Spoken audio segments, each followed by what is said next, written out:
everybody. Happy Hello. Friday. Hey, happy Friday. Happy almost weekend. We made it. It's been a brutal week. Brutal. Why has it been brutal? I'm getting tireder and older every one that passes. Are you kidding me? Okay. It's really tough, man. I mean, like, I don't get to do this 60 hours a week. I wish I did, because I love hanging out with you guys, especially on Fridays. We look forward to this, especially every 2 weeks. It is our bi-weekly Friday night at the morgue. Of course, we've got Todd, we've got Alpha Romero, but today it's a fatal four-way because we've got writer, editor, digital marketing guy Kevin Hoover with Rue Morgue with us today. How you doing? Man, you got all the things, didn't you? I appreciate it. I think so. I know. He's like, just call me Kev. I'm like, oh no. You wear a lot of hats. You forgot great guy in there. You didn't know that. You also forgot like old dude that doesn't have the proper equipment for a video. Oh, hey, dude. Podcast, whatever. Right. It works. I'm a writer. Well, hey, look, video guy. So my shit's great. You're lucky. You can see my it's crazy. You're lucky I made it tonight, because last time you mentioned this the other day, last Rue Morgue Friday, my camera was really glitchy, and I was like, "What's going on?" Following night, we're doing a watch along on my channel, and all of a sudden, I see some smoke coming from my computer, and I'm like, "Oh, okay, this isn't good." And then a few days later, I noticed that my the bottom of my laptop is completely warped and misshapen, and so I had to quickly order a new computer so I could be. Wow. I haven't been able to do shit all week long. So this is my first test run with this new computer. So hopefully everything's looking and coming through okay. But just for you guys, I got this new computer on time just so I could be here. So. Not for his stuff that he also does. He did it just for no. his. That's All right. That's just whatever. But no. But I knew I had to be at the morgue on a Friday night, so had to do what I had to do. I appreciate it. Well, we're happy. We love the dedication. Guys, make sure to follow Alpha Romero's channel. We've always got it linked, of course. He's a real one. If you guys like Romero and anything related to that whole world, he's the guy. We were talking about that before we went live. That again, he needs to write a book. I was making the joke that like once I'm done talking to Todd here, dude, I have to go touch grass. I got to go take a walk. I got to play guitar. This guy talks about Romero for 5 hours on camera, and then he's like, I got to go read a Romero book now. Like, God, dude, it's fucking insane. It's insane. Well, I gotta have something to talk about. I gotta have something to talk about. You know, I made the decision 3 years ago that I was gonna do a channel based on Romero, and by God, 3 years later, I gotta think of new shit to talk about, because there's only so many times I can talk about, the zombie number 18 and that one scene in Dawn of the Dead. It's like, I gotta find something new, Yeah, you're eventually gonna kind of tap it. I guess if there was like one thing that I had to talk, if I had to like have like a fandom centric thing, I could probably talk about Metallica. Oh, come on. At length. But even then, Scott Bakula and Quantum. Oh, yeah, Scott Bakula too. And that hamburger meat chest. We love Scott Bakula here. Yeah. We love him, dude. We love that old school, like you could run your fingers through that shag rug on his Scott great, Bakula, man. This is the quantum leap guy, right? Oh yeah. Yes. We have a long history with Scott. Lord of Illusions. Yeah. There you go. Yeah, I forget the character's name because he played a big part in the books, in the literary part of it, especially in the Scarlet Gospels. Yeah, he's his name's Harry. He's in Scarlet Gospels as well. They kind of cross the universes, and he is the lead guy, obviously, in Lord of Illusions. And he's fantastic. We just found out they announced Greg Nicotero at Living Dead Weekend, which everybody here knows that we're all going to be at. Michael and Todd and myself are going to go to Living Dead Weekend. We're going to document the whole event and talk to fans and everything else.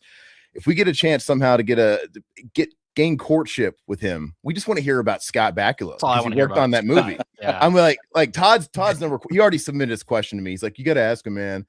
Did Scott ever rip one? Did he ever get a whiff? Oh my God. That was his question, not mine. You get one shot to ask Greg Nicotero anything in the world about Scott Bakula. It's about Scott Bakula's flatulence. Yes. Is he a meat eater? Could you tell? No, you know what's funny is I met I used to way back in the day, I used to work at a comedy club here in Phoenix. And I'd meet a lot of the comedians. They'd come in, you'd serve them in the green room and all that stuff. And I remember one of the times that Bob Saget came in, I I didn't care about Full House and all this stuff everybody talks about. I was like, I literally went up to him the first time I met him. I said, "You were in the greatest show of all time, Quantum Leap, for one episode." And I had to ask him questions about Scott Bakula and Quantum Leap because he was in that one episode where he's the magician, or the comedian rather. And it was awesome, dude. Because I didn't meet the guy from Full House. I didn't meet a comedian. I met a Quantum Leap alumni, dude. It was And awesome. I met Jason David Frank. Remember the Green Ranger? The only thing I wanted to know was about his cameo in Family Matters. Family Matters. He played a gang member, one of the gang in Shane's gang or whatever. So I asked him in his stand-up about that. He talked about that. I'm like the equivalent to Homer Simpson in that one. If you guys watch Simpsons, remember when he meets Lisa's future husband? He's like, "You know what's great about you English? Octopussy." Just like you say the most random stuff. Like, yeah, okay. But anyway, yeah, so that'll be fun. But in serious, I would love to talk to Greg Nicotero, so hopefully we can. And yeah, I would totally ask him about that movie. Well, Greg is super available at Living Dead Weekend. He's basically he's a fan. He's the biggest Dawn of the Dead fan out of all of us. And he just wanted to be there because I remember talking to Larry, and Larry messaged me. He was like, "Man, Greg really wants to be at Living Dead Weekend." But Kevin, the guy who runs Living Dead Weekend, was like, "I don't know if we can have him. I'm trying to limit it to just Dawn of the Dead people this year." And I'm just like, "Yeah, but it's Greg fucking Nicotero. Yeah. Just have him there as the master of ceremonies or something. You know, just give him a title and just let him be there because he wants to fucking be there." And so I guess they figured out something, and he's going to be there. But yeah, he's super available. Like usually you'll see him just wandering around, just cutting up, talking to people, just being a fan, That's so awesome, man. Greg's the coolest guy in the world. Yeah. Well, hopefully he's a fan in front of the camera, because I would love to get it all documented and whatnot. Let's say hi to folks in the chat here. King Matthew, what's up? Thank you so much. Oh, that's a weird. I'm not used to having 4 people in here. Shrank us. What's going on? We're doing fantastic, of course. Racing Genius, happy birthday, my friend. Thank you for making it. Where's Cross-Eyed Luigi? Because I just noticed I always call you Cross-Eyed Luigi, but your name is Young Rider, so it tells me you're a writer. Kevin's a writer. If you got any questions, ask Kevin. Yeah, and he's young. And we're very interested to know Kevin's story and to know how he got, with Rue Morgue, how he got into writing in general. It's all very fascinating. Ask him a question. I will be offended because I'm a writer as well, and you never ask me questions about writing, but it doesn't matter today.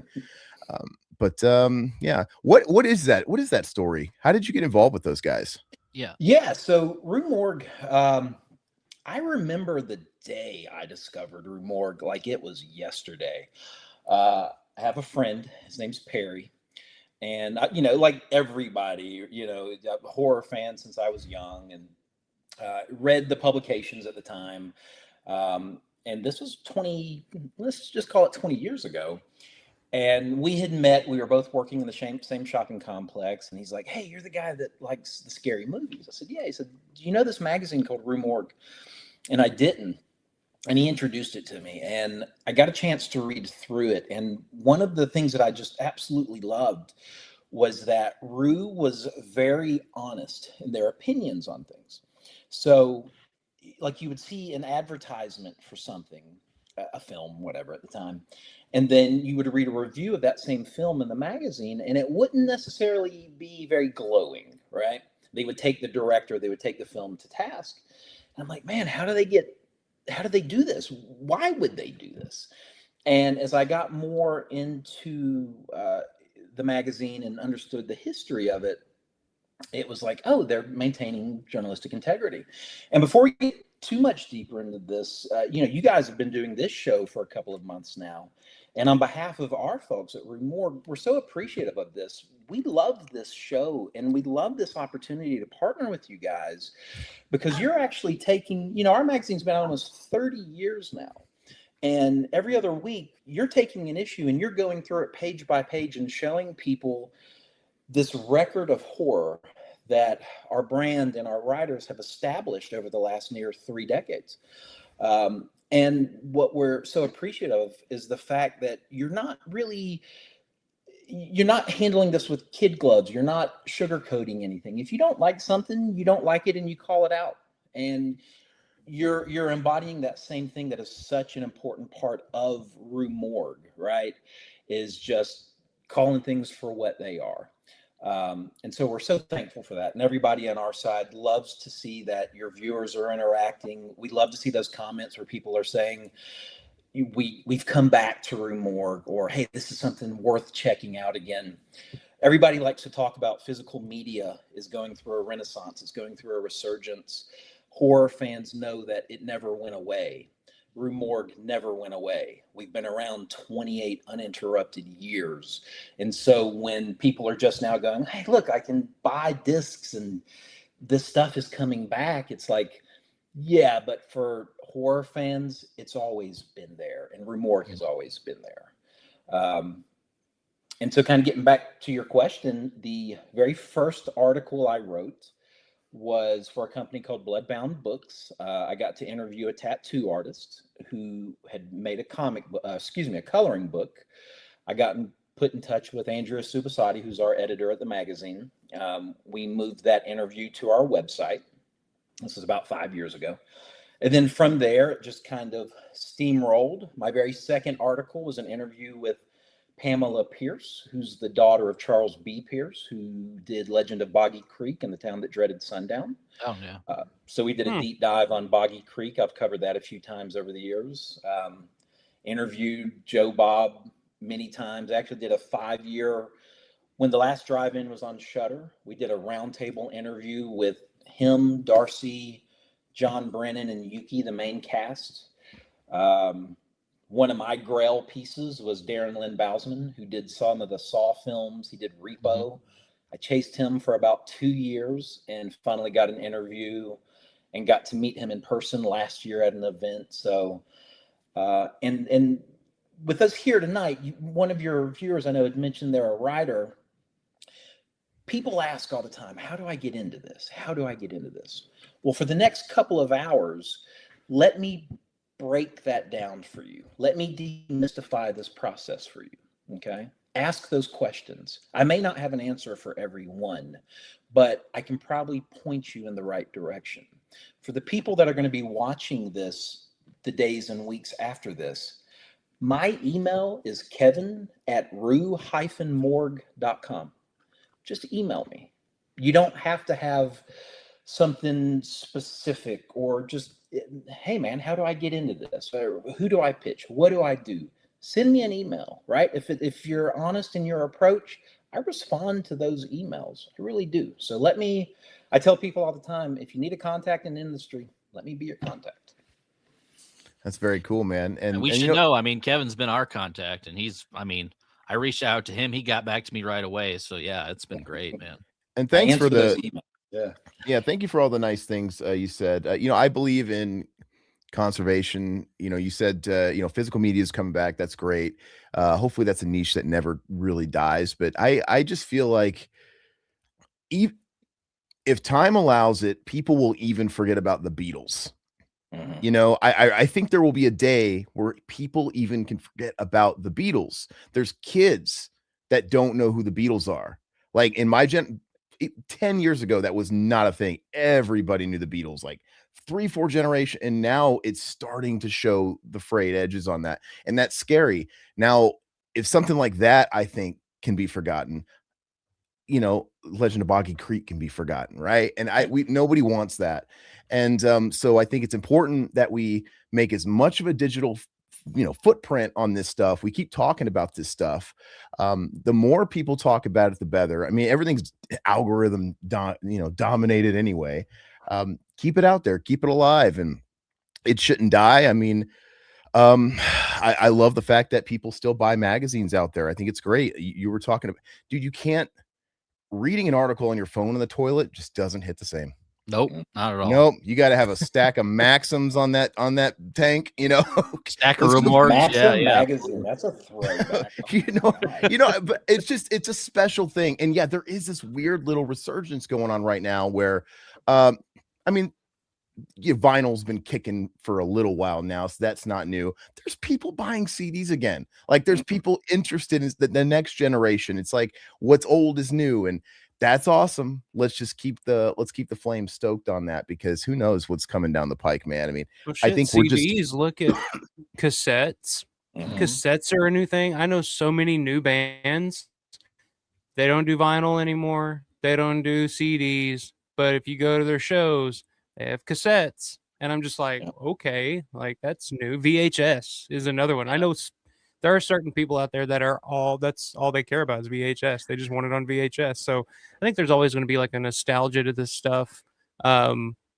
It's almost like stuff just always comes around back full circle. I hear more and more people talking about DVD again. Like I see more and more stuff about people saying like DVD is the way to go. And it's just like, but I think we all know people in our lives that like you try and watch movies, you try and get them into a movie you like or whatever. And you're turning the channels or whatever. And somebody, goes, oh, that movie's old.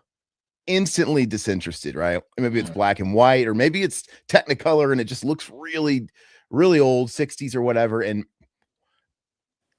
I don't know, man. We're at the start of like this whole AI renaissance that is just going to change the landscape. I don't think it's going to kill films. It's just going to alter it completely. I don't want people like looking back at stuff that was organic and think, oh, that's archaic. What is that?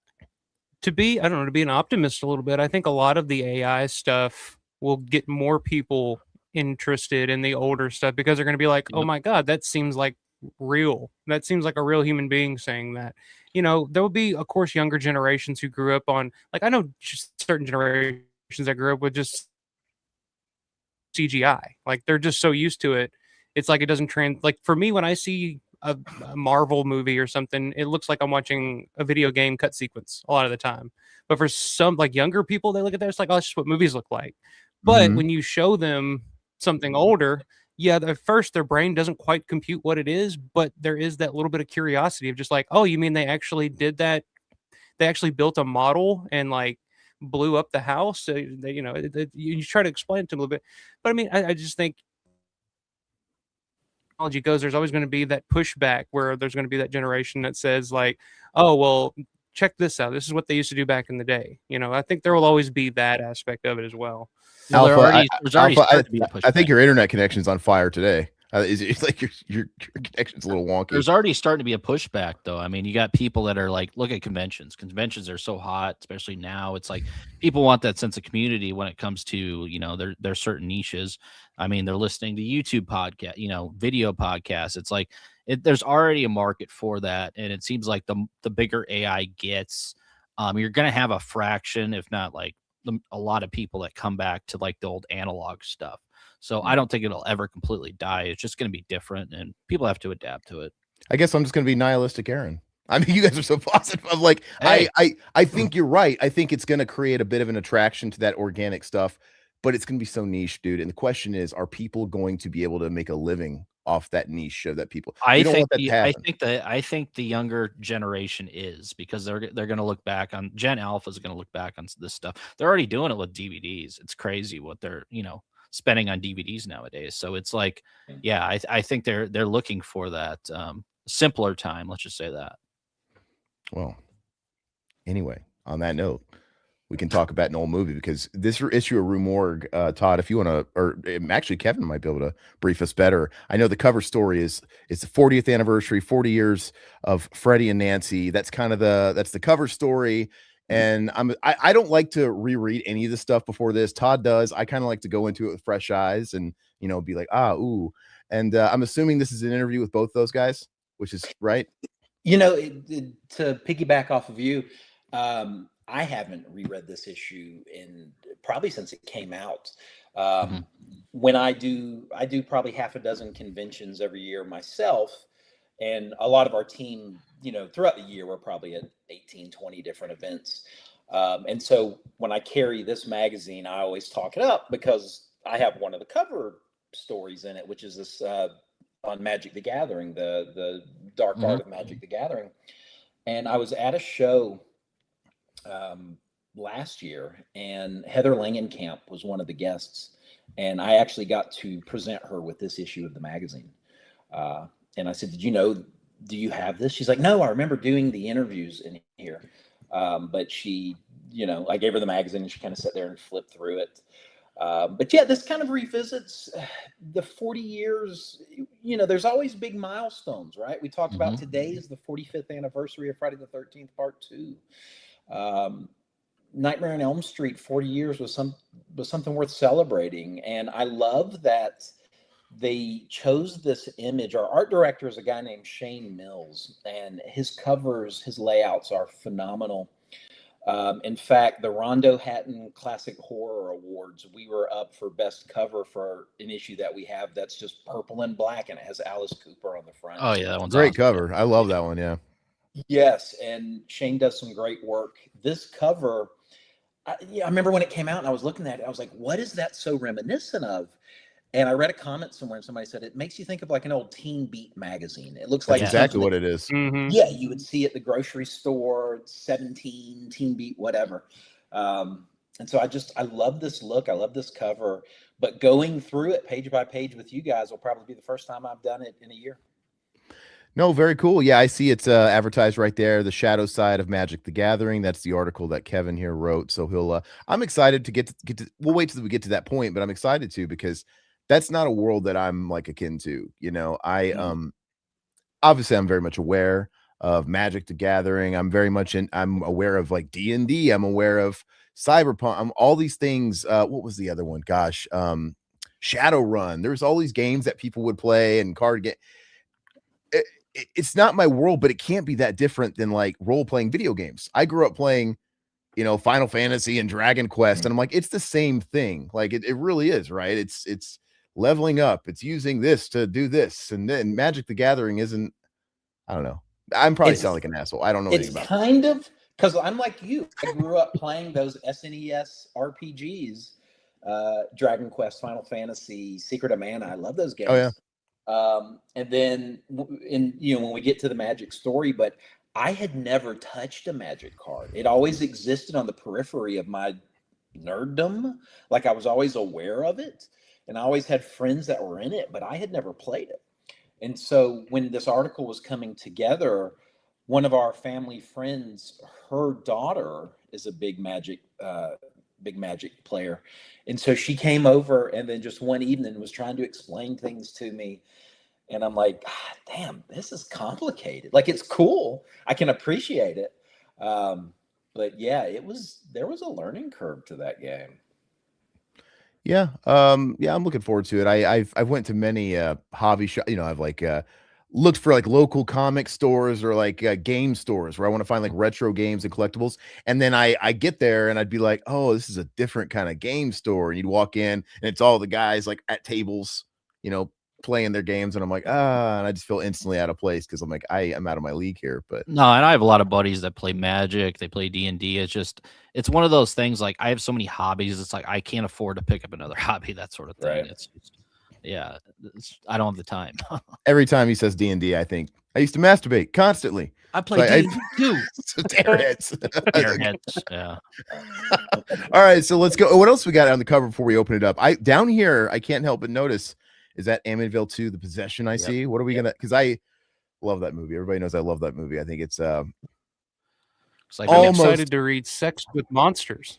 Yes, that is I like that. I like how they had it, the taboo. I like that. Wait, what When is this this? Sex with Monsters. Sex with When this Monsters, issue man. came The last out- taboo. I sent a couple of these to the team at Wizards of the Coast, who is Magic, and their Dungeons and Dragons, but their parent company is Hasbro. Yeah, and so when the issue comes out, I get a couple of copies. Anytime I have a story, I always send it to whoever I've interviewed or whatever. And so I'm just like, they're going to see this thing, and they're going to see right above their block about Magic the Gathering, the thing with Sex with Monsters. It's like, I wonder how that's going to go over. It didn't matter at that point. I'm just like, okay. That stamp should be applied to the that stamp should be applied to the Evil Dead 2 part, and it should say "Sex with your sister," the last taboo, because that's what that movie's heavily about. It's what Amityville 2? You said Evil Dead 2, didn't you? Oh, I said Amityville. Did I say Evil Dead 2? I don't remember. No, well, I'm looking at Amityville 2, but well, then I stepped on my own joke if I did. But anyway, great movie. Let's go ahead and dig in. Go ahead and scroll through. Yep. The stuff. Did you like The Substance? I like looking at these ads. Did you like The Substance, Kevin? Yeah, I saw it in theaters. Okay. And it was, I kind of went into it pretty blind. I don't know that I necessarily have a favorite body horror film, But if you were to ask me, one of my favorites, Substance would definitely be up there. It was so good. I know you're from Tennessee, boy. You said theater. I'm actually from Georgia. Or Georgia. Hey, dude, come on, we're splitting hairs here. But yeah, dude, my whole family, the theater, wrestling, when you said, yeah, it's funny. Sorry. The Substance was fun. As I sat on it, I started picking it apart, which is sometimes like a curse, man. Stop picking it apart so much. You enjoyed it, go about your day. But I love paying homage to stuff.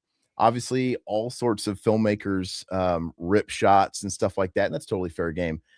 I think Coralie, how do you say her name? Fargiet? I don't know how to say her name, but I think she flew a little close to the sun on some of the references. Like, I thought it was just too much.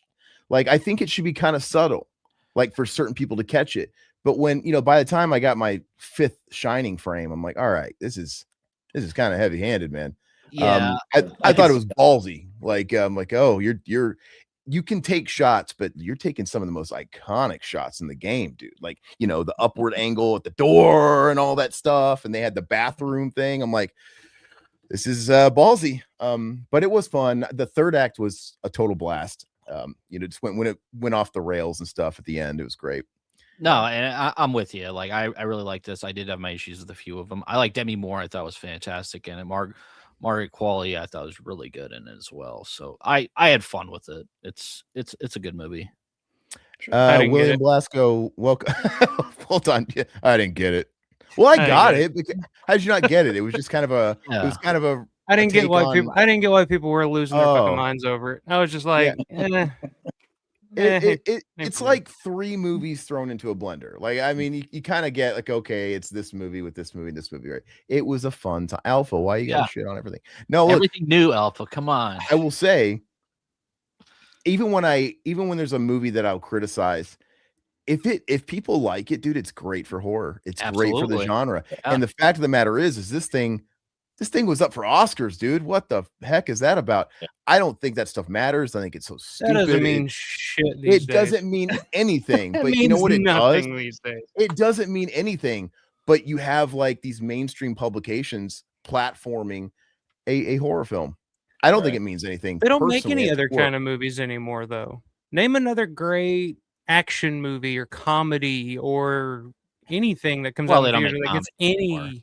They don't make comedies anymore. They don't really make action movies anymore. You don't see any Schwarzenegger action movies anymore, or anything like that. Big blockbusters. It's comic book movies and Marvel was the new action movies, unfortunately. Yeah, that the whole 80s, 90s action thing is dead.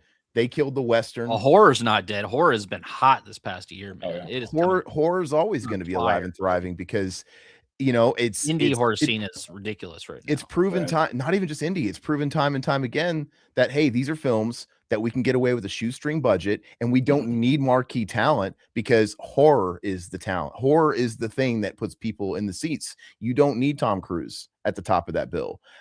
So people are going to keep going to it, and great. We were talking about Undertone. We read that Undertone issue and stuff like that. And our opinions on Undertone were kind of all over the place.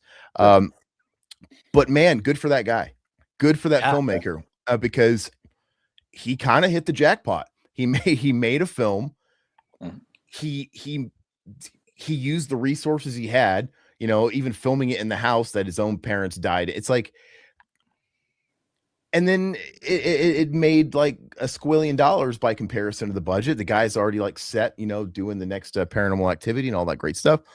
It's awesome. Like whenever somebody comes out with a Blair Witch, there's a million indie filmmakers that are inspired. Like, you mean I can do that? Look at that. Or the first Paranormal Activity or what have you not. So it's great, whether I like it or not. Blair Witch, those guys, that team had said they were inspired by Boggy Creek. That idea. Yeah. Like a found footage, documentary type of thing. We're kind of sitting here talking about gateway drugs a little bit, like the Substance and that kind of stuff. Most recently, the one that I saw that I instantly discounted upon first hearing of it, it surprised me pleasantly, and I'm glad it did, was Faces of Death. And because I was born at the tail end of '79, so I lived through the '80s. And I remember being young and going into the video store as a kid and seeing that box of the original Faces of Death, banned in however many countries.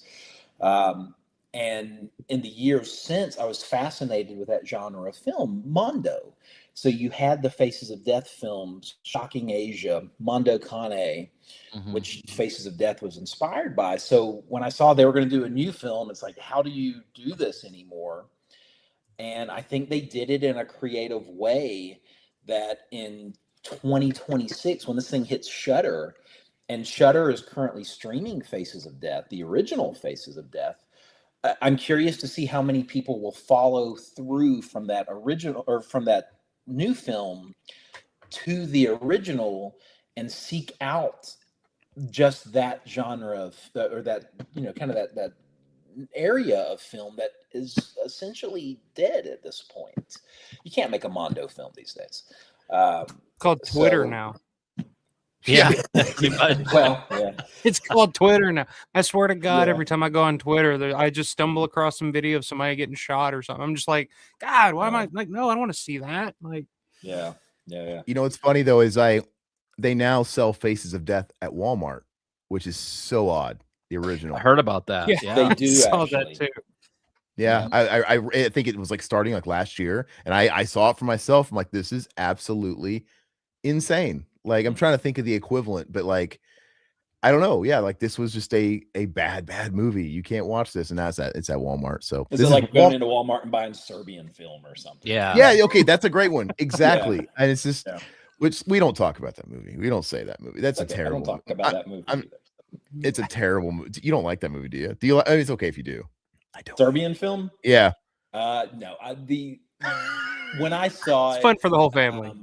Yeah. Well, at least for your shock's son. Sake, one of our issues, in fact, I think the most recent issue, there's always a poll, like a versus thing at the very end, and our readers write in and they vote for, you know, different things. And I think the question was, should Serbian film still be defended as art? Sure, it's somebody's perspective on art, right? Art is subjective. But Serbian film, like I watched it the one time. I watched it when it was like that thing on the underground, and it was, it'll never get a Western release. It'll never get a.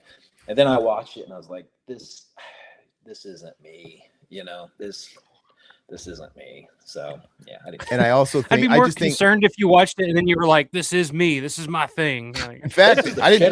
Yeah, I didn't know this was me, and now it's gonna be me full time, baby, because I'm into the. No, I'm glad I came out on the other end and didn't like it. You know, I'm glad I didn't learn new things about Kevin. So it was like a moral test. Yeah, I was vehemently against ever watching it until we were doing one of these things, and the people we were doing it with, I said, okay, surprise me. We'll do a commentary film. And I let them pick, and I had to do, and they picked that damn movie. So I watched it, and same thing. I'm like, all right, I got it out of my system. I watched it. It's exactly what I thought it was going to be. I don't like it. And I think, it's all like perception.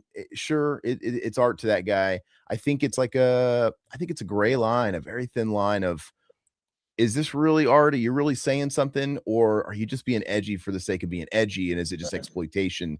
Is it mean spirited? And I think it could be easy to kind of like toe over that line. And for me, it just comes off as pure exploitation and mean spirit. I mean, and I don't like, I've told Todd this a million times, I don't like horror movies that are mean spirited. You know what I mean? Like that are just the sake of a way to be for the sake of it. But I do, but that's just Todd's a big fan of exploitation films. Yeah, like I love Last House on the Left. It's one of my probably my favorite. But even some of those films, August Underground guy. Yeah. But like even those films, like I Spit on Your Grave, have something to say. Yeah, you know what I mean? Movie. Yeah, they're not totally. I'm not going to write a thesis on water power. Yeah. You know, and these fucking, and if you don't know what water power is, you're fine. You're better off. Just don't. It's a whole like world that it's greasy, man, and whatever. I like Last House on the Left. I totally respect for what it is, and Wes Craven and whatever. But it's not going to be my favorite. Craven's best movie. That's a thing you just said, but Well, and Sean Cunningham worked on it with him. Yep. So Yeah.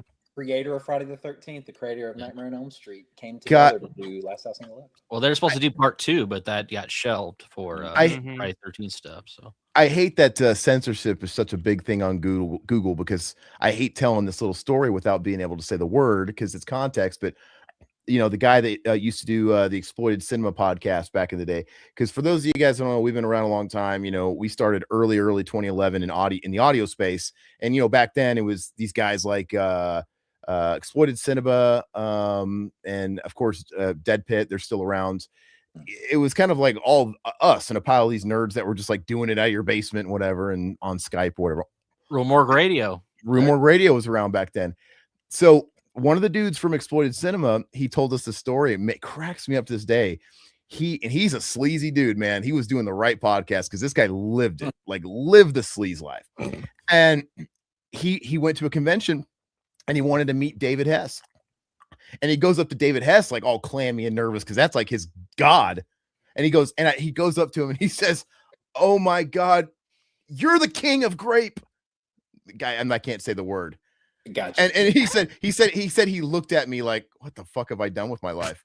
But but yeah, like David Hess was the king of grape, and it's just like. I don't know, man, dude. If I was sitting at a convention, those are the guys that I was influencing coming up. Which is so odd because David Hess was like the complete opposite of that. Like he was a very like just you listen to his music, it's very calm and his music's great, man. I love his music.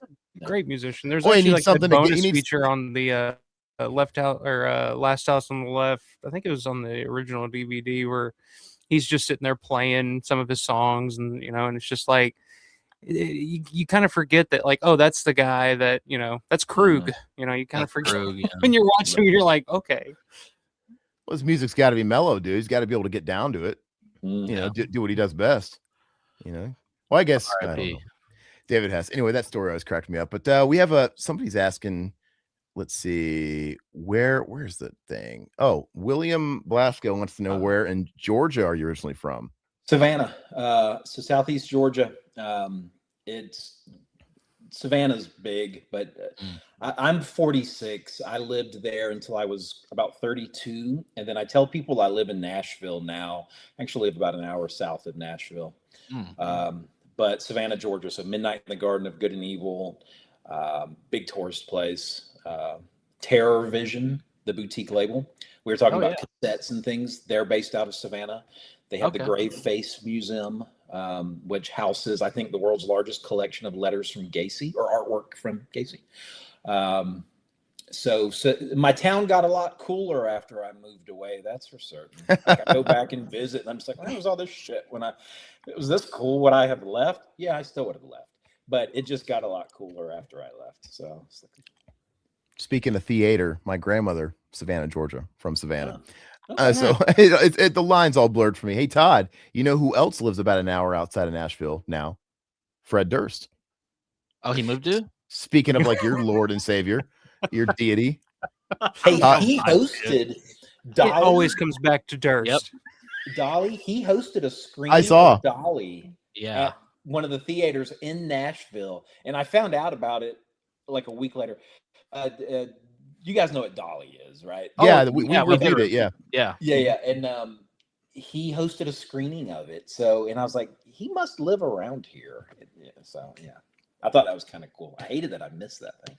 Yeah, it was a fun. I love to talk to Fred, dude. I mean, we of course did his best film that he's ever directed, which is The Fanatic. I mean, that was a lot of fun. I love that. Yeah. I love that stupid movie. So, William liked The Substance, man. Yeah, it's cool, man. The thing is when people like I think you get a little jaded. I do. It's like when you're a little older and you've been watching these sort of movies for a long time. I've been watching these movies since I was 3 years old, if not younger. You, like I said, it becomes a little less fun because you watch something like The Substance and you're like, oh, well, it's like this and like this and like this, and I've seen all this.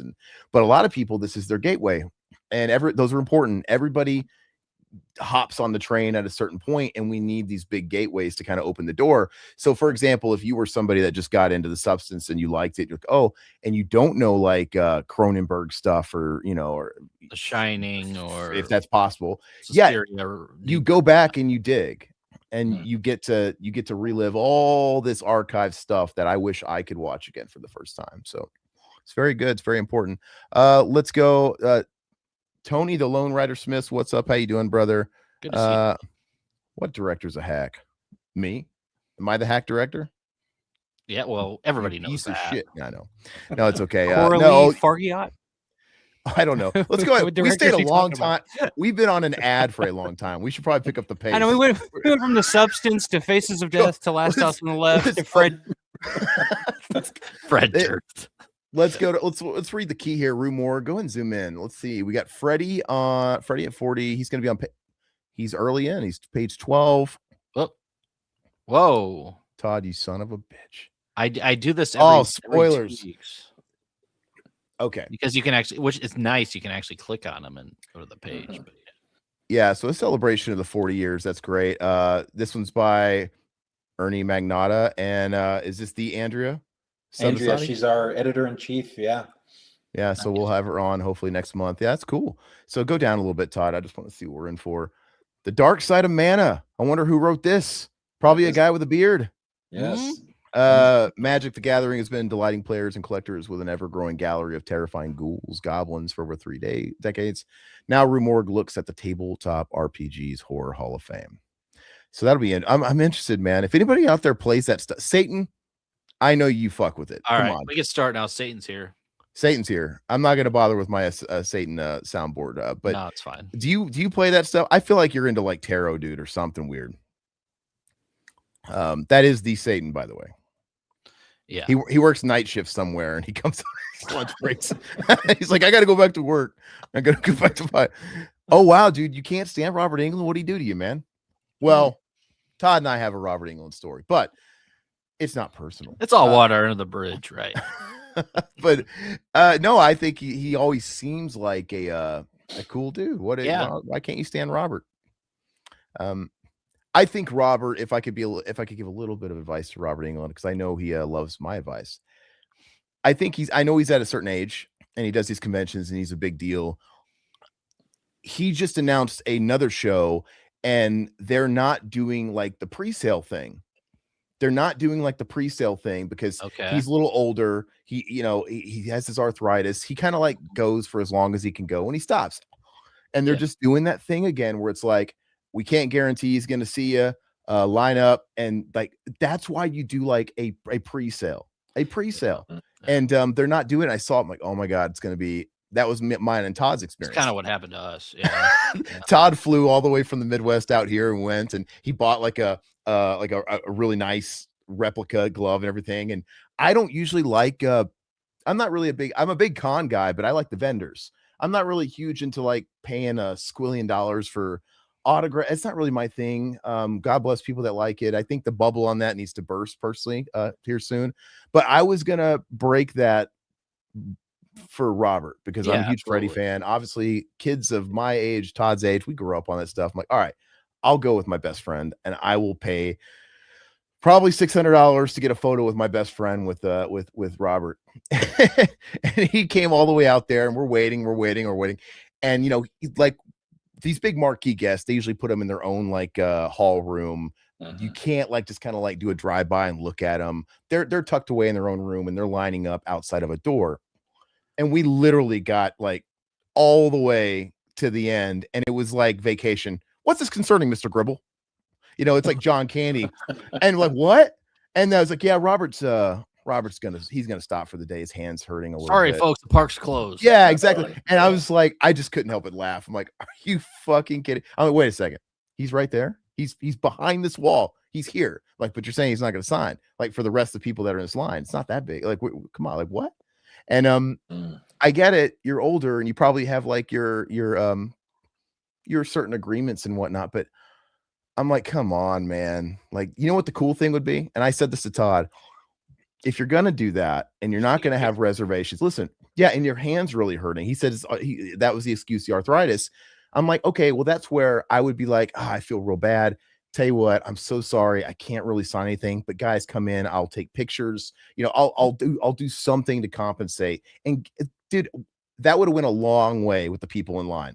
Let me You tell just you. want to see him. You just want to say hello to him and see him in person. You know what I mean? You could still take a picture. You could do whatever. So I thought that was kind of weak. And the people behind us had like come from like Jersey all the way to the West Coast. And like I said, Todd bought stuff for it. I mean, I was just like, I live 15 minutes away. So I'm just like, that's fucked up, but yeah, whatever.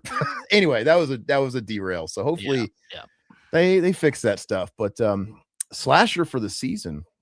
Barely out of her teens, the Australian filmmaker behind Sovam and T Blockers returns to wreck the halls with Carnage for Christmas. I don't remember. This issue's a few years old. T Blockers. They must be I don't remember that either. I'm not familiar with that.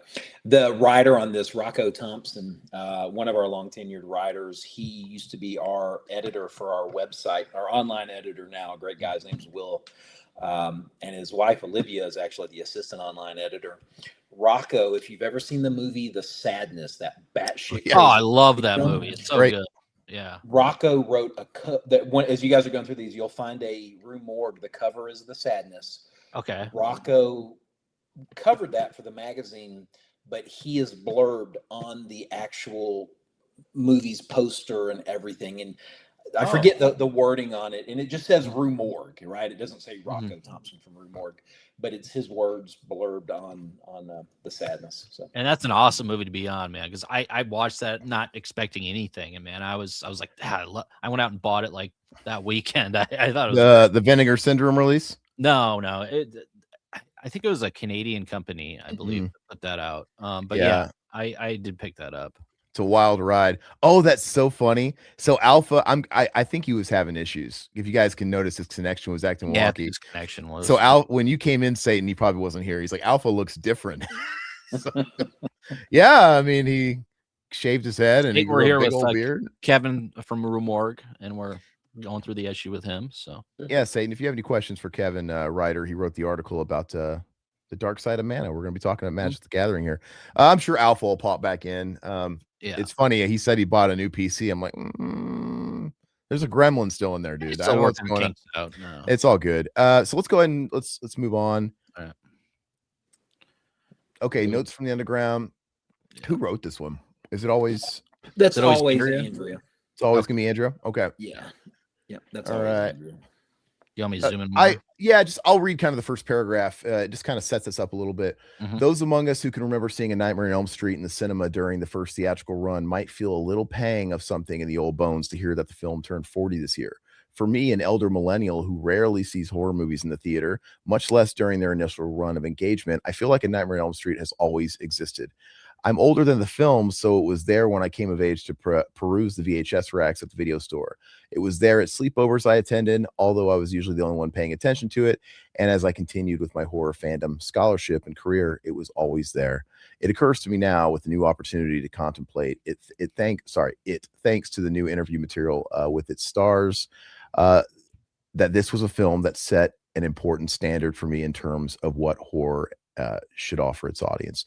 Yeah, I was born in 86, so I wasn't quite there as far as being born when the movie came out, but my parents, they always told me growing up that they saw the film at the drive-in, a couple years before I was born, and they just told me it scared the living shit out of them. And sometimes it's weird when you kind of like Andrea there, he's just kind of been part of the zeitgeist for people of a certain age. Like, he's always been around. One of my earliest horror film memories was Elm Street 4. I know Todd is the same way. That's my first horror film ever. I used to stay. I had like, what's the term? Not absentee parent. Well, kind of absentee parents, but you're a latchkey kid. Yeah. It's just like I was watching movies I shouldn't have been watching at like 3. My earliest memories, and I would just stay up late, laying on the floor with a little like 12-inch TV, and I would watch sort of the Saturday night monster matinees. And my earliest memories were Nightmare on Elm Street 4, Halloween 2, the It miniseries, and Child's Play, the original Child's Play. Those are like the 4 movies that are just burned in my mind that were basically, they compiled all my nightmares. It's like those things, dude. It was either Pennywise chasing me in my dream, or Chucky chasing me, or Freddy chasing me, or Michael Myers chasing me with that scalpel from part 2 in that hospital. And sometimes they were all there. And yeah, so I resonate, you know, guys of a certain age, and they're our generation's universal monsters. That's what they become. They've been like, you know, 40 plus years, these guys, and some of them, like what, Halloween is coming up on 50 years fairly soon, in just a couple of years. They are the new universal monsters. Like, they're never going to stop making Halloween movies. You know, they're going to keep rebooting it. They'll have like a new run of series. In just a couple of years, we're going to have a new reboot of Halloween. You know, Rob Zombie's going to come and go. David Gordon Green's going to come and go, but it's basically Dracula at this point. And same thing with I'm shocked Freddy's been as dormant as long as he has been. He's going to come back. Well, I mean, TCM's come back. I mean, we just talked about that last week with the A24. That's the biggest anomaly for me. Like, honestly, I'm so shocked that they've successfully made Leatherface like this icon, because he's got this iconic movie. And then, like, I love part 2. 3 is Next Generation is a remake. I love the remake, and I know but it's funny how they've kept that alive as like this big, like, to me it's just like one amazing movie. You know what I mean? Like, but they have just made it this thing, but that'll never go away. So Kevin, what was your first horror movie? You haven't told us that, have you? It's funny, the things that you remember and the things that you forget, right? Because like I probably couldn't tell you what I had for lunch yesterday, but I can remember my first horror movie experience from 30 some odd years ago. I remember being a kid, and I remember my mom saying, we can either go to the movies or we can go get a toy. And thinking, yeah, I got toys. I want to go to the movies. So we went to the movies, and we went and saw Creepshow. Creepshow, to this day, and I have no problem admitting this, I am terrified of cockroaches. So much so that I met one of the actors. That scene in Creepshow, and I forget the actor's name, but you know what I'm talking about. The guy stuck in his apartment, pristine white, everything is clean, sterilized. Well, then the exterminator shows up, and, you know, hey, Mr. Pratt, heard you got a bug, you know. And I met that actor years and years later at a horror convention, and went up and told him, I said, man, you fucked me up as a kid. And he just got, you know, explained the cockroach thing to him, and he got the biggest laugh. And he said, do you want a signed picture? I said, hell no, I don't want a signed picture. I want you to know you fucked me up as a kid. And even better. But then, and I wound up chasing that same thing. Why do we love horror? Why do we stay with this stuff? At least for me, it's because I remember watching that and being terrified as a child and having nightmares and sweats and just afraid. And the things that I subsequently, you know, if that scared me so bad, why did I watch Friday the 13th and it scared the shit out of me? Why did I watch? And it just resonated with me. It elicited a response. And at 46 years old, it's still a response that I'm chasing. And when I see those films that get that out of me, I'm like, this is why I bought the ticket. This is why I keep showing up.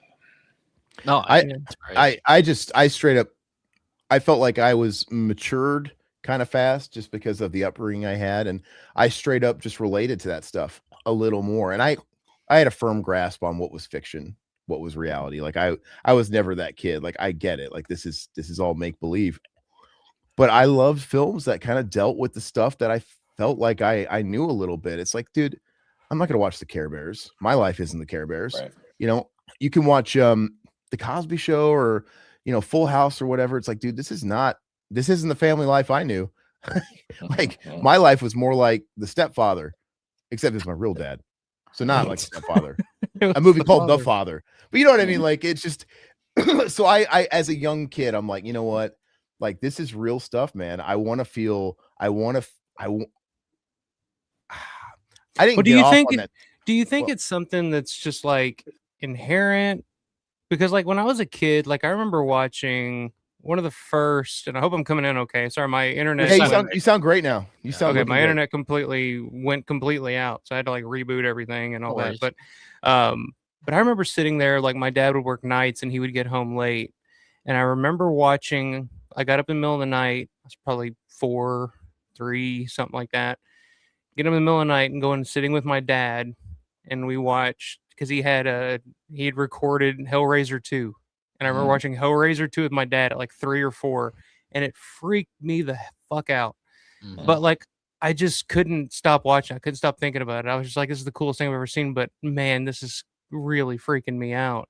And like, is it just something inherent, like when you're a kid, or there's certain kids, like my daughter, she's 5 now, but she loves horror movies. Like she knows it's like, oh, this is really scary, but she can't look away. Like she's just like, oh, this is cool too. Is it just like certain people that it kind of attracts, or do you think it's a universal thing that it's more like a learned thing, I guess, if you're exposed to it or allowed to be exposed to it? Certain me, people, I mean, I just think it's a thing where, like, in my case and maybe other people's cases, is like being a kid of a certain age, I knew what they were spoon feeding me, right? Oh, this is of your demographic. Here's TMNT, which I love TMNT, don't get me wrong, but and I would watch this stuff that I was too young to watch, and I'm like, there's so much more to write about. There's so much more. Like, why are they shoveling shit, down my throat? Not that stuff's like bad, but like, I know I live life. Like, I know other stuff exists than like happiness. I know bad stuff happen. Dude, we lived in Memphis. And we got robbed at gunpoint. We got robbed at gunpoint at a stoplight. It's like, I was like 4. I'm like, yeah, it's like, it's not all Full House, right? The worst thing that happens on Full House is Michelle falls off her trike, scrapes her knee, gets mad at Joey for fucking 20 minutes before they make up. So yeah, I think I like not being talked down to. Like, I'm smart. I get it. There's other stuff. No, and the one thing that scared me growing up, like you'd say movies, mine was actually television. So mine was Unsolved Mysteries, baby. Unsolved Mysteries. The ghost episodes still scare me to this day, but I watch them to go to bed at night. My wife and I, like, she's obsessed with them too, and now my kids are getting into them. So it was always, because the paranormal always screwed me up. It still does now. Like, that's the stuff that scares me, because I believe paranormal shit. So it's like, I don't know, man. Going back to it still is a lot of fun to me. But it's not even just the paranormal stuff, dude. Like, I always wanted to be that guy. Because I love how this stuff's real stories, and a lot of them are still unsolved. So they replay them, and they have updates on the old episodes, which is awesome in 2026. And I still to this day want to be that guy that's like, holy shit, that's my fucking coworker. Yeah. Like, oh my God, that's Rick from across the street. I want to be that guy that's like, oh, because somebody out there's like, get on the phone, call the call center, Unsolved Mysteries. And they always show like the scenes where it's like them at the call center. He's Robert Stack's walking through with his flasher jacket in the call center, and I'm like, yeah, I don't think they're there anymore. But still, I love it, man. 1-800-535. I don't remember. It was something like that. Yeah, Satan. The A24 Texas Chainsaw Massacre. I don't think, the way I like to think is that they can't hurt it at this point. People have taken that franchise to the lowest points. They're not going to hurt anything. They could only do better, especially coming off that last one that was like straight to Netflix or whatever. So yeah, I'm very curious and looking forward to it. Tony, for a 3-year-old me, it was Friday the 13th Part 2, Creep Show, American Werewolf in London, one of my favorites. Was my first horror movie memories. Star Wars first memory, and Fraggle Rock. Dude, me too. I watched Fraggle Rock. Good. Oh, look, a Flaggle. Yeah, I used to watch that all the time, dude. I love it. I actually love the Muppets. I love Jim Henson. I love all. Well, see what used to fuck me up. Do you guys remember Shining Time Station? Yeah, with Ringo Starr or what's his face? Fucking Rufus. Well, fuck, Rufus. What is his name? George Carlin. George Carlin, yeah. But he was Ringo Starr part of the show. Mr. Conductor. Yeah. No, he was Mr. Conductor. But he got replaced. At one point, it was Ringo Starr. At one point, it was George Carlin. But anyway, I remember watching when I was a kid. Of course, there was always that segment in the show where they would put the quarter in the jukebox, and it would go inside the jukebox, and there was a band inside the jukebox that would play a song, and then So in my mind, same thing would happen with TV. So if I was watching something on TV, that was going on inside my TV. Like, there were actually people. Chuck Norris was actually inside my TV killing a bunch of people. And my babysitter at the time would fuck me up by saying, like, we'd be watching like an action movie or something like that. And she would say like, "Oh, there's gonna be a lot of dead bodies that we're gonna have to clean up out of the TV after this is over," just as a joke. But like in my mind, I'm thinking Shining Time Station. So like when I was a little kid, like I thought there were actually people in the TV doing this stuff. So that that freaked me the fuck out. Yeah, I used to watch a lot of Sesame Street too. You guys remember Follow That Bird? Alfie, remember Follow That Bird, the first Sesame Street movie? I was never a big Sesame Street guy. I was a Shining Time Station, Lamb Chop. You remember Lamb Chop? You used to dig on some Lamb Chop. Come on now. Yeah, Barney and Friends. Too old for Barney. My little brother was in on the Barney train. I was too old, man. I missed that. But so Kevin definitely missed that too. Let's see. I don't know. Scraping your news pretty traumatizing. John didn't like the new Faces. Welcome, John, by the way. He didn't like the new Faces of Death. I've heard mixed things. I've heard people. That's the best movies, man. I mean, I appreciate a film that's got a little bit of everything, and I'm usually rather suspect when it's heavy on one or the other, But I want to see it. Well, this seems like it kind of has an interesting story to it as well, right? It's not just like the old. There you go, Satan. Film, right? Mm. Demons was your first. Holy shit! That's a wild first one. That was my daughter's first horror movie, and she was like blows 2. me away because I was like sitting there watching it, and they come home. She comes and sits in my lap, and it's just like, "What are you watching?" And I'm like, should I turn this off? What do I do? So I just kind of let it play. And as it was going on, she was just kind of getting into it. She was like, "Oh, that's gross." Like, that's all she thought of it. She wasn't scared or anything. She just thought it was gross because it was just a lot of gore and demons getting their heads cut off and shit. So it was just like gross to her, but she thought it was cool, Look at Tony trying to bring it back to new metal. At least you didn't have Jonathan Davis's babysitter. That's not funny. We don't laugh about that. You don't want to bring up new metal on this show because we're just gonna go down a rabbit hole. Yeah, we're gonna start talking about Mr. Rogers, and we're not talking about the show. We're gonna be talking about the song from Life is Peachy. Daddy. Yeah, no, it's the first album. No, Mr. Rogers was on Life is Peachy. Oh, Mr. Rogers was on Life is Peachy. Don't start with me on Corn. No, I thought you were talking about Daddy. My bad. No, you're new metal. Daddy, I know, Mr. Rogers, dude. Come on. Let's see. Jeez, fuck. Anybody remember Dinosaurs? Yeah, we remember that. That's a wild achievement, man. Yeah. And that had like the saddest ending ever. Like to be a kid's show. I never saw the ending of that. It dealt with the extinction of the dinosaurs. Oh yeah. So it was definitely not like. It was just like I don't know it verbatim, but I do kind of remember that scene where they're all just basically like everything's freezing and they're all just waiting around to die, and they're like, "What happens next? I don't know." Shit. It's basically the ending of the thing. Oh yeah. You're just passing the bottle around, Yeah. We'll just wait a while and see what happens. Let's go over postmortem. This is always my favorite thing to read in any magazine. And I have to say, so we've done these with the Fango back in the day too. And I keep saying the thing I appreciated with those, I'd have to see if like the newer Fangos do it, but at least those old issues of Fango, when they were just starting out, and especially they were going that transition from like Starlog audience and trying to get people into the horror thing. This section was like everything, man. It was people spitting vitriol. It was criticisms. It was people doing gotchas. Twitter or Twitter. It's awesome, dude. And you have like some people like just giving props and stuff like that. Postmortem should post more of like the angry. There's got to be some like weird people that are just mad about something, because those people are the funniest, man. And I love it when they comment. You guys comment back. Comment back to them. Yeah. I love it, man. Hysterical. What do we got here? Maybe we got some maybe we have some whiny babies in here. I just started digging into my September-October issue, beginning with, as I usually do, your letter from the editor. Bit rough on the social sciences, don't you think? I came across my first issue of Rue Morgue in a now defunct media chain in New Orleans while pursuing a grad degree in psychology, which has served me well for decades, if not opening the doors to untold riches. I'd like to think that studying sociology gave you a unique perspective on the great work that you have done since then. Love Rue Morgue and love what you do for love what you've done with it over the years. Okay, so that's good. I can always count on Rue Morgue to shine a light on the dark corners of the genre I love. I'm specifically referring to your article on the Morbidly Curious Book Club from your most recent issue, number 220.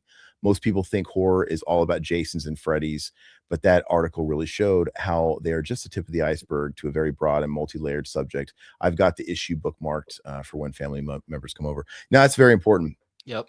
You got to go deeper, man. You got to those tip icebergs. Those are great, but Yeah. I like how Rue Morgue, you guys just sort of umbrella in horror as a culture. I like the music stuff. I like that you guys had you mentioned Alice Cooper on the cover. I like my favorite section. I love how you guys give a spotlight to indie filmmakers. I think all that stuff, it's just it's great. It's a cultural thing. Let's see. I had no idea there was a court case involving the original Nosferatu that resulted in a judgment to burn all copies of the film. Thank the gods of cinema that didn't happen, as we would have lost one of the great treasures of all time. And thanks for tracking down Mr. Stoker's estate and getting to the bottom of the story. Both my wife and I found it very interesting and are even more excited to see the remake now. I didn't know that. That's cool. Which remake would this have been? Oh, I guess it's been 2000. It would have been the new one. So it would have been the Eggers. Yeah. Okay. Did you like the Eggers, Kevin? I did. It was a very visceral kind of film. Mm-hmm. And I'll cop to saying I've never seen the original Nosferatu. Mm-hmm. But I did really enjoy, this remake that just recently came out. Yeah, it was a beautiful film. It looked beautiful. Yeah. Yeah. A lot of hairy dong. Well, appreciate it. Yeah. It's, the new Frankenstein film that came out, Guillermo del Toro, who's been a huge supporter of Rue Morgue for forever. One of our writers, and we may even come upon some of his work in this issue, a guy named Jim Burrell. Jim was actually part of the cast for that film. He actually had an on-screen role. If you remember in the beginning, there's the captain and there's the boat and there's all the guys in the big woolly jackets. And Jim got to play one of those roles. So that was kind of cool. These letters, I'm kind of like you because I flip through them and I like to see, like, being on the inside, sometimes people will send me things and go, yeah, can you fix this? Can you do that? Whatever. And I kind of reroute the comments. I manage our newsletter outreach. We've had a newsletter for the last couple of years, but we've revamped them. So now we have a newsletter just for subscribers that features a lot of excised content that doesn't go into the print issue. It's called the Noctuary, and that goes out the 6th of every month. And then our free letter, which is called the Grim Reader, it goes out on the 13th and 27th. And it features just a lot of exclusive content too. But it is, when people kind of write in sometimes and there's things that they're not happy about, it's like, we've got to fix this as best we can. And one of my favorite comments that came in one time was somebody pissed about the tariffs. And they had wrote in and said, I buy my issue at the newsstand every other month. I've heard that the magazine may be going up in cost because of the tariffs. If that's the case, I'll never buy you again. And it's like, well, fuck, we didn't create the tariffs. That's not us. Yeah. And the best way to avoid that price is to subscribe. That's how you get the best rate on it. But yeah, it is fun to it's interesting to see how sometimes people really, and I love that whoever is curating these letters includes those. They make it known, hey, call us on our shit sometimes. Absolutely. And that's why I love people in the comments and people like they call us out all the time, which I'm all for. I don't take myself too seriously where like, what do I know? It's like, it's my opinion, that sort of thing. So yeah, be careful what you say about Scream or something like that. Yeah. Which they're gonna come out of the woodwork and tell you like, you don't know what the fuck you're talking about. Detour. We have to stop for 2 seconds, Alpha, because that reminded me. What maybe you can tell me, Kevin, because Scream is bigger now than it's ever been. The last 10 years, especially, like, when Scream went away after 3 for a chunk of years, and they kind of did like a soft relaunch with 4, and then they went away again for many years, and then we started with that new trilogy we have now. Somewhere between 4 and these new set of films, it just exploded, and everything old is new. It's like it seems like 20 years is the magic number. 20 years goes by. Everybody is obsessed with Matthew Lillard again. Everybody fucking loves Creed again for some damn reason. Everybody likes to pretend that for some reason bad music was never bad. But anyway, regardless, it's the same. Why has Rue Morgue never really had a Scream cover story? It's so big. And you know what I mean? Like, does it not quite? Do you guys try and like skew a little bit? Well, no, because you guys have Freddy. I mean, that's mainstream. Yeah, and I'll tell you, this is probably a better question for Andrea if she does come on in terms of picking what goes on the cover. But when you look at a magazine like Fangoria, Horror Hound, Rue Morgue, Scream, which is a UK publication, and there's several others. And folks will come up to us at shows all the time and go, what differentiates you from those guys? What do you think about those guys? We love Fangoria. We love Scream. We love Horror Hounds. So many of the writers that write for our publication also write for those publications, right? Those aren't our competitors. Those are our cohorts. And so we want Fangoria to do well. And we certainly hope that they think, you know, the same for us. But everybody has their own perspective on this, right? So we cover all aspects of horror and culture and entertainment. So when a film comes out, our January, February issue, the cover was Pyramid Head for Silent Hill. And so when there's so much content out there, and this is just me guessing, how do you choose what to cover that isn't being done to death by everybody? Makes sense. Yeah. If everybody is covering Scream, right? Nothing's special if everything's special. And so that's why, like, we covered Undertone, not to mention Rue Morgue is a Canadian publication, although our team is based all over the US and Canada. Undertone was a Canadian film. It was a different approach to something. Absolutely. Our new issue, which is hitting newsstands today, the cover is Obsession. And I want to see that. Yeah, it's a couple of years ago, Fangoria had the Boulet brothers on the cover. I love Dracula. Horror Hound recently had a cover that was on the Dexter series. I loved that article so much. I went and bought that magazine off the newsstand, emailed the writer, and we struck up a friendship over that article because it was so damn good, you know.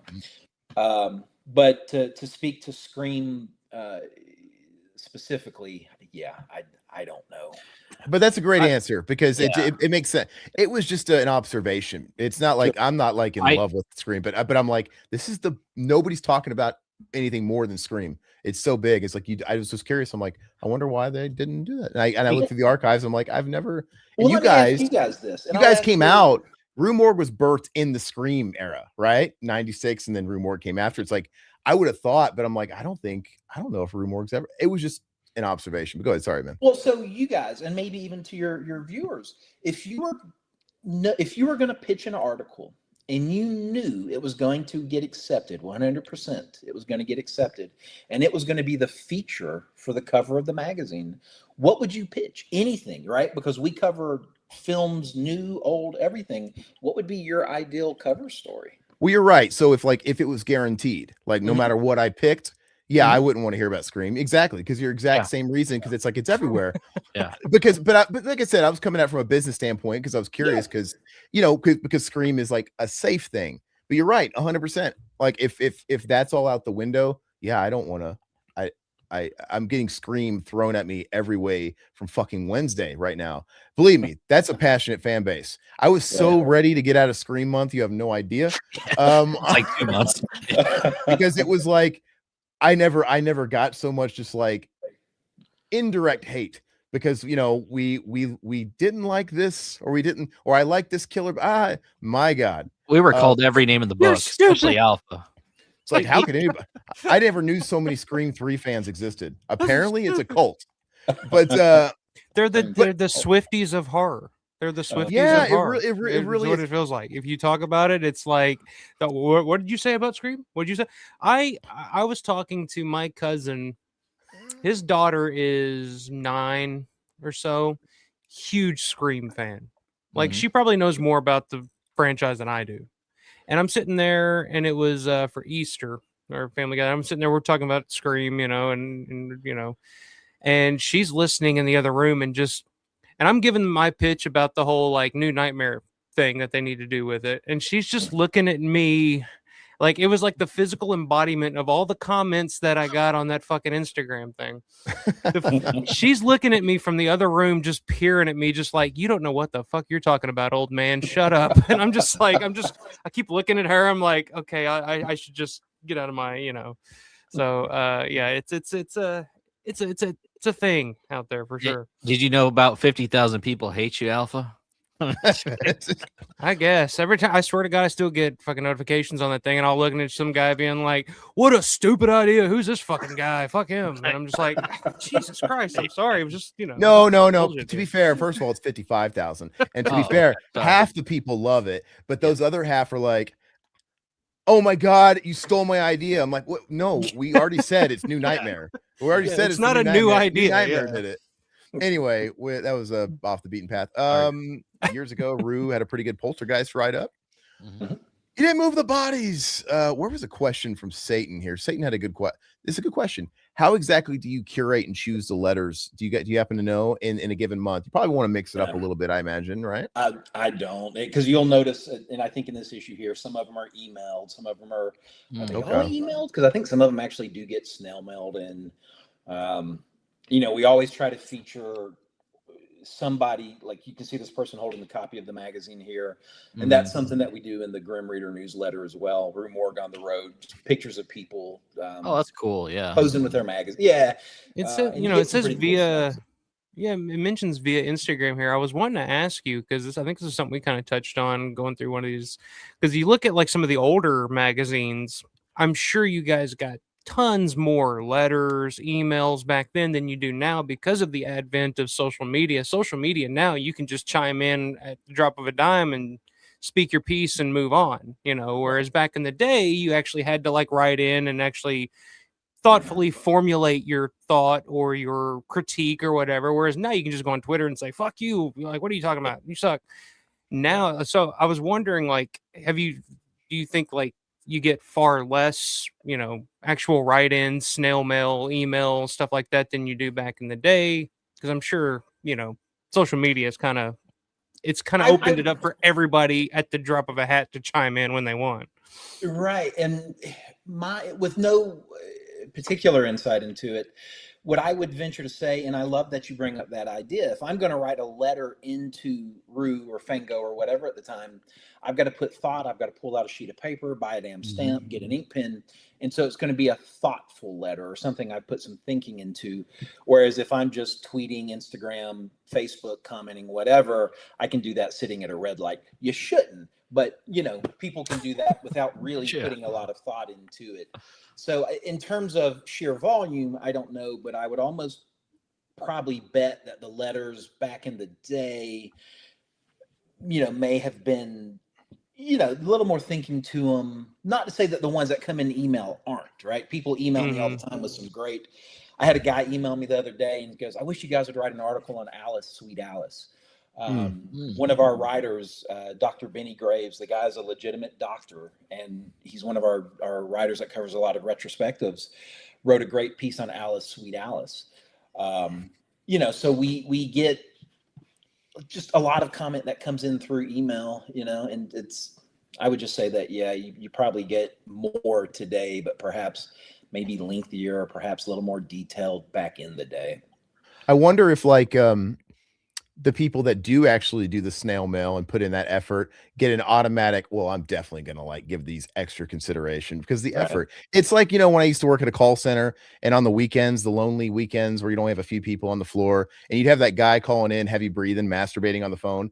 This guy could have just went on like fucking chat roulette, like an easy incel. And he put in the time and effort to call our number.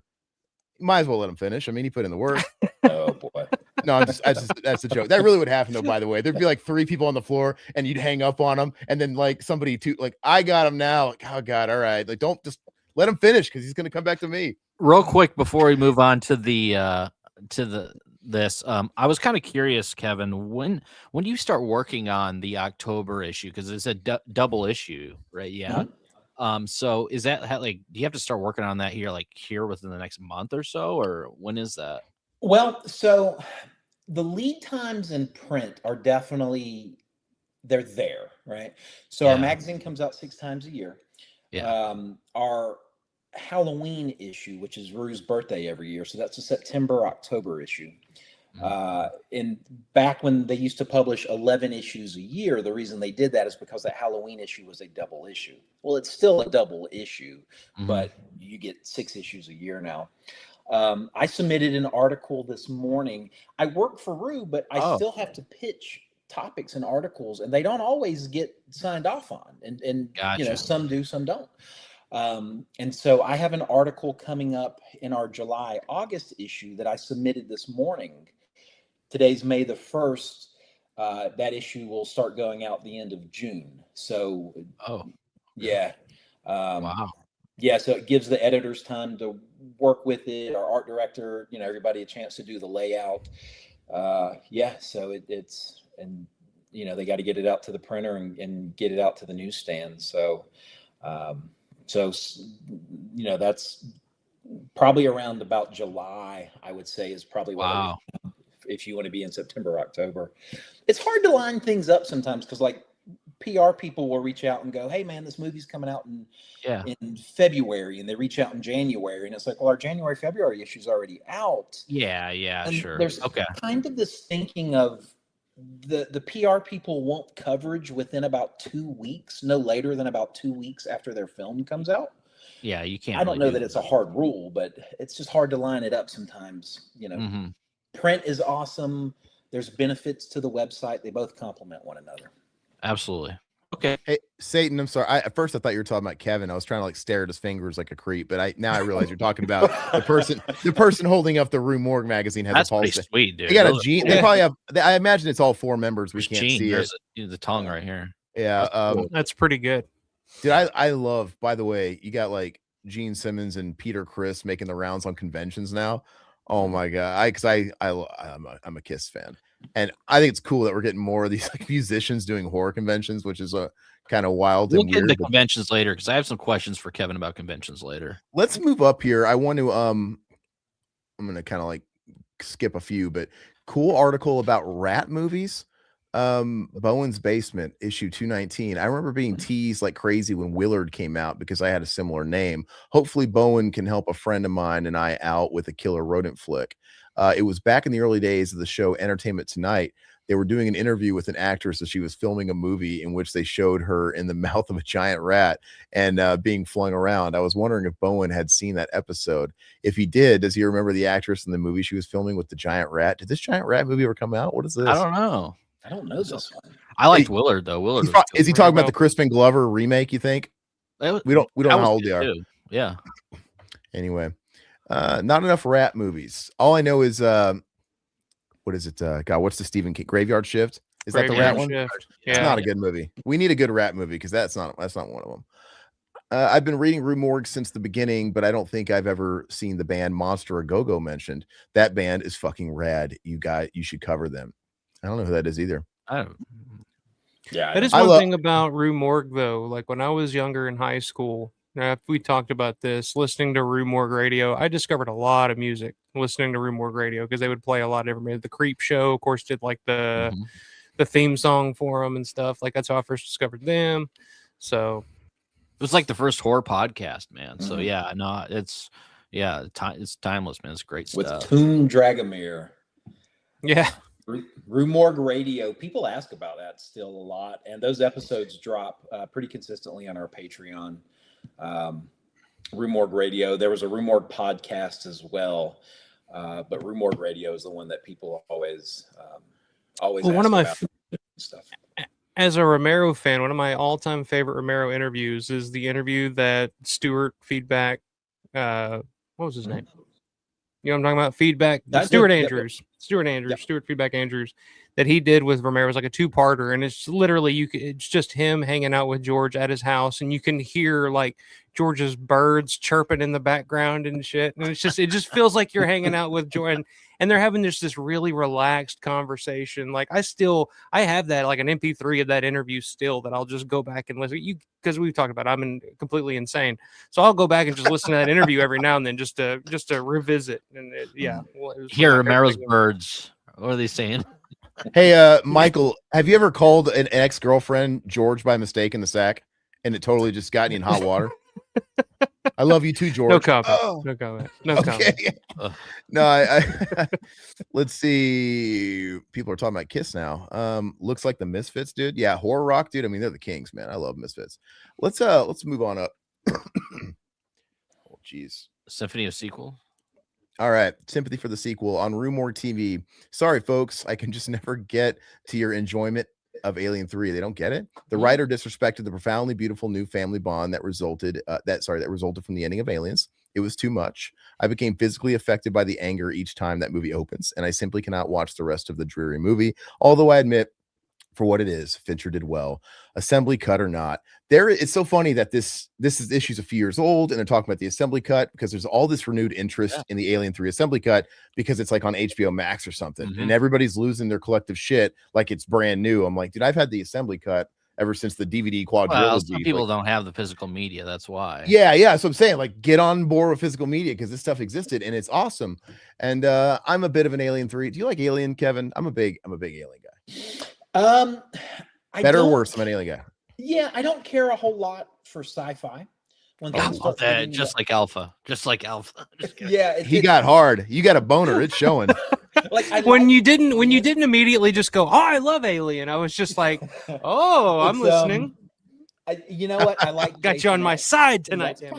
He likes Jason X. So that's redeeming. God. There you go. Well, all right. Yeah, I'm not really a sci-fi guy. So I like Alien. You know, I do like The Thing.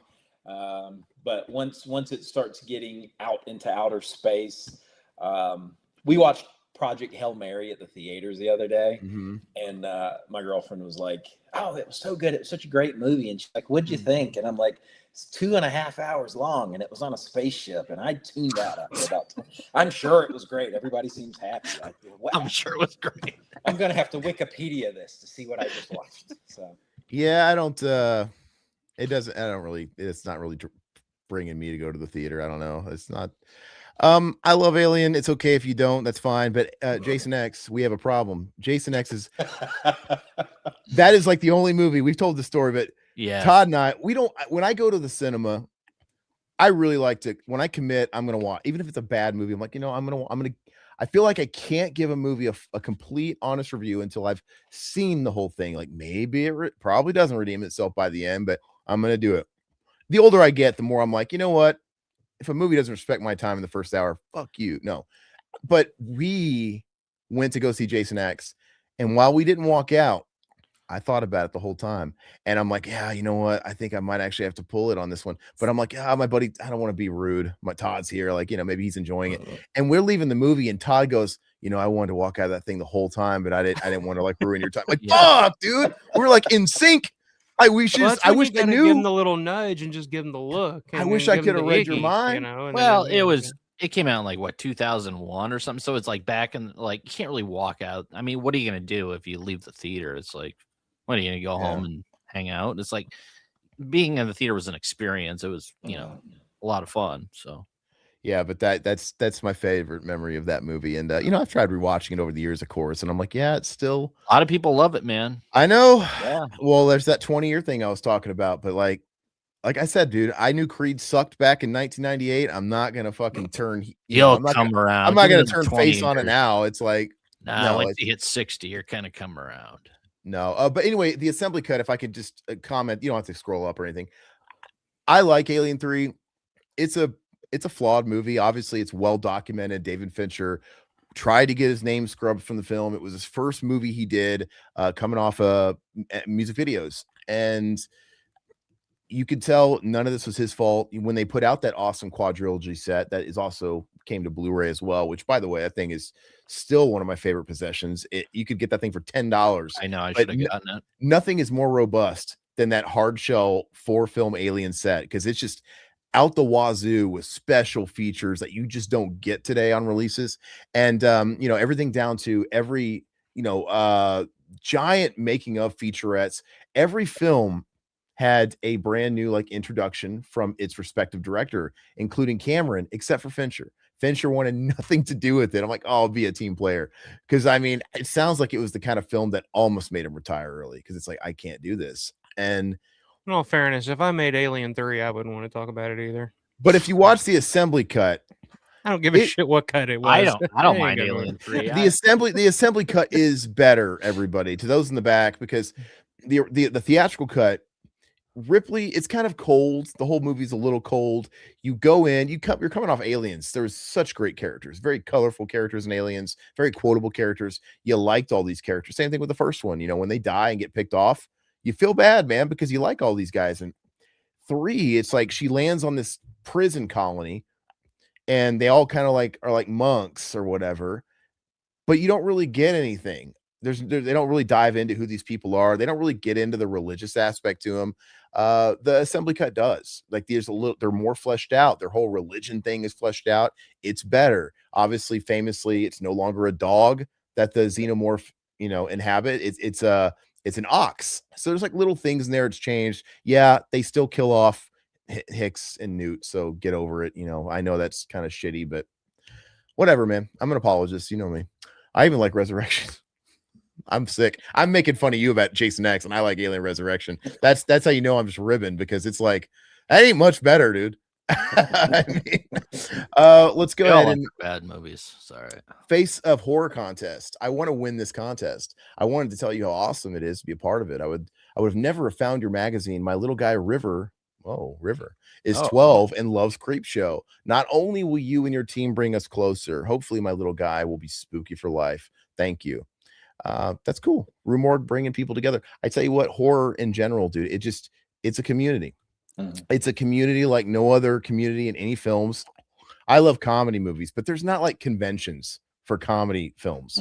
There's not like these places people congregate and go and just, but it's like a lifestyle, man. The whole con scene, you have people, it's replaced yearly vacations to Disneyland or whatever. People save up, their whole families save up their money because they're horror families. It's generational. They save up all their money, and once a year they go to their favorite con and they meet their favorite guests. It's probably Matthew Lillard, and they spend a whole bunch of money, and that's their thing. And it's a beautiful thing. That's why I appreciate that Rue Morgue kind of covers the whole spectrum of it, because, heavy music, edgy music, all that shit, it delves into the darker stuff sometimes, and that's the same way with music, man. There is no other pulsing fan base like that in music than the hard rock world and the horror world. And I appreciate it more now that I'm getting older. It's like, of course I don't have a whole hell of a lot of friends where I live now that I have wife, kids, all that stuff. So and it seems like the older you get, the harder it is to find like local friends that are into like horror and that sort of thing. So just the fact that we can do stuff like this, like talk about horror films on a Friday night, is just, of course, the sense of community is great, man. I love it. I keep joking with Todd, because we're gonna get our fill of that, meeting old like-minded friends when we do we're doing the VIP Living Dead weekend thing. And I told Todd, you've done it many times, right, Alpha Sue? You know if this is true or not, but I'm like, what if we go there and it's just like that scene in Wayne's World where they're backstage at the Aerosmith show, and it's like, the guys come up to him, they're like, so how long does it take you to get here from it's like, it takes us 15 minutes door to door, and Wayne's just got that face like My mom gave me $1 and dropped us off at the park and ride. Bobby, it's like a lot of people's girlfriends are back there like, no, like it's like we want to follow Savini back there like, nah, where's your pass? All right, no, you'll just run into John Russo getting hammered on Iron City, wandering around telling you story, like telling you the same joke for the 5th time in a row. Speaking of which, dude, I just forgot that I'm wearing my Night of Living Dead hat. I'm actually scared that the video is going to get taken down because I have the logo on my head. You about to get the strike, sir. You about to get the strike. They're notorious, Kevin. They're notorious. All right, so move on. Here you go. I just subscribed. This is for Kevin, digital edition too. Nice. Let's see. And get into the Halloween issue. I'm a first-time subscriber and decided to go digital. We actually sent out a survey in our newsletter, the Grim Reader, this past week. And it's a business survey asking people, do you prefer digital? Do you prefer? And with Rue, like the issue that we're going through today, and I didn't realize this until recently, it's considered a rare issue now. And that means at some point it will no longer be available. We have the print subscription, which is kind of our meat and potatoes, right? but we do have the digital subscription. You know, this is what you guys utilize every other week. So for those people that don't, you know, I get it. Like there's just space and you can't have everything all the time. So you Some can get people live on the digital. go, travel all the time. They can't take all this stuff. Absolutely. Yeah. But we also have our digital archive. And right now, I think it's about 160 of those past issues. So when you subscribe to the magazine, you can go Classic, which is our print subscription, or you can go Signature, which is where you get 6 print and a year's access to the back catalog, which includes sold out issues, those rare issues.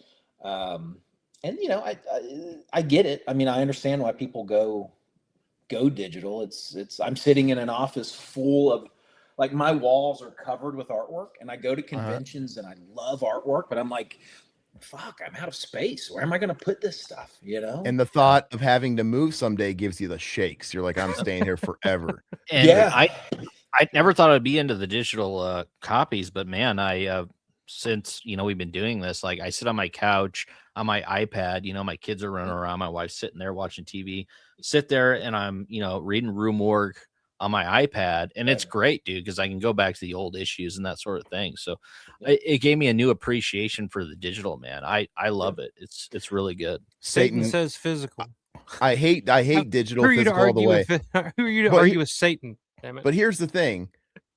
That's great that you feel that way because we have all of it. I think there's a place for everything. And as long as we have options, that's the important thing. Sure. Because as long as you're going to please the people like Satan, the devil himself here, the Dark Lord, who absolutely will not do anything but physical. I'm a physical preferred person too, but there's a physical media, records, the whole deal, movies. But you know what? I like digital movies too, man, because when I travel, I'm not taking this stuff. I have a digital library too, and I back up my movies sometimes. And we all swing both ways, dude. I like crickets. No, I'm just kidding. No, there's never. Look, I love Spotify. I hate it because I hate what it's done to the industry. I love Spotify, man. I hate what that shit's done to the industry, but it's an awesome device, man. I will always buy records. I'm always gonna buy the records that I love. But dude, I mean, like if I want to go on a walk or a jog, dude, I don't know what I did in life before I had Spotify. I consume everything, man. It's all great. Matter. Yeah. It's all great. So Satan sounds like a Rue Morgue's going to keep you happy. Doesn't sound like they're going to go away from physical. Go ahead and move on. Coroner's report. Oh, this is the weird stats and morbid facts. This is interesting. I go up. I like to cherry pick a couple of these to see if there's. If for people who like the weird stats, it's one of my favorite columns. We actually have a couple of books called the Rue Morgue Library, and we have one that is nothing but it's actually called Weird Stats and Morbid Facts, cover to cover, and it's a compendium of these that have appeared in the issues over the years. For contributing the opening narration of 74's TCM, actor John Larroquette was paid in marijuana. Yeah, now I've known that for a long time. I think he was doing like the podcast circuit a few years ago where he was talking about that. I think that kind of shed that light a little bit more mainstream now, but that's such a fascinating story as well. And I love John Larroquette. I think he's great. I love his cameo in Demon Knight too. But he's great. And they got him back to do that remake, right? The remake. He did the voiceover again. Yeah, he's awesome. Let's see here. TV spots for 04 Sita Chucky included a disclaimer that singer Britney Spears did not appear in the film because the ad showed the scene where Chucky drives a fairly convincing lookalike off a cliff. Yeah. And it was like her plate was like "Baby One More Time" or something. It was obviously a parody of her. I don't remember. You have John. You don't remember that? I remember that. And you have John Waters taking pictures. It's like a paparazzi. He's like, "God bless the little people." That movie is something, man. I get why people hate it, and I don't want to admit to like liking it necessarily, but I'll be damned if it's not funny as shit. Like I watch it and I'm like, how could I not laugh at this? Like, you know, Glenda, when he doesn't, he's like a traveling carny or whatever, when he just assumes he's of Chinese nature because it's like, or made in Taiwan because it's like printed on his little thing. And he's like training, doing the martial art. Dude, it's so stupid, dude. And when he jumps off that wagon, he's like running, that weird effect they got. It's got its place, but the last good Chucky movie's Bride, though, really, if we're being honest. Do you like Chucky, Kevin? I dipped out of the franchise after the third one. I saw the first three. I've seen bits and pieces of everything since. I recently had somebody tell me that the series was really good. It's fine. I grew up in Georgia, so the idea of like people hiding out in the woods trying to murder me and my friends was always a bigger deal. That's probably why I love Friday the 13th. So when it was like, so the doll is coming back to life with the soul of a serial killer. Okay, that's cool. Why wouldn't I just run away or lock a fucking door? So I know it's all kind of a reach, but yeah, Child's Play. Like I enjoyed the originals. I'm sure they're good. I just never got past 3. Oh, they're not good after that. No, I mean it's the first 2 are, I think, perfect 10s. They're so great. And I think 3 is a little bit like 1 and 2 light. I think 3 is a little bit dip in quality. It's fine. It's still classic Chucky. I actually think Bride of Chucky's better than 3. It was like kind of the boost it needed at the time. But after that, it's like you really don't need. So you're from Georgia. One of the films, the greatest film ever made, was filmed in Georgia. Okay. Pet Sematary 2. I don't know if you ever have watched Pet Sematary 2. I have, with Clancy Brown. My heart! You got to watch it with Clancy? No, we do a commentary every year. Oh, I thought you watched it with Clancy. I was like, "Hey, what the hell are you doing?" I was like, Clancy, come on over. Were you going method when you like had the mashed potatoes hanging out of your mouth, or what? We love that movie, dude. Like, it's our favorite. Yeah, it is the movie we bonded over, man. We, like I said, we watch it every year. It deserves respect, man. I love it. Yeah. Pet Sematary 2. I love the original Pet Sematary. It's great. The book, if you've ever read the book, you've got to listen to the audiobook, which is narrated by Michael C. Hall, who is Dexter. Oh, cool. Greatest audiobook of all time. It's fantastic. Oh, you did listen to the audiobook, Michael? Yeah. It's on Spotify, I think. Okay. You can actually listen to the whole thing, but yeah, there's a lot of like horror connections to Georgia throughout the years. Like my buddy lives in Georgia, and he's always going to different locations and stuff, from like Fulci stuff to Walking Dead. I mean, The Walking Dead made Georgia a tourist location at this point. Right. You had what was it? Cannibal Apocalypse was filmed. I just watched that a couple of days ago, Alpha. That was great. Was it the Fulci films? Was it City of the Living Dead that was shot in Savannah? So City of the Living Dead was shot, and it was. I remember watching it. Savannah, especially the downtown area, is known for its cobblestones, and it has a very historic aesthetic to it. And so watching that film and going, hey, this looks like, and then you see in the credits, it was filmed partially in Savannah. There's a guy that lives in Savannah named Stratton Leopold, and Stratton worked on most of the film projects that came through Savannah. He owns an ice cream shop, and it's one of the most famous ice cream shops. I don't know if it's in the country, but certainly in the state. And he directed some big movies, and then did different roles. Like when you watch the crazy, like Gaffer and Second Production. Stratton did those things. But Fulci, City of the Living Dead. It's funny to think that this down south town stood in for Dunwich. Yeah. And I find Fulci just so fascinating because I can't find a ton of stuff on Fulci. Like Romero, of course. I mean, there's a lot of history with Romero, but like Fulci, it's kind of a little bit more sparse when it comes to that stuff.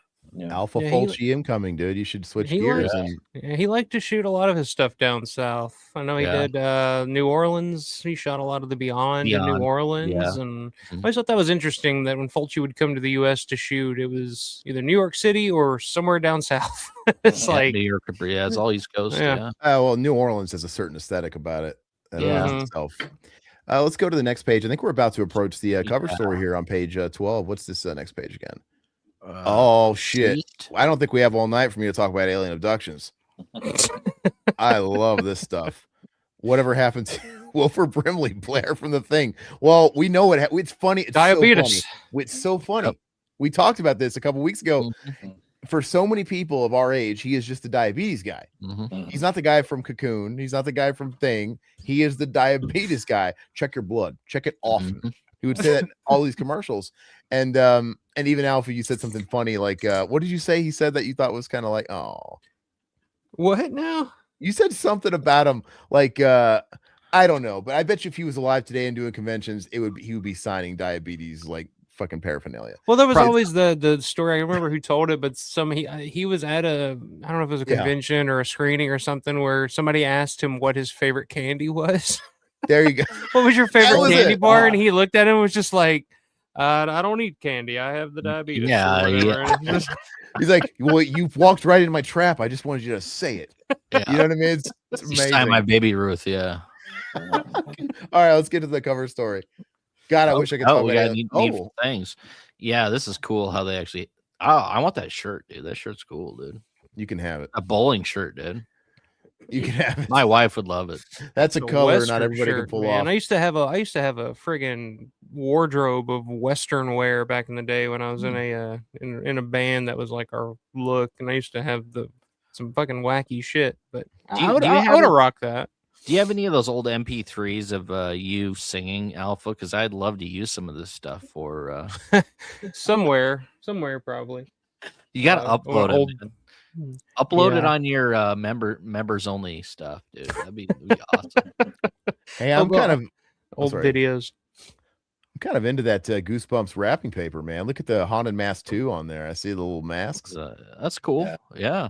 I remember the Scholastic Book Fair, man, in like 95. Mm-hmm. That was a big one. Like, I got to get that Haunted Mask 2 book, man.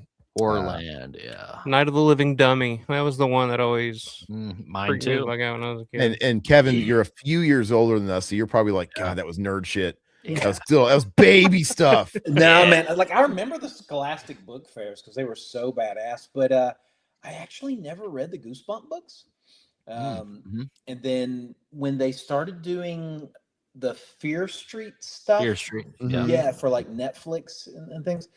I mean, I've always been a big reader. And then it's like when I started reading, I have that story that everybody has. Well, my mom had a box of Stephen King books somewhere, and when I turned however fucking old I was, 10, she said, "Here's the box of books." And so those are some of my earlier reading memories. But I remember as a kid, because I'm a nerd, so I liked video game magazines and all that kind of stuff. That was always kind of my thing. Aaron got me in the rabbit hole of alien abduction. Dude, I know, dude. I'm telling you, I'm the guy for it, but we can't do that tonight. Don't tempt me. We'll do a show about alien abduction because You know what? to talk about that. Yeah, because I mean, if nothing else, like right now, like you're starting to think, like, yeah, there's something going on, guys, we have more evidence and proof. We had congressional hearings about the existence of aliens, and nobody gives a collective shit about it. If those congressional hearings happened in the 90s, it would have been like, what? But now it's like everybody's so numb. We have so much information and crazy stuff happening every day. It's like, oh, aliens. I listen to old episodes of Art Bell every night before I go to bed, and like, as I'm sleeping, listen to all those alien abduction episodes. It's great. I love to on that. I go back and revisit those like Coast to Coast. I used to love the Halloween episodes where you do Ghost to Ghost. Every Halloween, man. I'll find some of those on YouTube and just every night in the 90s. I didn't have a television in my room for the longest time. I just had the radio, and I listened to Art Bell every night when I was going to bed. So, well, Kevin, if Rue Morgue ever gets the Dan Aykroyd plug, let us know, and then we'll have a giant 8-hour discussion about aliens and abductions. Because like he'll do those, he does very rare appearances. It's always like on some obscure alien shit. It's so funny. Like, oh, he's either talking about vodka, Crystal Skull, or aliens. Yeah, I love it. Freddy, there's the cover story. Freddy at 40. Yeah, that's cool. Let's go up. I want to read the title there. On November November 9th, 1984, the supernatural slasher movie A Nightmare on Elm Street arrived in theaters, turning its gruesome villain, Freddy Krueger, into a pop culture icon with 9 sequels since. Now, 4 decades later, the man behind the maniac, Robert Englund, shares thoughts on the character that made him famous, the evolution of Freddy, his favorite unmade Elm Street sequel, and returning to the role one final time. I love it, dude. This original movie, I don't know. I think I take it for granted, but it's probably still the best if I'm being honest. And I even like people like to clown on some of the effects, like especially like his arms stretching out in the alleyway. Dude, I don't give it. I think it's scary as hell. Like I get it. Like you're I don't know what you're paying attention. It's so creepy, man. That would have rocked my shit if I saw that. I actually like the ending too, with the mom getting pulled through the window. I don't like that. I like it. With the man I like it. Yeah. I think it's hysterical. And the fact of the top of the car, or dude, it looks like one of those like kids pool inflatables, dude. It pulls yeah. through. My favorite of the whole thing is like towards the end when Nancy, she's calling John Saxon and she's like, Dad, just come over in like 10 minutes, right? Yeah. And I think it's like 10 minutes. And in those 10 minutes, she home alone Macaulay Culkins that whole fucking house. Like in 10 minutes or whatever, she does all this shit. And it's like, how? Like, how did she know? And she manages it, man. It's like, that doesn't really happen. Wes Craven always had like and I guess you could Last House on the Left. He always had a thing for like booby traps. Hills Have Eyes. Like that the ending of the Hills Have Eyes is all about like the characters setting up booby traps. Like Wes Craven was always into the main characters being creative and creating booby traps for some reason. I don't know. I thought that was interesting. And then of course they did Home Alone and made millions of dollars with it. And Wes Craven was probably like, well, fuck, I should have just should have had a little kid doing it. Yeah. Well, yeah. And but even Wes, come on. We had First Blood out already. Traps weren't like brand new. And Home Alone was just ripping off First Blood. But Freddy was never more visceral than he was in the first 2 movies. That's what I like. First Blood was just ripping off Last House on the Left. See? Yeah. There you go. Fighting words. No, I'm just kidding. No. But I love how Freddy is minimalist in the first movie. I like how he's not a total clown yet, and I like how he doesn't even talk that much. When he does talk, it's like at the end when she brings him into the real world. Like, I'll kill you slow. He says like little stuff like that. It's like, huh? Well, and the fact that you can't really see his face too. I love it. Yeah, it makes it more creepy. It's really cool, man. And his makeup changed in every film, but I like those first couple of movies where he actually looked like a burn victim, and they kind of got worse as they went on. But so 40 years ago in the immortal 1984 classic A Nightmare on Elm Street, Wes Craven unleashed child murderer turned terrifying supernatural dream demon Freddy Krueger on an unsuspecting world. Since then, the hat-wearing, razor-glove, burnt-faced boogeyman in a red and green sweater not only became a horror icon, but also a pop culture phenomenon who appeared in a total of 9 films, where in all but one, he is played by the amazing Robert Englund, as well as 2 seasons of a television series titled Freddy's Nightmares. That show sucks, guys. I'm sorry. Did you ever watch that, Kevin? So when Tubi got the rights to it and started streaming it, because you found a lot of tape traders on the convention circuit over the years that I had it. I've not seen all the episodes. The first one, which is kind of like an origin story for Freddy, and I think Tobe Hooper actually directed it. But I remember watching that and kind of being like, well, Friday the 13th has a series, which is actually really fucking good, even though it has nothing to do with the franchise. And then Freddy's Nightmares, they really went hardcore horror anthology. I liked it for what it was. It wasn't my favorite anthology. I always enjoyed Tales from the Dark Side, Monsters, those things. But Freddy's Nightmares, it's it was just kind of there. It's charming. We've been doing no, Todd. Come on, Todd. Come on. Kevin likes it for what it was, and I hate it for what it is.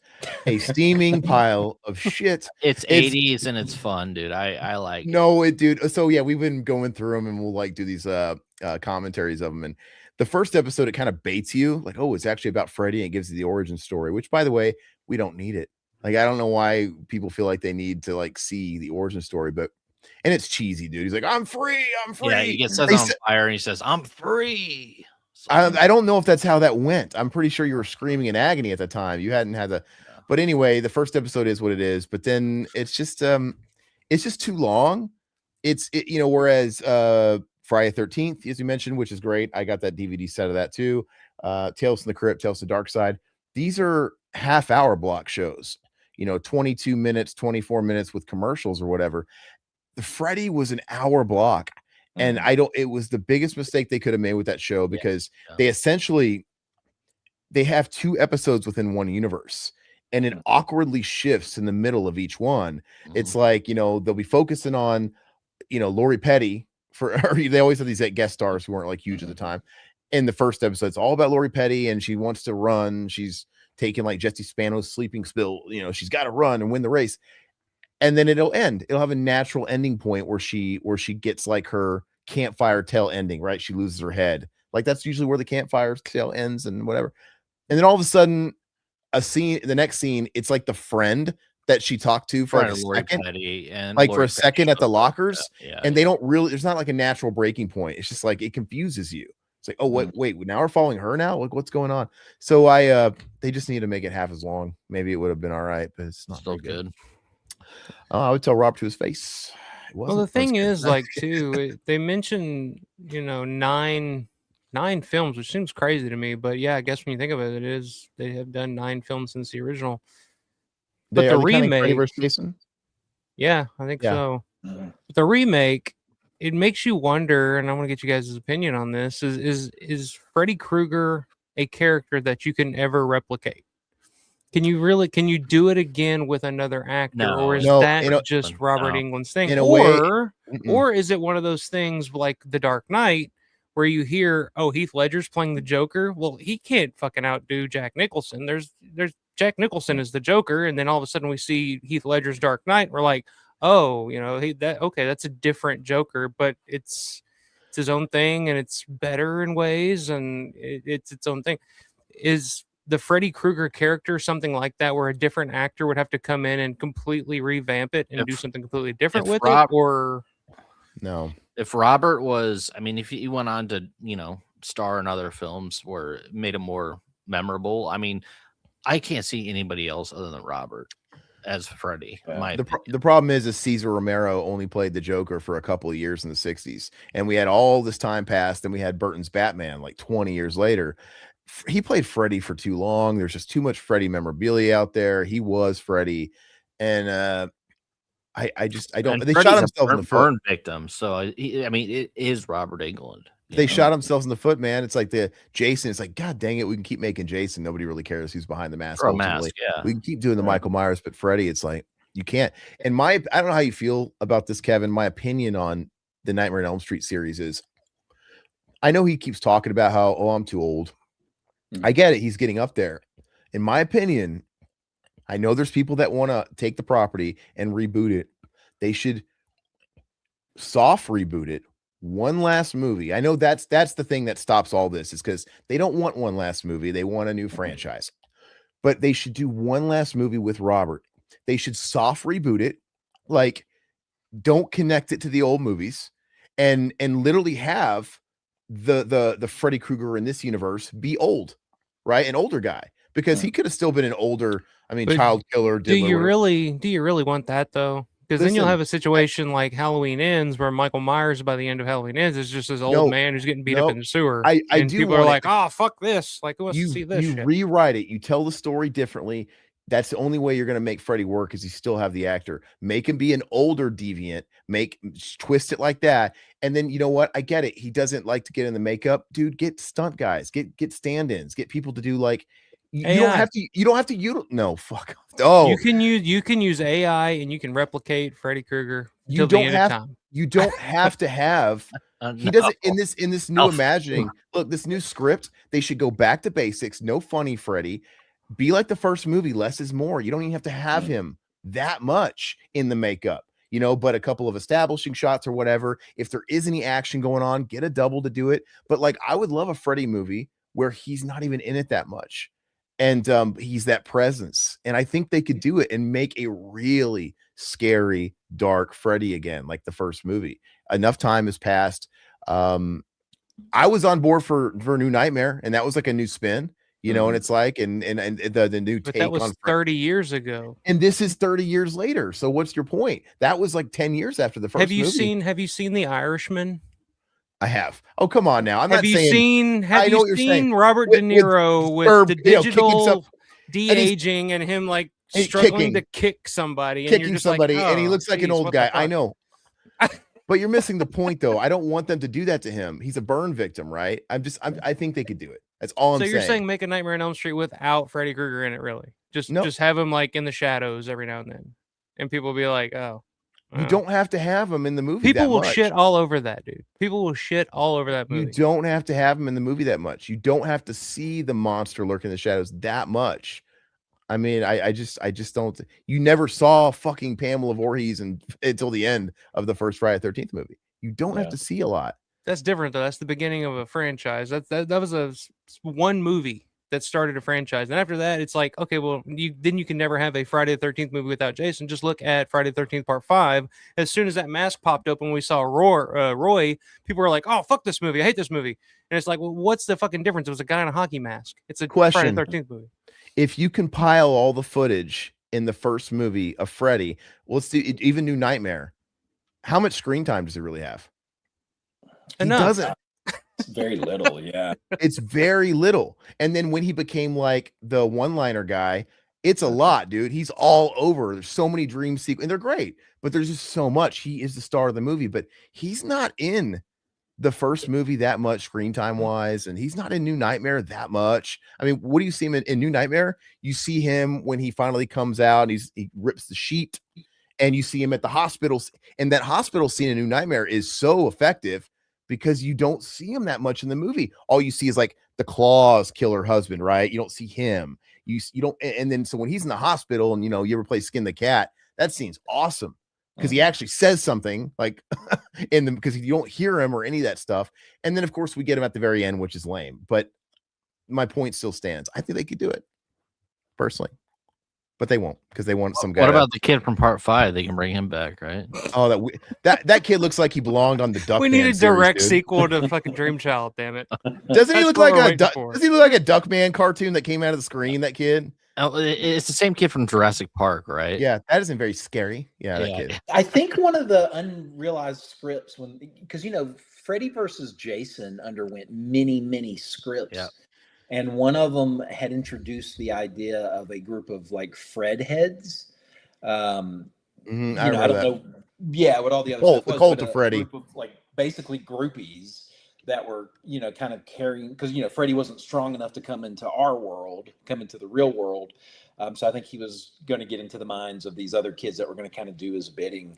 In terms of thinking of somebody else, and I'm if you're familiar with the Wolf Creek series. Oh, I love Wolf Creek, yeah. So John Jarrett in Wolf Creek 2 is probably the most adjacent to a Freddy that I can think of in terms of the corny one-liners. He's got some brutal kills, but he just has those catchphrases and those little things, those little zingers he has to kind of throw out there. Not suggesting that, he would be a new Freddy, but when I think of Wolf Creek 2, I think that's the character that is most like Freddy to me without actually being I'm Freddy. totally with you, Kevin. Yeah, that's you're spot on with that because he is absolutely. That's a great that's a one. good pull. Yeah. I don't know. I kind of like the idea originally, like when they were originally announced the remake of Night of the Living Dead, Nightmare on Elm Street. I'm not on my channel tonight, guys. Nightmare on Elm Street. Originally they had tossed around the idea of Billy Bob Thornton as Robert Englund. Like that was the rumor, and I was always kind of like intrigued by that. I was like, man, because I don't know, I feel like he could maybe pull something like that off in like a different take, like a like a Southern type of Freddy character maybe. But yeah, I don't know. To me, it's just like I don't know if they'll ever be able to redo it. To me, Freddy's just one of those characters. He's not a guy in a mask. The charisma of that character is in that actor, and maybe enough time has passed now to where the new generation won't give a shit. They'll just be like, oh, it's Freddy Krueger. You know, it's the guy with the hat and the claws, maybe, you know, and they'll just look past it. But I don't know. It'd be like trying to redo. It's like when they tried to recast Pinhead. They tried to do it with him yeah. in the second movie. You know, they tried to do it with Robert, and you know, they were trying to do it with someone else, and it wasn't working. Yeah. And they're like, he's just not Mark Patton wasn't the guy though. No. And yeah, Pinhead has failed, dude. It's like, obviously we had the great value Pinhead. Yeah, we had like, not if it's not as Doug bad. Bradley, it's just, you know, it's just not the same. But unfortunately, Hellraiser never hit the echelons that Nightmare on Elm Street did, though. But I like it, Billy Bob Thornton, be like, I like the way you dream. People are talking about Kevin Bacon, and I think Kevin Bacon might be all right too. I think the answer to all these are wrong. As much as I like these guys, like no, they're all bad. Paul Rubens, let's just throw Pauly Shore. Let's have him be Freddy. John Travolta. Hey, Freddy. Hey, you know, we have wrote this fan film in our heads before, because it's like this Freddy Krueger, that the John Travolta variant of Freddy Krueger, he exclusively haunts people at 24-hour fitness locker rooms in the shower at 3 a.m. All right. You've heard all those stories, right? They're so funny. Moving on. No, they're hilarious. All the people that say, yeah, I got a costume by John Travolta at 24-hour fitness at 3 a.m. in the shower. He'll like come up to me and be like, hey, you got really nice hair, brother. Like, or what? Like, thanks, man. Like, there's a million other free showers right now. It's totally empty. Anyway, I like that idea personally. Sorry, I brought him up. So you want to do Nightmare 2 again? All right. I love Nightmare 2, dude. I do too. Great, I do too. Mark Patton's, he's great. Dude. One of my earliest memories, Nightmare 2, is that opening nightmare with a school bus, dude. Like teeter-tottering on that. Yeah. Ooh, it's still scary, man. Yeah. Let's get to. Wait, hold on. Down is up. What's up? You're not late, dude. You're never late. What's up? What a great idea. Nightmare on Elm Street with no Freddy Krueger. Yay. Yeah, it's just, well, you're making fun of me now, but and fuck you. But no, I'm just kidding. No, just no Robert Englund. You can't have without Robert, dude. Is that Freddie Mercury down there doing the makeup? The bottom right? Who was that? I think so. It's like Freddie Mercury right there. Did you skip the whole beginning of the interview? Go back. Oh, I'm sorry. I thought you. Okay. No, we got off on a tangent. All right, so let me go ahead and read it. All right. Yeah. So I just did the first paragraph, Todd. A horrifying monster who can kill you in your dreams struck a chord with audiences in the original film, not only became an enormous hit, made Wes Craven and Robert Englund household names, and created the aforementioned beloved franchise. But it also started a merchandising frenzy that saw countless pieces of Freddy memorabilia released, including masks, gloves, model kits, action figures, video games, novels, and comic books, just to name a few. They had a 1-800 hotline. Like they had so much, dude. Let's see here. For those of us who grew up alongside the kids of Elm Street, Freddy haunted our nightmares as much as our VHS collection. Now Rue Morgue celebrates the film that changed the genre forever with the actor whose intensity and physicality made his character an indelible icon of the consumer age. As genial and quippy as his murderous, molten-faced counterpart, Robert Englund looks back on the fame, the franchise, and the monster we know as Freddy. By the way, is this Andrea who wrote this? Who wrote this one? Who was this? Ernie. No, Ernie. Ernie. Okay. I just wanted to give. I think Andrea does contribute to this article, if not this portion, somewhere else in it. Okay. I just wanted to. Okay, so let me go ahead and read the questions now.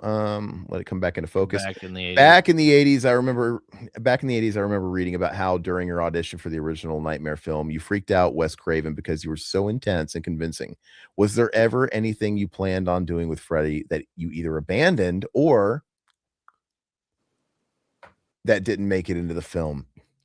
I'm trying to remember. I think at one time, that's Robert Englund. I think at one time I was so in love with the bald look of Freddy that I really wanted to get rid of the hat. But then I realized how the hat would also be used to reveal the grotesque nature of Freddy's burn deformity. The fedora also had this great ability to shadow the eyes. With just a slight tilt of the chin, I could let the theatrical lighting in. I knew that would be an advantage too, so I eventually discarded the idea of getting rid of the hat, and I wound up loving it. And when I was doing a wardrobe test, I remember seeing my shadow with the hat and also with the glove, and it just looked great. So I decided that the hat was a real value, and I was going to wear it as much as possible. I would selectively reveal Freddy's baldness. Yeah, I think the hat's great, and it's exactly that reason, man. It selective shadow, and the rest of the character came to you pretty quickly, right? Yeah, it was a very rapid discovery sequence that Wes and I went through with Freddy. We talked about very cat-like movements, and I had recently seen Nosferatu with Klaus Kinski, so that sort of influenced the posture a bit. Then there were other things I discovered, for instance. With the weight of the glove, there became a kind of gunslinger pose, and I combined that with the thrust of the neck of Kinski did as Nosferatu. I also did that's my favorite Nosferatu. Yeah, mine too. Kind of listening head tilt, almost like animals do, but I didn't get it from animals. I actually got it from the late great Andrew Prine or Preen.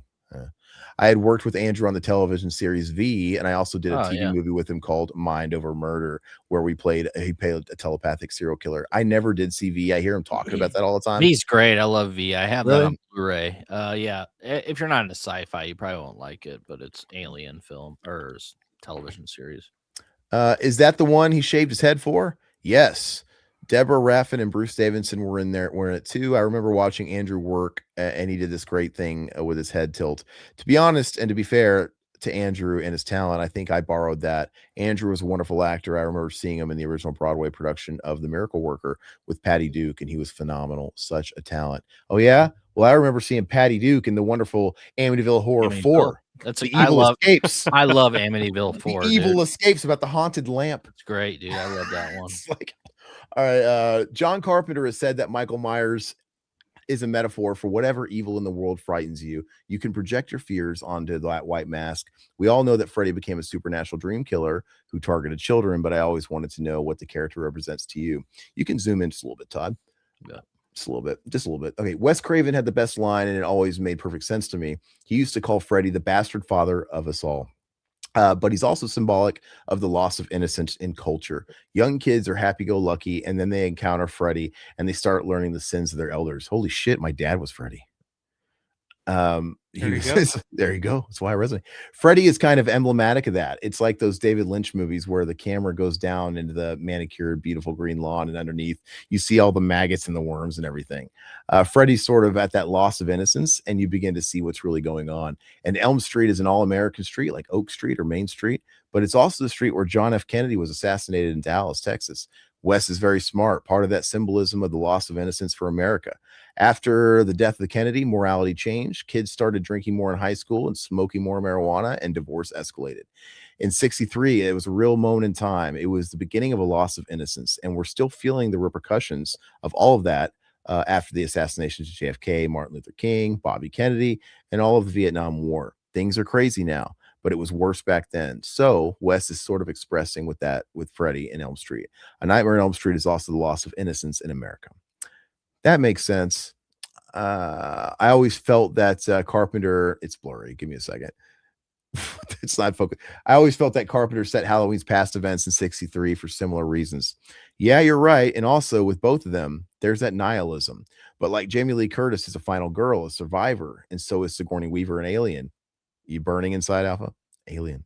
Wes always wanted there to be a Beauty and the Beast thing going on in Nightmare, and he wanted Heather Langenkamp's Nancy to win and defeat Freddy, because just like in the other films, he wanted to leave the viewers with hope. We already have some like lovely nerd. I love Nancy. She's so hot in the chat. I'm like, you guys are coming out in full. So it's what we expect. No. When I think back on the Elm Street series, I vividly remember that. And around 1988, when Dream Master was released, the Freddy character was really at its height in popularity. I mean, he was everywhere. What was that time like for you? Well, I've done close to 100 movies now and lots of television. But for me, I was kind of exhausted by 1988 because I had done the first season of Freddy's Nightmares and Nightmare 4 back to back. Plus, I was offered a chance to direct 976 Evil, so I was trying to sustain that forward motion. Which is a fun movie. Sorry. Yeah, I still have never seen it. It's funny. I've never watched it. Watch it. It's fun. I was also dealing with doing MTV and talk shows and all of that. So I was learning that game, and it's nothing they teach you in school. They don't teach you about doing movies in Europe or about how to do a press junket. I remember doing a bunch of interviews in New York, and I saw a rack of clothes go by. Sharon Stone came out of the hotel room next to mine, and she said, "You have to change for every interview." And she was right. Because if they put you on the news at noon, then you go on the 10 o'clock news and you're wearing the same thing. It looks like you only have one jacket. If you did the New York press junket, you had to do all the morning shows at the time, like Regis, Today Show, Good Morning America. And then at night, you do all the talk shows. So I was learning that and learning how to be fresh because you get asked the same questions a lot. You have to have the same answers, but come up with a joke or a quip so it seems fresh. Otherwise, you start sounding like a robot. So I was still mastering that, but I was also starting to go to film festivals overseas and realized I was international. Very soon after that, I started working overseas. That's the big gift, the big happy accident to a career that no one tells you about. I had the television series V and the Nightmare on Elm Street franchise back to back, and they were both huge international hits. I remember, I mean, number one in Tokyo and number one in Berlin. Culturally, you can't get much further apart than that. So it was great. Ever since I was a kid, I wanted to be big in Japan. Yeah. I don't know what. But I was like, wouldn't it be cool if we just big in Japan? You can like live normal here. Yeah. Whenever you want, like Japan. You go make your nut and have your ego blown in Japan, dude. It's a great. Come home. I think it's great. I always figured Freddy didn't go all the way to hell. Okay. Well, yeah, obviously not. I love the original Nightmare on Elm Street. I mean, he's here. He's torturing us. I love the original Nightmare on Elm Street, but I also love the sequels, even though Freddy changed quite a bit and became funnier. I always wonder what your thoughts were about how the character evolved. Well, when it comes to the organic nature of Freddy doing more comedy, I mean, Freddy was always cracking one-liners, right? He really wasn't in the first one. Was he? Is there any one-liners? Yeah, a little bit. This is God is a one-liner, but it's not funny. No, you know what I mean? I can't remember what else he said. No. I mean, I'll kill you slow. I'm your boyfriend now, and he does do that one scene where he cuts his fingers off in the beginning. And he stares at it. He just laughs. He's like, look what I just did. And I always found that to be a bit comical. And that Freddy, when he cuts his like belly and like the maggots come out, his body isn't burnt. He's even got hamburger meat on his chest. Like, oh, it's Freddy with a regular chest. It was weird. But let's see. For example, in the first movie, we have Freddy saying, "I'm your boyfriend now, Nancy." There you go. And sticking his tongue out of the phone. Yeah. And tearing off Tina's face and mocking her. He was always, he was always joking around, but you're right. He did change. We probably jumped the shark around number 6. But I have to be honest, we intended to. We were sort of making that movie about the cultural references and putting Freddy in there and the cultural touchstones. We were kind of having our cake and eating it too. I remember doing one shot of that movie where I was pushing a wagon full of spikes, and literally the mental image was Bugs Bunny. That's literally what it's a reference to. Mm-hmm. He's pushing it, and it's that wide shot. He's like, he exhales. It's a giant, just Bugs Bunny cartoon. The whole thing. It's a great scene, though. I like that scene. It was a cool scene, I guess, but the movie's terrible, not good. It's a bad movie, but yeah. But that was just following the natural, organic nature that Wes had originally set up with Freddy as a cruel clown. And I think it was Wes who told me that Freddy was like a cat playing with a mouse before he kills it. So I had always held that image in my mind's eye. He toys with his victims, and Freddy is unabashedly happy in his work. He's on a real sweet revenge, I'm guessing, trip mission. I always figured that Freddy didn't go all the way to hell. He got down to purgatory, and he's sort of in the waiting room for hell. But every time anybody from Elm Street that has anything to do with burning him alive talks about him or dreams about him or remembers him, he has this shoot into their subconscious, and then he can haunt them and toy with them and torment them. Freddy loves that. That's his idea of a good time. There's a certain joy he takes in his haunting. There was plenty of sequel scripts that never got made. Was there one you really love? Well, I wrote one for Nightmare 3, which was about the older sister of Tina, who was played by Amanda Weiss or Wiss. I don't know how to pronounce her name. In the original film, is it Weiss? Tina's sister comes back to Elm Street to solve the crimes, and she's going to be the new female warrior. She's older and I had her in glasses and a turtleneck with a pencil in her hair. She would find all the backstory on microfiche and use that as her entry into figuring out a way to stop Freddy. I didn't know this. Did you guys know this? No, I didn't know he wrote a draft. No, I knew there was a draft. I can't remember who did it, but there was one for Nightmare 3. I'm trying to think who wrote it, but it was like a Farrelly Brothers movie? Yeah, it was the Farrelly Brothers. No, a fairly well-known guy. I can't think of the hell it is off the top of my head now. I want to say Frank Darabont. Frank Darabont was involved with one of the films, I believe. It was 3. Was it 3? He did he not write it? I don't think so. I think they went with a different, because I think 3 was originally supposed to be. But he's the connection. That's the connection. I'm pretty I'm gonna look it up really quick because Who wrote that? Frank Darabont's Nightmare on Elm Street. Frank Darabont co-wrote the screenplay for 3. Yeah. Okay, there you go. Yep. Yeah, and you know, it's a fun fact. I used to write all the time when I was a kid. I'd write like scripts, like fanfic. Like I wrote an unofficial Rambo movie.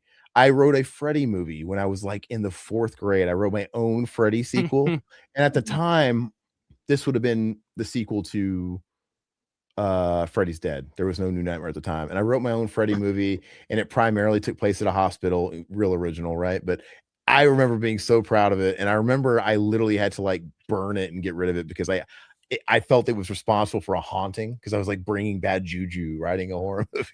But well, this would be an interesting question for Kevin because bringing up writing when you were little, like I've come across stuff like stories that I wrote when I was young, like 6, 7, 8 years old, something like that, and like reading it back, I was just like. Reading it now, it feels like I was on acid or something when I was 8 writing this stuff. Like the story layout of it. Like, do you have anything that you remember writing when you were younger, or anything that really sticks out that kind of, I don't know, because I'm sure as a writer, you've always kind of had that itch or that thing inside you where you are always wanting to tell a story, wanting to create a story, or So writing, and I mean, you guys come from varying writing backgrounds as well. It's like playing with a bucket of Legos, right? So you dump all the Legos out and you play with the pieces and try to make things match up and that kind of stuff. I remember as a child, writing was just always kind of the thing that I had a knack for. And so my hobbies were reading and writing and those things. And I remember being in 2nd grade, I think it was. I even put this in my blurb for different publications and things I've written for. We were given the opportunity back in 2nd grade to skip a night's worth of homework if you wrote an essay. And you had to write the essay on the environment. So I wrote an essay on the environment because I was just going to skip a night of homework, turned it in. A couple of weeks later, found out I had won a local writing competition. Nice. And won a savings bond. I just thought I was going to get out of doing homework that night. So I won a little savings bond. But if we're talking about kind of creative writing, because creative writing is definitely a lot different than, say, horror journalism.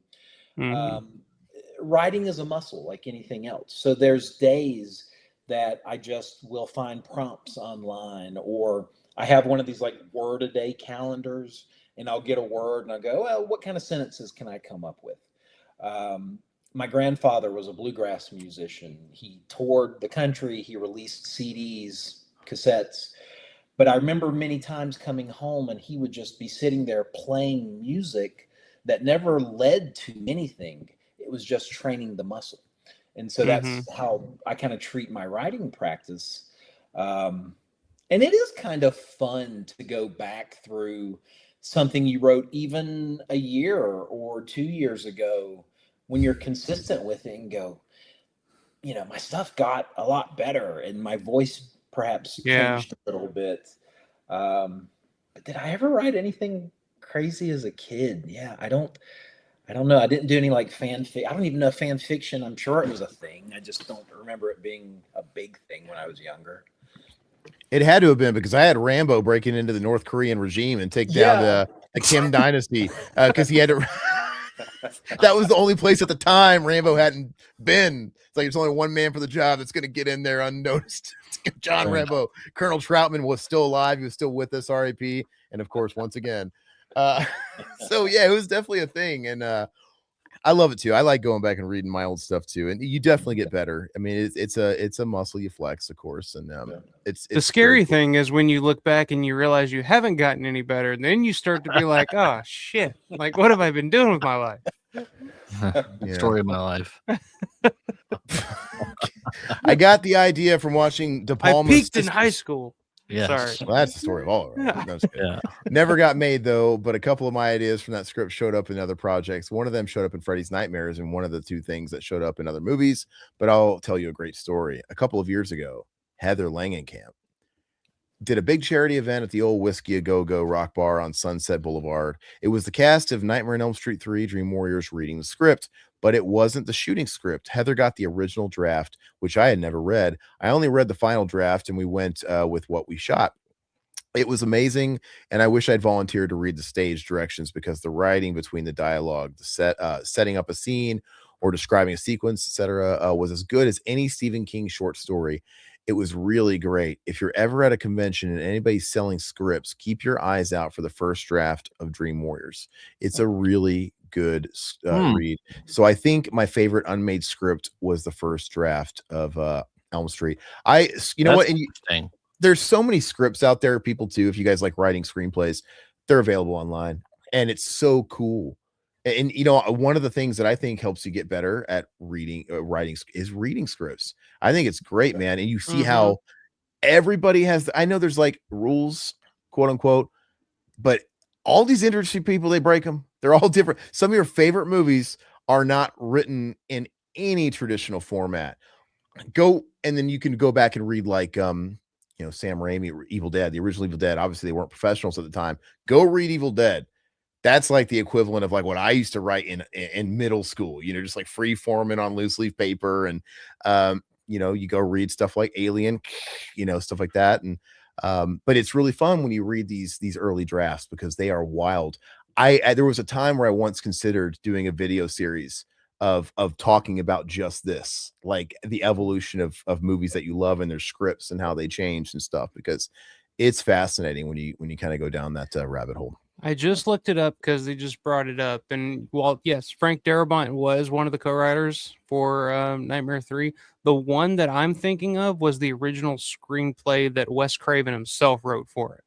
It was a completely different That was story. just undoable, and it was undoable. That's what they said, right? They said like I get it. It's like dream powers, but man, money is a thing. We can't make this script. It was just so batshit and whatever. And yeah, I've heard that too. That's pretty cool too. And that's, you know, you have writers that will write for a budget, and you have writers that will write for resources they have, like on the indie side of the spectrum. But there's a great thing about writing just like with none of that stuff in mind. Like, just don't think about money. Don't think about, can I actually make this? Just let your mind, because I know personally that sometimes you get a little accustomed to that box, like, oh God, I'm never gonna be able to make this. I want to make this. So you kind of like go there first, like, okay, what can I do? Sometimes it's fun if you want to just get better. Just ignore all that and just get nuts with it. And I would love to read that Wes script if it's available. I don't know if that one's online or not. I think you can find it. I think it's out there. It's kind of notorious at this point. I think I remember them saying something to the extent of like, you know, the big worm scene. There's like there's nothing but giant fucking like crazy shit like that nonstop, but even more crazy. It's just like we couldn't do all this. All right, go. I think where are we at? Oh, you're right. Sorry. Tell me a little bit about the work you've been doing lately. I'm playing old doctors and old priests and old scientists. I'm doing a lot of parts like that now. Those parts fit me like a glove, no pun intended. But unless I get a project that I really like Stranger Things or something, I'm basically just doing voiceover work now. I mean, I'm not hanging up my hat. Oops, I just did it again. I have to stop right there and say, when people say this stuff, but unless I get a project that I really like Stranger Things or something, I'm just going to do voiceover work. Let's be honest. When you get projects that are high profile, you'll do it. You know, let's be honest. It's like, you know what I mean? It's like, okay, I'll get out of bed for Stranger Things. You don't have to like it or not. Like, I don't like Stranger Things, but I'm not going to say no to Stranger Things. Do you know what his current role is? Like, do you know what his most recently announced thing is? No. I thought it was Stranger Things. I don't know. What is it? The voice of Cricket in the Twisted Universe, like the Winnie the Pooh and that kind of stuff. I did see that. The Pinocchio film, he's the voice of Jiminy Cricket. Yeah, and I can understand the appeal of voice acting because it's an easier paycheck. You don't have to.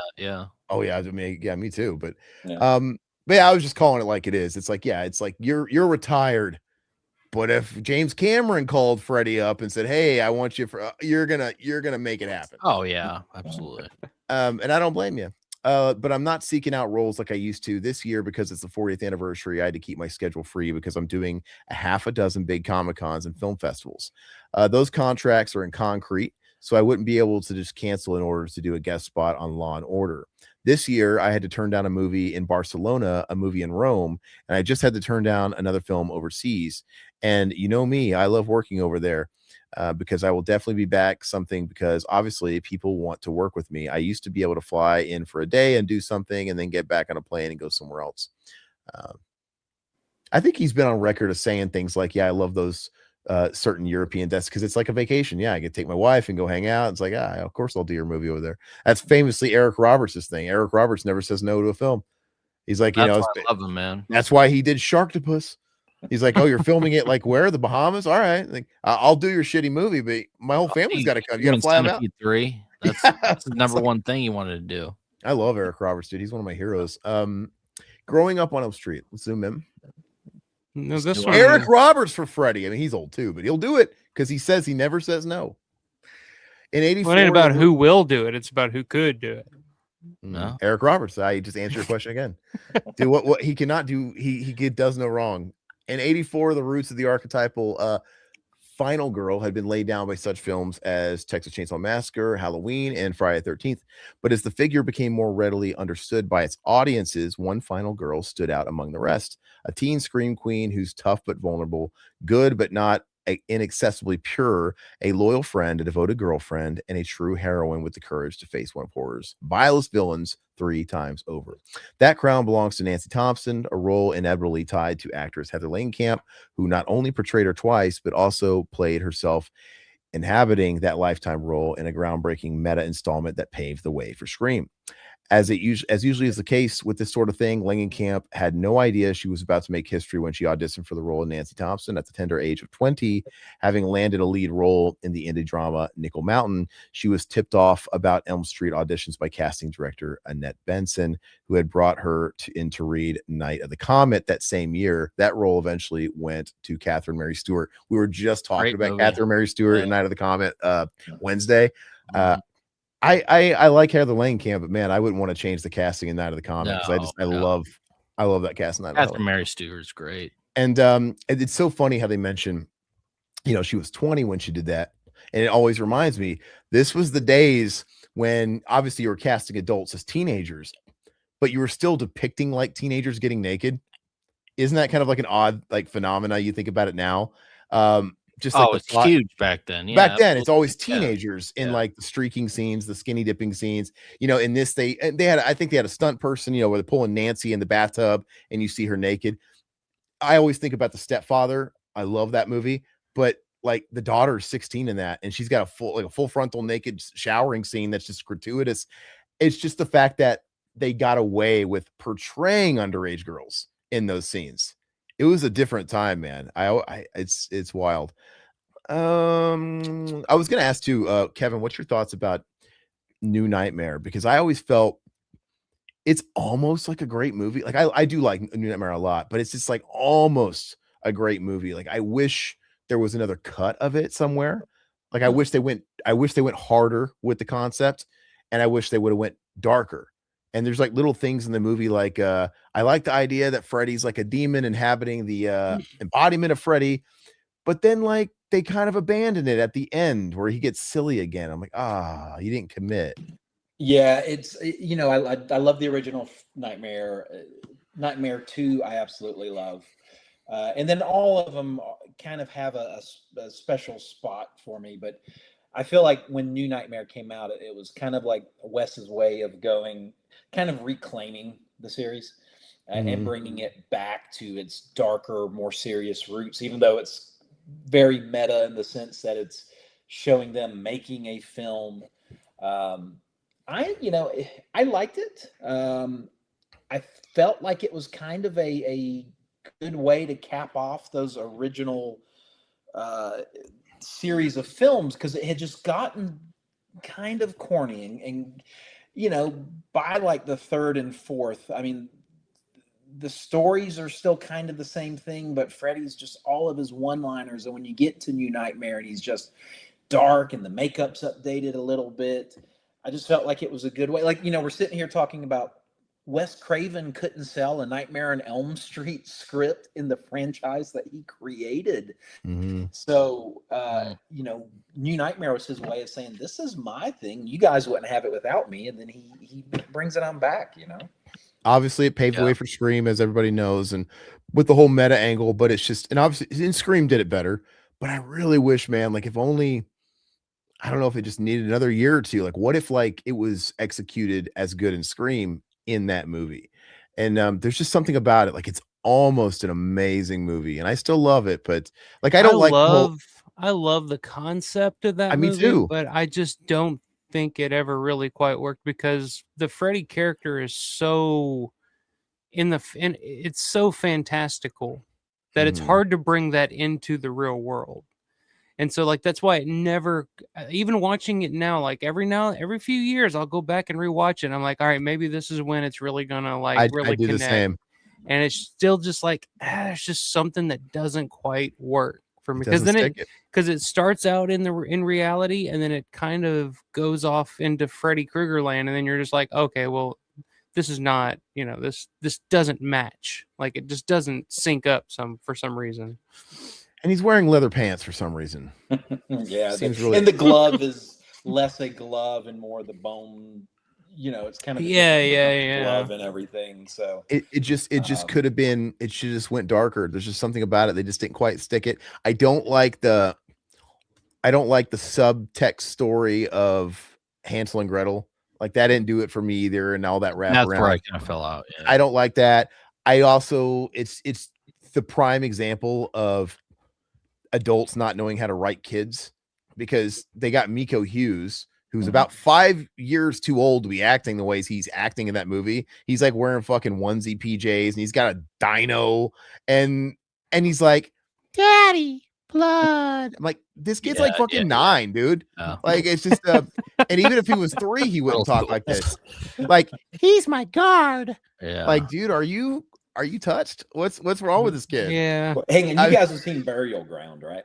Oh yeah. We were just talking about it. Yeah. And so they should have got Peter Bark. They should have got Peter Bark for that role. Yeah, he's like 40, but he's playing like he's like, "Mommy," and "Mommy, like, I want you badly." Yeah. What is it? It smells like death. It smells like death. Yeah. Oh God. So I always love that stuff, dude. Okay, let's continue off here. It was very mundane, Langenkamp recalls, of the audition process. It was in Hollywood, a pretty terrible part of town. I got in there and I was only given 4 or 5 script pages. So I didn't have any idea that it was a horror movie, but the part was very much like me as a teenager. So I decided to just play it like myself. It was a scene at the slumber party where we're all gathered at Tina's house to be with her since she's so scared of dreams, and Johnny has to lie to his mom. A cute little scene. So I read it, and then I went to the casting office. I got up to the 2nd floor of this little dingy building, and there was nothing in the room except for a receptionist sitting at a flimsy card table. A few seconds later, she brought me in, and I did my best. That cute little audition may not have fully prepared Langenkamp for what it would become a lifelong role as a scream queen, but it did introduce her to some of the young talent that would wind up being her co-stars and the visionary filmmaker that would change her life forever. They were bringing actors in 2 by 2 to see how they worked together. She says, "I got paired with Amanda Weiss, who played Tina, and when we went in, Wes Craven was sitting there wearing a tie. I thought this was some preppy guy who was directing the movie. I still didn't know that it was a horror film, but Amanda and I really had a great scene together. What was kind of magical about it was that Amanda and I had never met before, but we both got the parts right there." Langenkamp accepted the role, but then upon receiving the full script, which featured teenagers getting sliced and diced by a claw-handed maniac, she, or more specifically her management, became understandably alarmed. I was told by my agents that Wes Craven had just made these horrible films like Last House on the Left and all these other horror movies with David Hess. That's for me. What was going to happen to me in this movie? She recalls with a laugh. I was basically told that once you're in this type of film, you'll never work again. But then, as talent like Ronnie Blakely and John Saxon got involved with the film, I think, John Saxon was like a horror staple or an underground staple, right? You'll work again. You're usually going to get tied to the genre. With Freddy Krueger's new ability, did we skip something? I was on John Saxon. Yeah, next page. There you go. Up at the top. Yeah, go up. Which we all love John Saxon. They changed their mind. So I made the movie in June and July of 84, and I didn't know what was going to happen. I didn't really think it was going to be a blockbuster or anything like that, but I had seen the dailies every day and it looked beautiful. The film was a massive success, thanks in part to her portrayal of a girl next door type who's not afraid to break the rules. And then the perfect symbol of the latchkey kid generation whose resourcefulness was largely earned through apathetic parenting. For Langenkamp, Nancy was an opportunity to showcase her own best qualities, which her director was open to. I gave her a lot more of myself, especially things like determination, she said. I made her very focused towards the end game. I think that's one of the reasons I love Nancy so much. She was just so focused and never distracted. And Wes even said in the interview I did with him, he said that everyone else using something to distract them from reality and from reality in their lives. Glenn is always eating or watching TV. Then you have Rod, who's distracted by his own sexual desires. I was about to say, and Tina, who needs to be loved. Everyone but Nancy has something that distracts them from the problem at hand. Nancy is immediately aware that you have to focus on this problem they're all facing, otherwise it's going to kill you.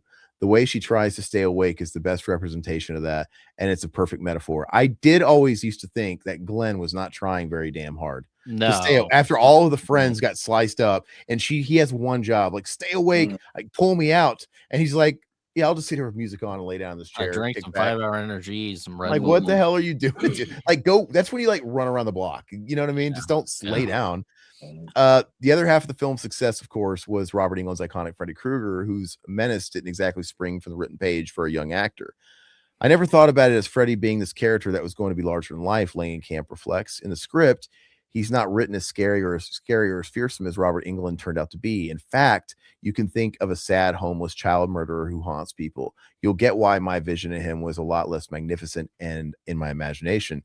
Even him being burned, I didn't know that it was a full body burn. I thought it was just a burn mark on his face or something. And I hadn't seen the red and green sweater yet, so that didn't register. The hat came after they started their wardrobe test, so the hat was never part of the imagination. And the finger knives had me imagining something so cheesy that it was bordering on comic. Well, Sharpan Joe. You think Sharpan Joe, the fucking, what's it called? The bootleg Freddy toys. Pharmacy toys. We have been there. Oh, yeah, I remember those. Yeah. Let's see here. I thought it was going to come off in a much less metaphysically powerful way, but when you see the final film, Freddy has so much power. That did not come across to me when I read the script. It did, however, come across loud and clear in her first viewing of A Nightmare on Elm Street, a decidedly unglamorous private affair in the Warner Brothers studio. They had rented out one of the screening rooms for the cast and crew to watch it. Me, Amanda, and Johnny all went together, but when we got there was no seats, she recalls. So we sat in the aisle, but we were told we had to leave because the fire marshal was going to kick us out or something. Oh. I couldn't believe it. There was such a low-key affair. Some people wound up giving up their seats, though, and we were able to sit down and watch it. Langenkamp liked The Nightmare on Elm Street well enough. I remember thinking, wow, that's a pretty decent movie, but was gobsmacked to learn that it made $4 million opening weekend without much publicity push. And though the film was an overnight sensation, Langenkamp resumed a largely normal life soon after returning to college and getting married 3 years later. Wes Craven reached out to tell her he was writing a new Nightmare film and wanted Nancy's character to return to help a new batch of kids face off against Freddy. Was she on 8 is Enough, though, in between those times? Because she was on that sitcom. I don't remember. Because they make it seem like she just went back to school and then maybe 8 is Enough came after 3. I don't remember. You're not a sitcom guy? 8 is Enough fan. Yeah, I've never even heard of it. I don't know. She was on a sitcom, dude. You never heard of it? You're like the sitcom guy. Really? I'm a 90s sitcoms, dude. You realize that all these ones you talk about nonstop started in the 80s, right? Family Matters. Well, late 80s. I mean, okay, whatever. 8 is Enough was on in the late 80s. When did it start? Like 86, 87? I don't know. Langenkamp enjoyed the script and agreed to appear, but was deflated to discover that Craven had passed directing reins to Chuck Russell. I just had to get used to the idea that someone else was going to take his words and put them on film. I think I resented it, though, she admits. I wasn't the happy team player that I normally would have been. I just felt that there was something unfair about it. Chuck Russell did a wonderful job. It was just a different experience. Every director has a totally different way of doing their job. Nancy Thompson may have been killed off in Dream Warriors, but that wasn't the end of Heather Langenkamp's footprint in the Nightmare franchise, which appeared to culminate in 91's declaratively titled Freddy's Dead, The Final Nightmare. By then, she was a mom and suspected that her career had run its course, but fate had other plans. a psychic said that something very important was going to happen to me. And that day, Wes called and told me about this new project. She says, referring to New Nightmare, the director's meta take on the franchise that sees Langenkamp playing herself. I wonder why. Good interview, man. I wonder why New Nightmare didn't like gas her up a little bit for a few more years after that, because was she really doing anything after New Nightmare? I don't know. She played like Nancy Kerrigan in the Tanya Harding story.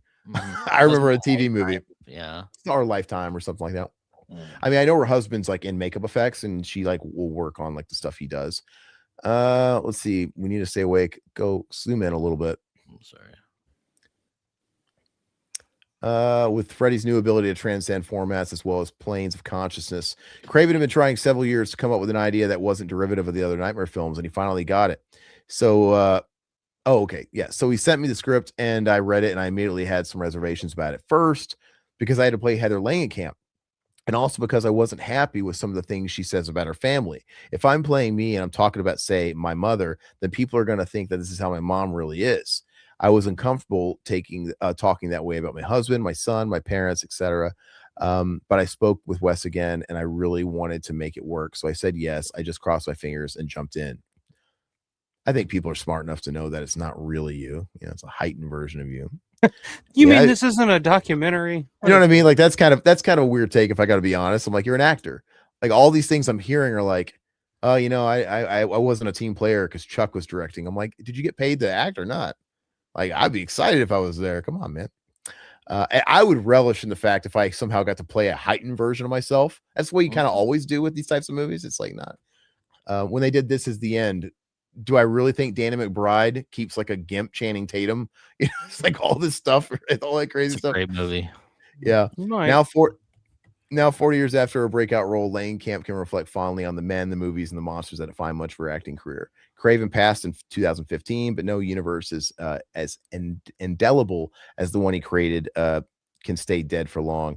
In the current cinematic climate of the reboots, retcons, and remakes, there remains open to the possibility of returning to the role and facing off against Freddy one last time. Oh, Lord. That's what we need. Heather fucking Langenkamp with a shotgun with gray hair living out in a house in the middle of nowhere with booby traps everywhere. Where have we seen that before?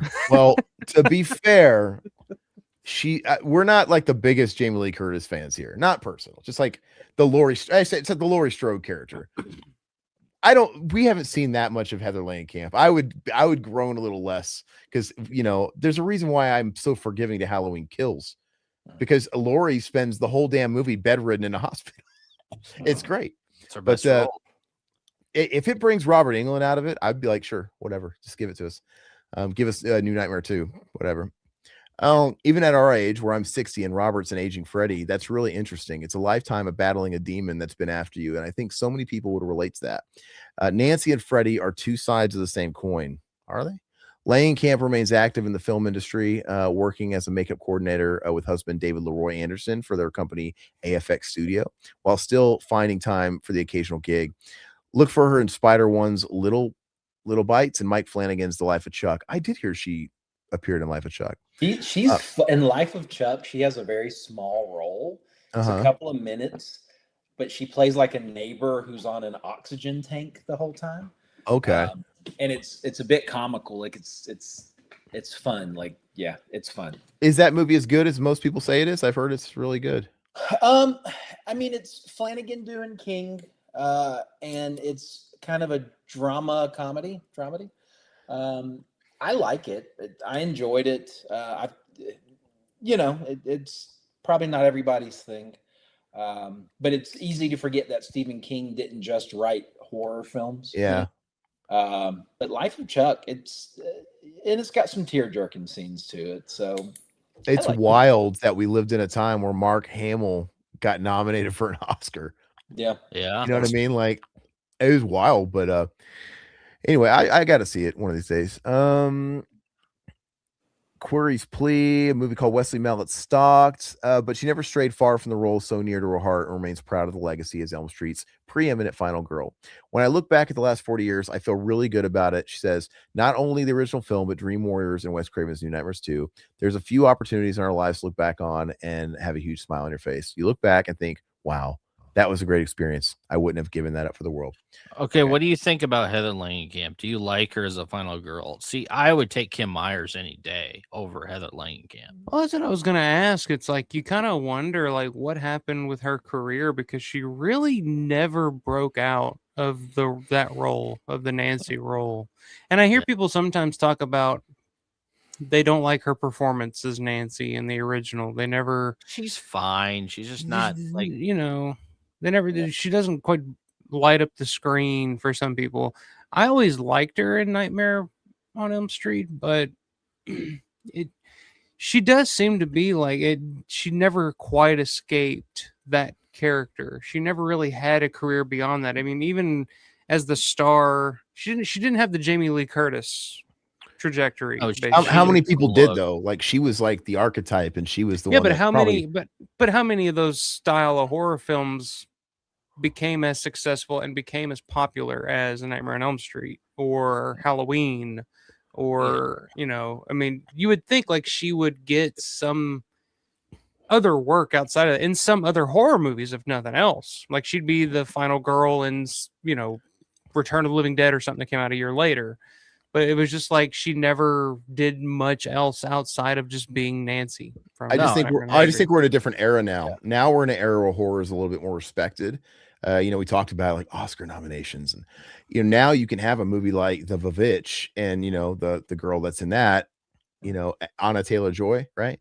Mhm. She kind of got launched from that, and she's like an A-lister. But she talks about, you know, she talks about working with Wes, but she never worked with Wes again until New Nightmare. Like Wes was still doing all kinds of shit after Nightmare Yeah. on Elm Street, Yeah. and he never brought her back for anything else that I know that I I comes don't right off the top of my necessarily head. think all Like, directors are the kind of people like Kevin Smith or you know, or Rob Zombie to put all their Yeah. family and friends and everything. Some directors, it's not personal. I think they just cast for the films. And you know, and maybe sometimes, you know, so when he did like she wasn't good enough for Shocker. maybe he There's just no Shocker's spot not for you in good. Shocker. No, dude, that's that's a But maybe that's not what Great it's all about. I don't know. Maybe there's more to it. Maybe it's like, well, I can give you something, but it's like little, Well, and yeah, it's I like mean walk on. that's true. It maybe wasn't Wes's style because really, if you think about it, you can't really think of too many. Why didn't he actors that put Wes David worked Hess as with. Shocker? Yeah, or Why you didn't know, you know, No, I at mean, least Wilcox is good. I mean, but I think Kim Myers, she could have been. I think she could have been the. I mean, she has the look about her. She has the screen presence. She has the eyes. I don't know, something about Kim Myers' eyes that I find like fascinating. I think she would have been the Nancy. well, what's on the next page? I just think horror was still at a certain place at the time where it still probably was kind of like turned the nose up to by like, you know, snotty people and stuff like that. It's a little different now. I think if Nightmare on Elm Street came out today and it was by like A24 and it was like elevated, it'd be a different story. That candle wax looks sus. Alpha, like you're laughing. the Is quote. this the People sex with want to monsters fuck article, or- monsters for a whole slew of reasons. Oh, jeez. Hold on, go up. Who wrote this? This is great. Okay. Sean that prides itself. Okay. Is it exploring like the sexual aspect of horror films? Yeah. Like I said, that candle wax is intentional. Can we like look at the article?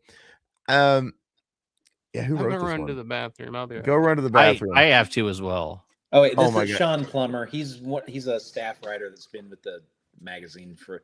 I think it on the cover of the book there. You know, yeah, Oh, right it's- here. Yeah. Sean. Oh, Sean Plummer. Okay, Yeah. yeah. He's, That's hysterical. yeah. I'm gonna read this the first paragraph. I really want to get to your article, but I have to read. Do monsters make you horny? Yeah. Todd knows he needs to wait till Alpha gets back. Jeez Louise. Do monsters he can't hold his booze, man. Oh, you were about to leave and I ashamed you. You I shamed shamed me. you into Shamed saying, me to come it. on, man, just wait till he gets back. All right. Do monsters make you horny, baby? Yeah, baby. Yeah. If you're reading this magazine, then it's more than likely that you made the connection between sex and horror long ago. After all, the kind of fear tormented by horror movies releases adrenaline, which in turn increases your heart rate, blood pressure, and blood flow, including to your naughty bits. Dude, I can't. I'm too immature to read this. This means that the No, you're not, dude. No, you're reaction of being afraid can easily be mistaken for and rewritten by your brain as sexual arousal. You sure? Think back to your seminal scary movie going experiences. Maybe you were a little turned on seeing Lucy ravaged by the titular vampire in the beast form in Bram Stoker's Dracula. Guilty. Did you feel strange but exciting tingle when watching Anna be taken by the you got to zoom in a little bit, Todd, if you don't mind. Tentacled creature in Possession. I've never seen it. You've seen it. Which, yeah, it's great. That's a trip of a movie, man. Todd's trying to get him to watch that movie. They're remaking that. Go figure. Who is so what we were talking about, right? What we were talking about? Is it Robin Pattinson? It's some A-lister that's like producing it or starring in it or something like that. And I don't know, man. Leave it alone, in my opinion. Perhaps you let us sigh when Elisa found sexual bliss with an amphibian demigod in the shape of water. Michael, it's getting really hot and bothered up in here. This article is making me what have I missed? Todd, go ahead and go take a piss if you want. Oh, that's right. Okay, yeah. Zoom out enough so I can read it while you're gone. Can you read this? Yeah, I'll just read what I can. I mean, it would have been nice for you. And okay, that's good. That's good. Go ahead. Drain it.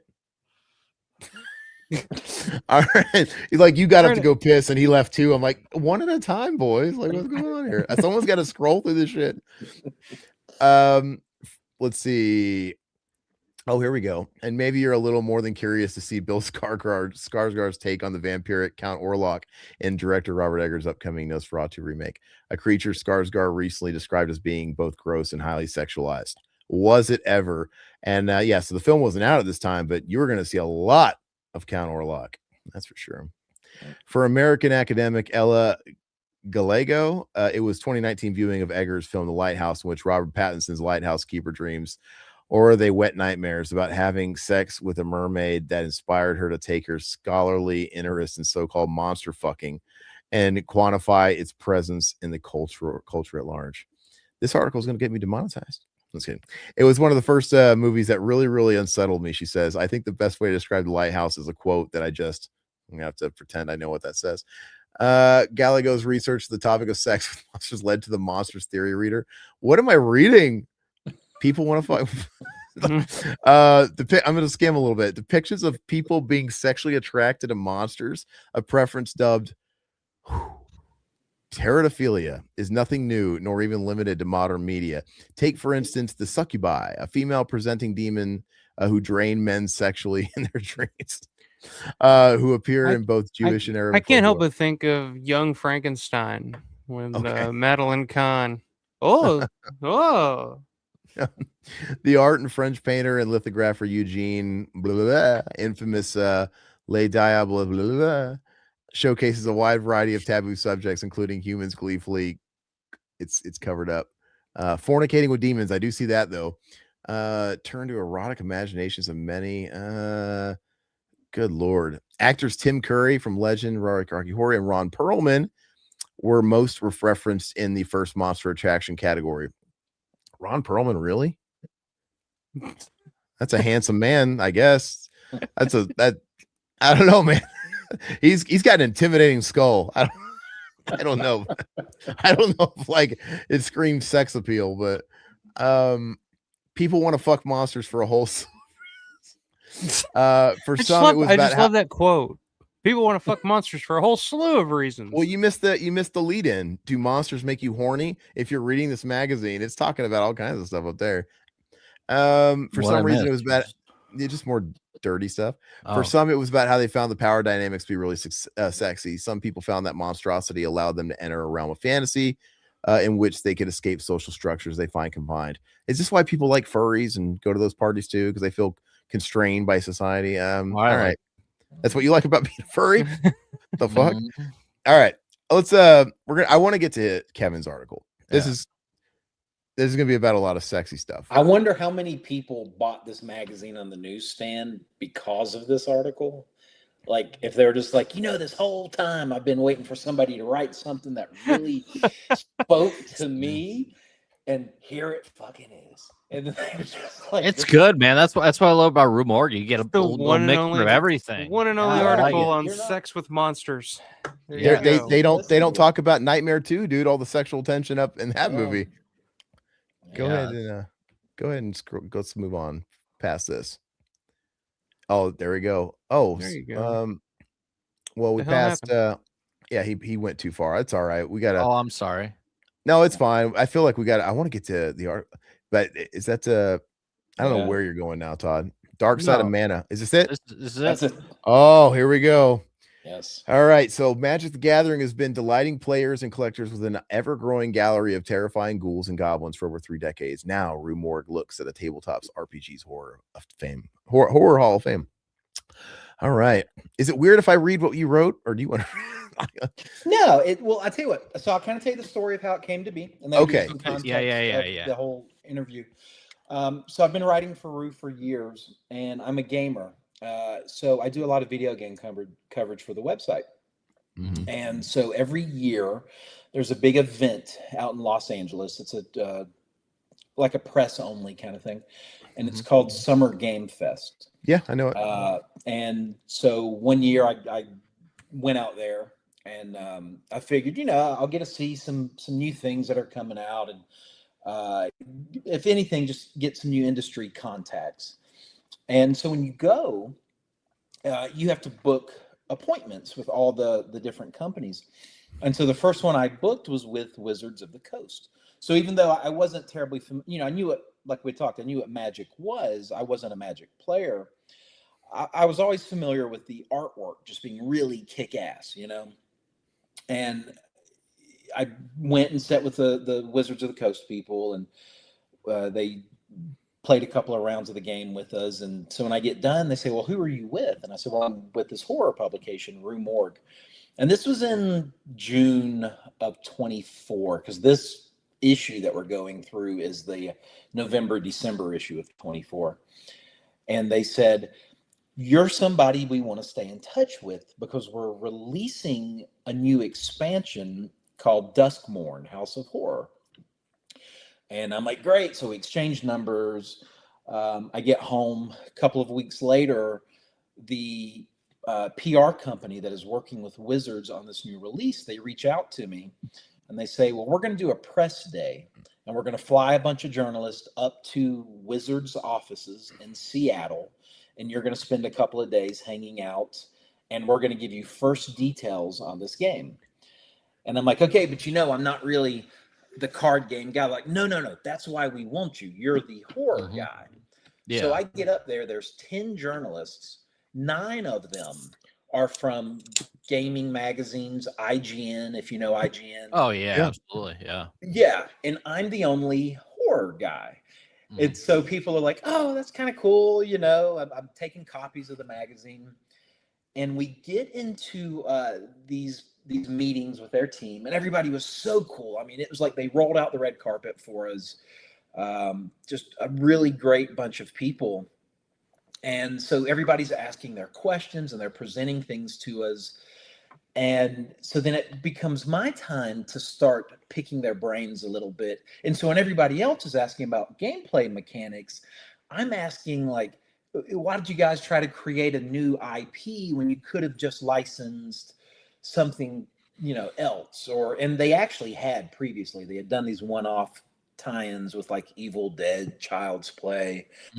But the idea was to create a whole new set that embodied that 80s vibe of VHS horror, that golden era.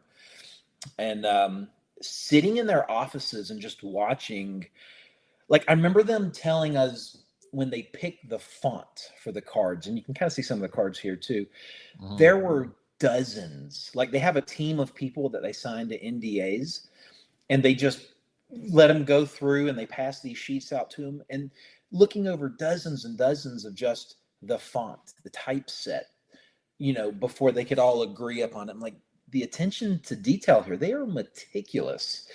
So we do that. I get to interview their team.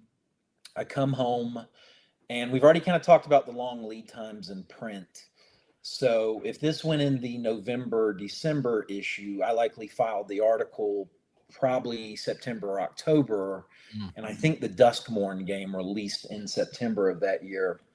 So when I got home, we stayed in touch, and I got to interview their art director on the game, a guy named Ovidio Cartagena. If you just want to see some badass art, find him on his socials and just look at the stuff this guy paints and draws. And we got to go in depth again as the horror non-card game guy that's just interested in your art, and presenting that to our audience. And these articles, I filed an article this morning where I had interviewed Adam Caesar about a new Clown in the Cornfield book that's coming out. Yeah. There's so many space limitations. I don't remember this one exactly, but that Adam Caesar interview was 10,000 words transcribed, and I could only use 750 of it in the article. So with this piece here, because of space limitations, there were questions, there were comments, everything had to fight for itself to make it in this cut. So there was so much good content that wasn't included, because of just only having so much room to do it. But man, that team was great, and that artwork, and you'll see as we go through these pages here, it's just, look at this frog, look at the spider creature over here. Like, that is nightmare fuel. Yeah. I love that frog, dude. That's creepy, dude. That's sweet. I love it. Right. The giant Jabba the Hutt. Yeah. One of my favorites is on one of these pages. It's the Jolly Balloon Man, and he's a clown that inflates decapitated heads and floats them up like balloons. Like, it's just, and there's, 100 cards or so in this set, and all that artwork is like that. And that box, on the card, it's like a 2x2 inch thing. So they're creating a masterpiece that's also got all these game mechanics and stuff on it. It was just crazy. So are you have you allowed gotten to into the do any- games since then? Sorry, I was gonna ask, have you gotten into the games? Have you learned how to play these? Because so they're a little intimidating for me. And it was for me as well. We have a family friend, just so when I went, I wasn't completely lost. We have a family friend, her daughter came over, and we spent a couple of hours. There was an Assassin's Creed, if you're familiar with that game. Yeah, we spent some time going through that deck, and she taught me the basics of it. I will show you. So Wizards hooked me up with some stuff like Duskmorn, and so they gave me, where is it? Like, look how badass this box set is with the lenticular. That's awesome, dude. Yeah, and I can't even bring myself to open this stuff because I can't get into it and play it the way that a gamer actually, somebody familiar with it would. But yeah, the learning curve on Magic the Gathering, I can't. Because it's not the content. It's always been like that aspect, because you're a gamer. I love Elden Ring. I love Elden Ring. I like FromSoft games. I like all this element stuff. It's just but I know it's like I know deep down, if I had people to play with and I could figure it out, I probably would have fun. It probably would be fun. I wouldn't tell anybody. I'm just kidding. No, it probably would be fun. Yeah, why wouldn't it be? I like role playing games, Todd, and I like cards. I like to play Texas Hold'em. It's like, it's like marry the two, right? Right. Yeah, I was gonna ask you real quick, when you're actually putting these articles together with the interviews and everything like that, like you were saying, like you had to have like a certain amount of words. Like what do you do with the other, pages of interview shit? Are you allowed to what are you allowed to do with Rue Morgue with that stuff? Is it just go by the wayside, or how does that work? Because that's great content. Still. Yeah, it's so like the Adam Caesar article on Clown in a Cornfield. There's a bunch of great stuff in there. But when you are having to work with 650, 750 words, the reviews that we do in the magazine in Cinema Cobb, they're very small. They're 300 words. So you have to just kind of surgically go in and remove. Okay. It's funny because you'll be like 753 words. Can I take out an and or a the? Yeah. But the remaining stuff, it just kind of sits in your personal file. Okay. Our So it doesn't go newsletter- on like the website or anything like that, or anything exclusive. None like that of stuff? my content we've expanded on or added on with like a complimentary web article. Our newsletter, the Noctuary, which goes out to subscribers, that does include some of the content that doesn't make the print issue. Gotcha. Okay. But yeah, that's unfortunately there's just always stuff that, and some of it you're just kind of like, it's cool to know, I can tell other people about it, but Yeah, no, it's still good to have. No, I was just curious of like what the whole process was through, Rue Morgue. So sure. Do you want me to peruse some of these questions? Oh, it's Yeah. up to you. Yeah, Let me zoom in a little bit. Mhm. Let me zoom in a little bit. Let's see here. Well, maybe start at the top, Todd. Oh, I'm sorry. just zoom in right in the middle of that mouth coming out of a mouth. Rip open any booster pack from Magic the Gathering and bear witness to some of the most fantastic artwork ever manifested. From mythical beasts to idyllic landscapes, every card offers a 2-inch masterpiece specifically designed to transport players to another realm of reality where planeswalkers battle with a curated army of creatures, artifacts, and enchantments. But despite being the first ever collectible card game with the equivalent of PG-13 ratings, MTG's multiverse is not a bloodless one. Black decks in particular draw from Swamp Power. Okay, what's that? And offer players the chance to command an army of the undead. Even beloved genre classics like Creepshow and The Evil Dead have had unique characters and aesthetics ported into the world of Magic. And recent expansions like Duskmoor and House of Horror further prove that interest in MTG's shadow side isn't waning. Fresh from splattering Viscera as senior art director of the newly minted Duskmoor, Wizards of the Coast, it's that guy, Ovidio Cartagena. Cartagena, invites Rue Morgue readers through the cemetery gates for a peek at Magic's darkest hours. How does horror fit into MTG? Is it a niche subgenre under the broader fantasy umbrella for those who prefer black decks, or is it something more intrinsic to the game? Is black decks just like code for like this angle, like dark, culty dark? Okay, your dark stuff basically. Yeah. Gotcha. It's a theme we keep coming back to. There's horror in all colors of mana, and we saw in last year's Phyrexia. All will be one set. I always try to figure out different ways to put something scary, unexpected, eerie, or supernatural in. The word horror is broad. It encompasses so much, but it's definitely a theme you can play with in your cards, and that's how I think of it. Mechanically, it's a smaller thing than it is visually. Are space limitations taken into consideration when designing an image to ensure that fine details aren't compromised? Composition is the single most important element to the card. Why? Because we need to pay attention to how shapes are distinguished. It's a complex task because there's storytelling and so on, but we make sure every card has a sense of interest. Was there more on top?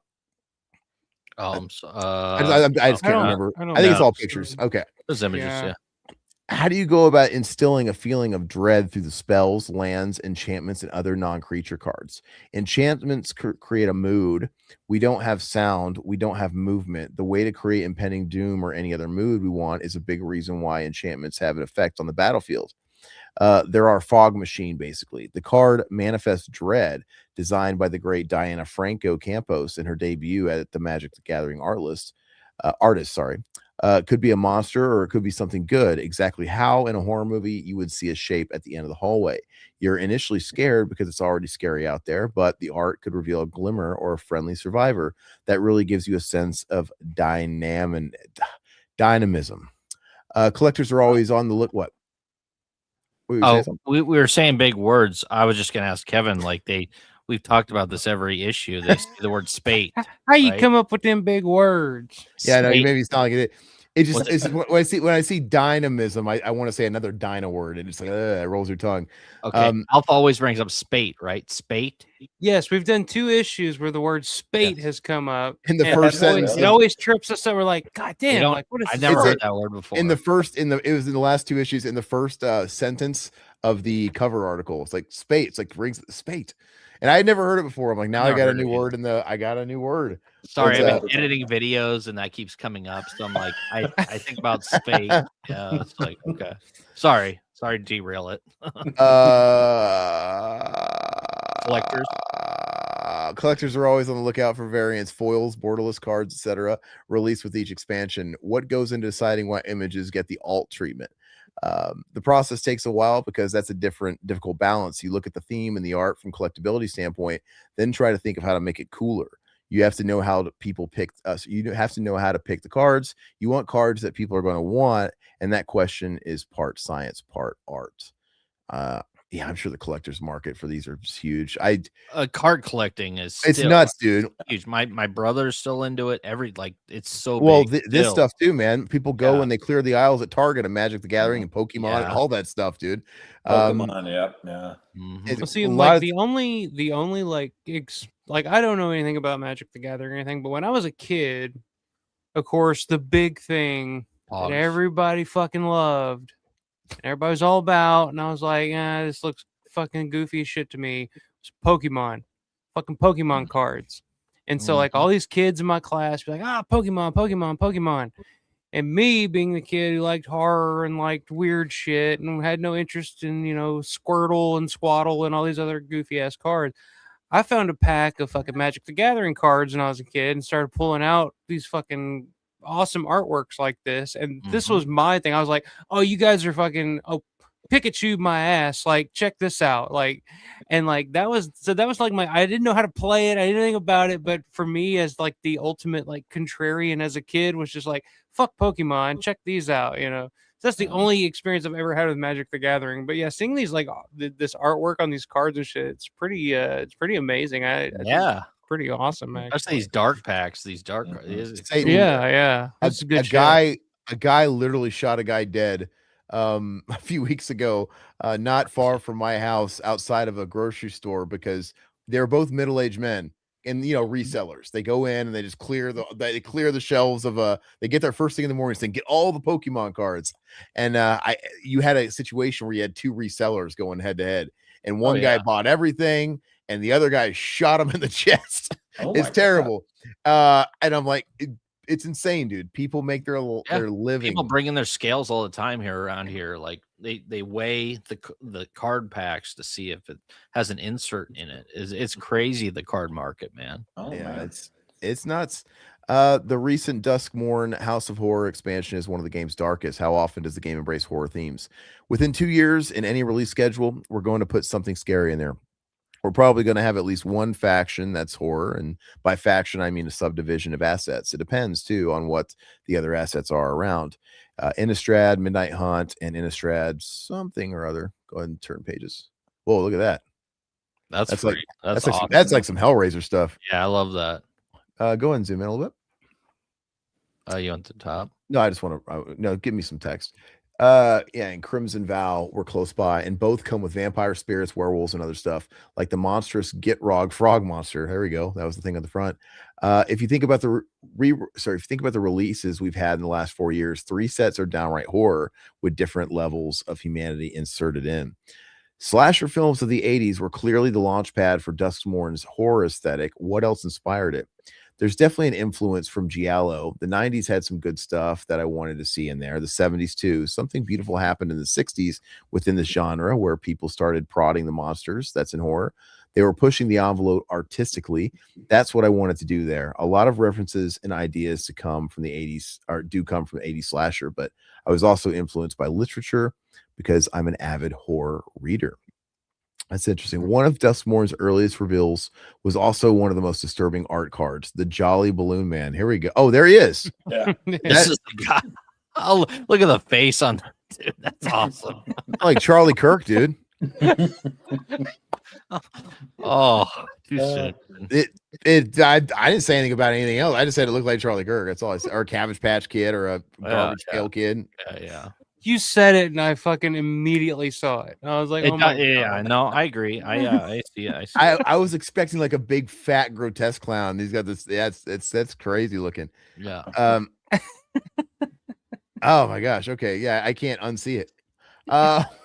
One of Dustmore's earliest reveals was also one of its most disturbing art cards, the Jolly Blue Man.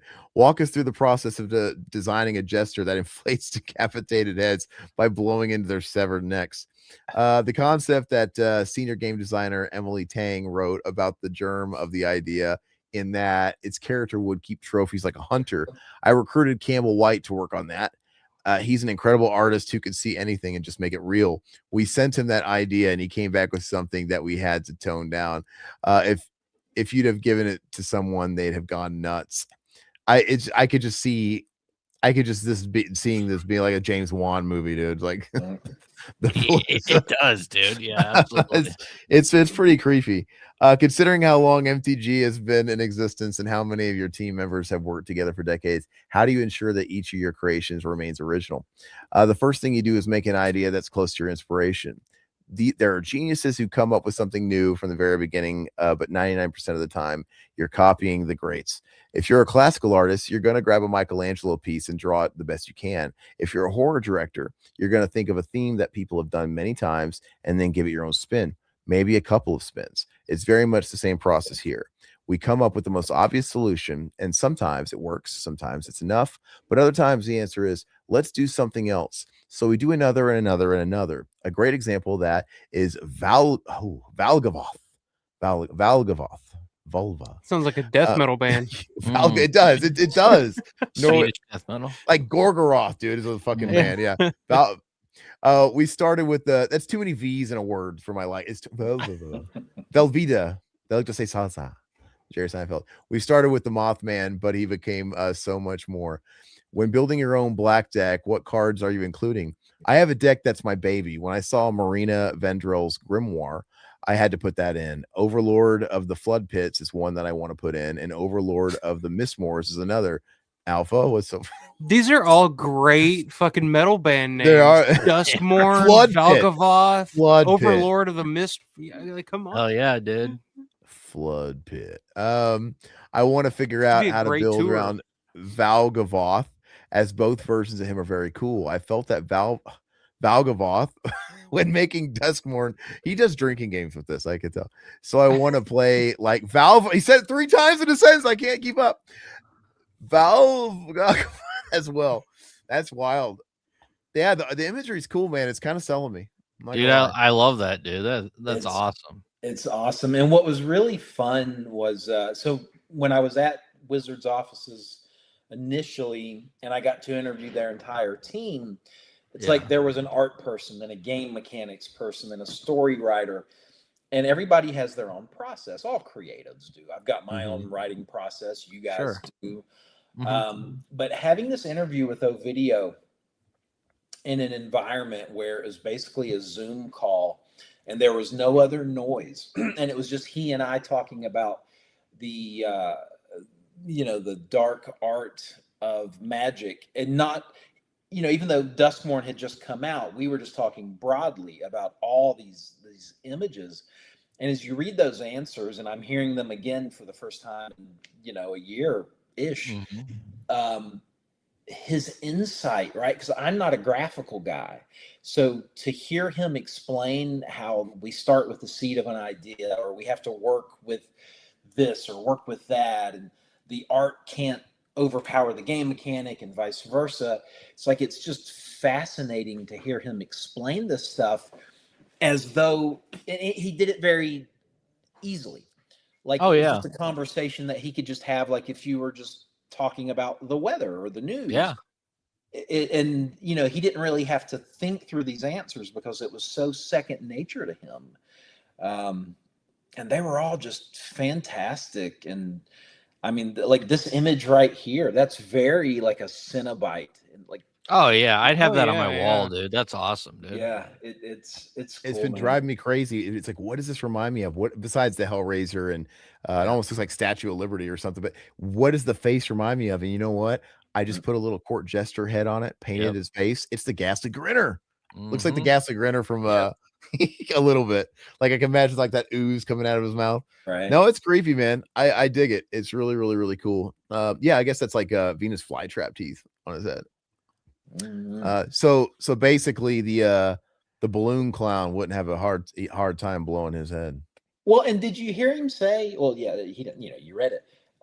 He said the original idea we had to tone down. We had to tone it down to the concept of a clown blowing into decapitated heads. What the fuck What was was he the doing original before? idea? That's pretty sweet, man. Yeah, I would have, and that wasn't content that I removed. He didn't explain it to me. They work with a lot of artists, like freelancers that they contract for the different sets, and so we wanted to make sure we gave a shout out to those people that he shouted out up there, because they were people he was very happy to work with. He had been wanting to work with them, so when the opportunity came along, they were the first people he called. But yeah, man, it was, and we did this article, and I mailed copies of it up there. And when I went up to meet them, I took them issues of Rue Morgue and got pictures of that, like underneath the Hasbro logo, with pictures of Rue Morgue sitting on their desk. I'm like, I bet this has never happened before. Probably never going to happen again. So it was fun, and they were all just such cool people, man, to kind of welcome me into their thing, where it's like, I don't really know anything about this. No, yeah, I totally, I get it, man. Like I said, I have a lot of friends that are into magic, and these black decks are, I mean, this is pretty cool, dude. Like, hey, you can play with your kids, dude. Yeah. Maybe your sons would be into it. You should play black. One of my sons I know would be into it. But. Okay. Look, it's funny how like he's got 2 Charlie Kirks. Did he get Tweedledee and Tweedledum? They're like, it's like identical. Jesus. Like, no, seriously, the other head looks the same. Yeah, I think they're the same person. That's creep. Well, not the same person, Todd. Are the same. Yeah, same head. They were twins. Yeah. That's pretty creepy. Okay. What is that? 13 discs, 24 international folklore classics, all but like public domain stuff, probably. What is that? It's the folk horse that Shudder actually aired the documentary portion of it. Yeah. Oh, I remember when that. Okay, I remember when this came out. Yeah, which it includes. I think it includes Witchfinder General. I'm not 100%. Oh, nice. Okay, but it's a cool band too. Price films. It's so good. Okay, I can't read some of these comments. No, I've gotten into some of those flicks pretty recently. The folk horror stuff. What's so funny? Nothing. Some of these comments I can't. This is funny. Barely out of her. What is this? A slasher for the season? Is this like a Carnage Christmas? I don't even remember this. This one must have came and gone. Yeah, this is. It's about another killer Santa. Let's see here. Carnage Christmas. Yeah, it's even a retro Black Christmas poster, like because Black Christmas has the wreath and it's like hand drawn looking. That's a direct homage for sure. Go over. I just want to look at the pictures in this one. Let's see.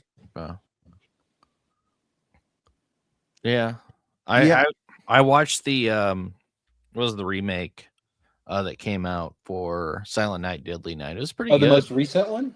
Yeah, I enjoyed it. I thought it was pretty good. With Corey Cunningham. Yeah, I did a review on that, and it was a fun movie. Had the kid from Halloween Ends. Yeah.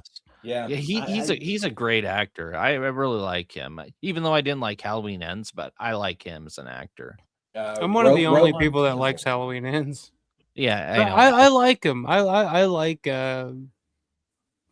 what's his real name? Rowan Campbell or something. Rowan Campbell. Yeah. Actually, we talked to him briefly at a Horror Hound a couple of years ago. He was there, and he actually had a pretty good line. Like, there was actually like some people cosplaying as Corey Cunningham and shit. So with the scarecrow mask. Yeah. I'm sure he's pretty big. Yeah. And he was just a super cool guy. Loves movies, loves horror movies. Like, he was just talking about some of his favorite, some of the best movies he'd seen all year, some of the best horror movies he'd seen all year. Like, really cool guy, actually. I think I've said it before. Like, I think time is going to be very kind to that movie. Probably. Just like people came around on Halloween 3, in like the last decade. Now everybody loves that movie. I always loved it, but I think Corey Cunningham, he's part of the franchise, man, and he's going to have like a huge base, especially in like 10 years, man. 15 years. Well, the problem is they kill him at the end. Like he's just a sack of shit. It was just like, all right, he's dead now, and it's just like, no, well, come on. They kill him, but they'll bring him back, and I mean, he's Gordon. But Gordon Green's films are done. I mean, I think he's a one and done. I've got a fun story for you guys about that movie. Okay. Halloween Ends.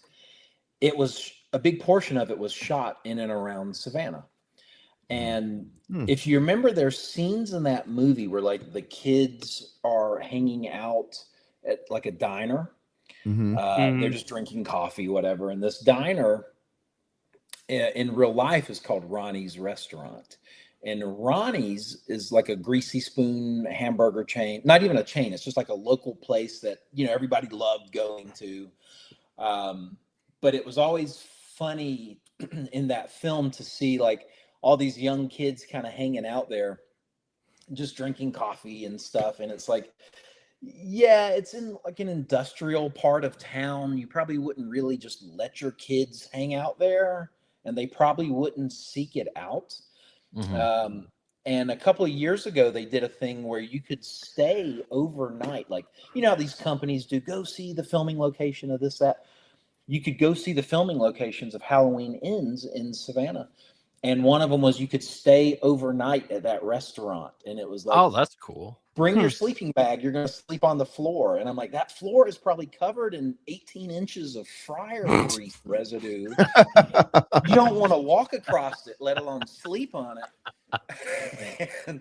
But the restaurant's great, but just again, it's like, I think the kids would probably go to like a Starbucks or something. Probably not Ronnie's Restaurant with rips in the stalls and stuff. But Haddonfield's a small town. Maybe like, well, I imagine even small towns have a Starbucks. You're right, but like, right. You kind of like, it's a small town. Maybe that's all they had going. I didn't like the movie, but I'd do it. I think it'd be cool, man.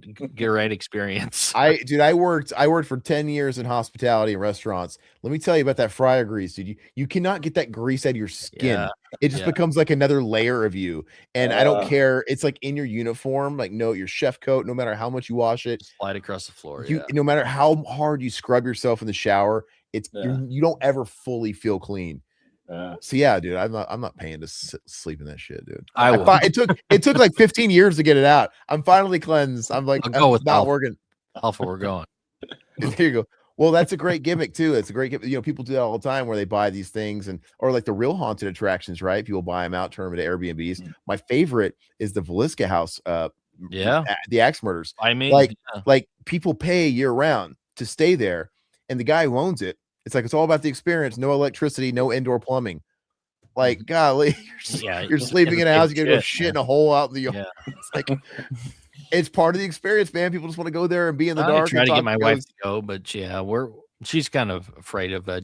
You're not going to go because I invited you to go to the fucking haunted Jerome Hotel, and you're like, I don't want to meddle with that stuff, bro. They were talking about how there was demonic entities, and I was like, nah, I ain't gonna deal with demon. It's all demonic.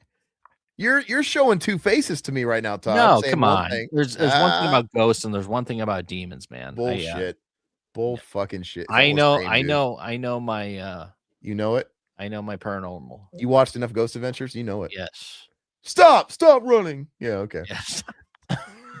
All right, Cinema. Hey, there's Nick Frost. Okay, so this is I guess at the time upcoming film and reissues and DVDs coming out. Nick Frost is great, dude. I think he should get more work. He does a lot of like indie stuff and things like that, but I love Shaun of the Dead, dude. I think everybody. Well, he's gonna be in the new. They're doing like the Harry Potter reboot, and he's gonna be. He's Hagrid. Yeah, that's right. Yeah. That's good. That's a good gig for him, man. That's good for him. I think he's really, really, really, really great. Let's see. I just want to see how many of those that we know today. It's been a few years. Like that's usually kind of telling, right? Like, is this stuff? Did this stuff like make the cut? Is it around? I didn't see any of this. No, I haven't either. Dream Come True, Memento Gore. This is why I like kind of going back in time. And the further back you go, it gets even more fun because it's like just real deep relics, man. But this is just a few years ago. This is 2024, so these are going to be a couple years ago. Yeah. Pandemic Zombies. Oh, this is like the Alpha right here. Yeah, you've probably seen this, right, Alpha? Dialogue. No. I swear the only new horror movies that I see is if I'm coming on this channel and we have to talk about it, and I'm like, fuck, I gotta watch this movie now. You hate new stuff. That's why I like to have you on here. Well, we only made you do that for Undertone, which, by the way, fucking suck. Oh yeah, Alpha really hated Undertone. He really hated Undertone. I thought Todd liked it. Fine, yeah. I already said this. Like, I picked it apart, but like I said, I had things about it I appreciated, but yeah, I picked it apart. Alpha was just meaner about it. I wasn't a fan of the third act, but the first 2 acts I thought were fun. I just like how they Or not fun, but no, I like how it's self-serving to the script. Hey, but these guys, we just have to accept the fact that they record one podcast 10 minutes at a time over the course of like a week. Like, are they ever gonna get this show done?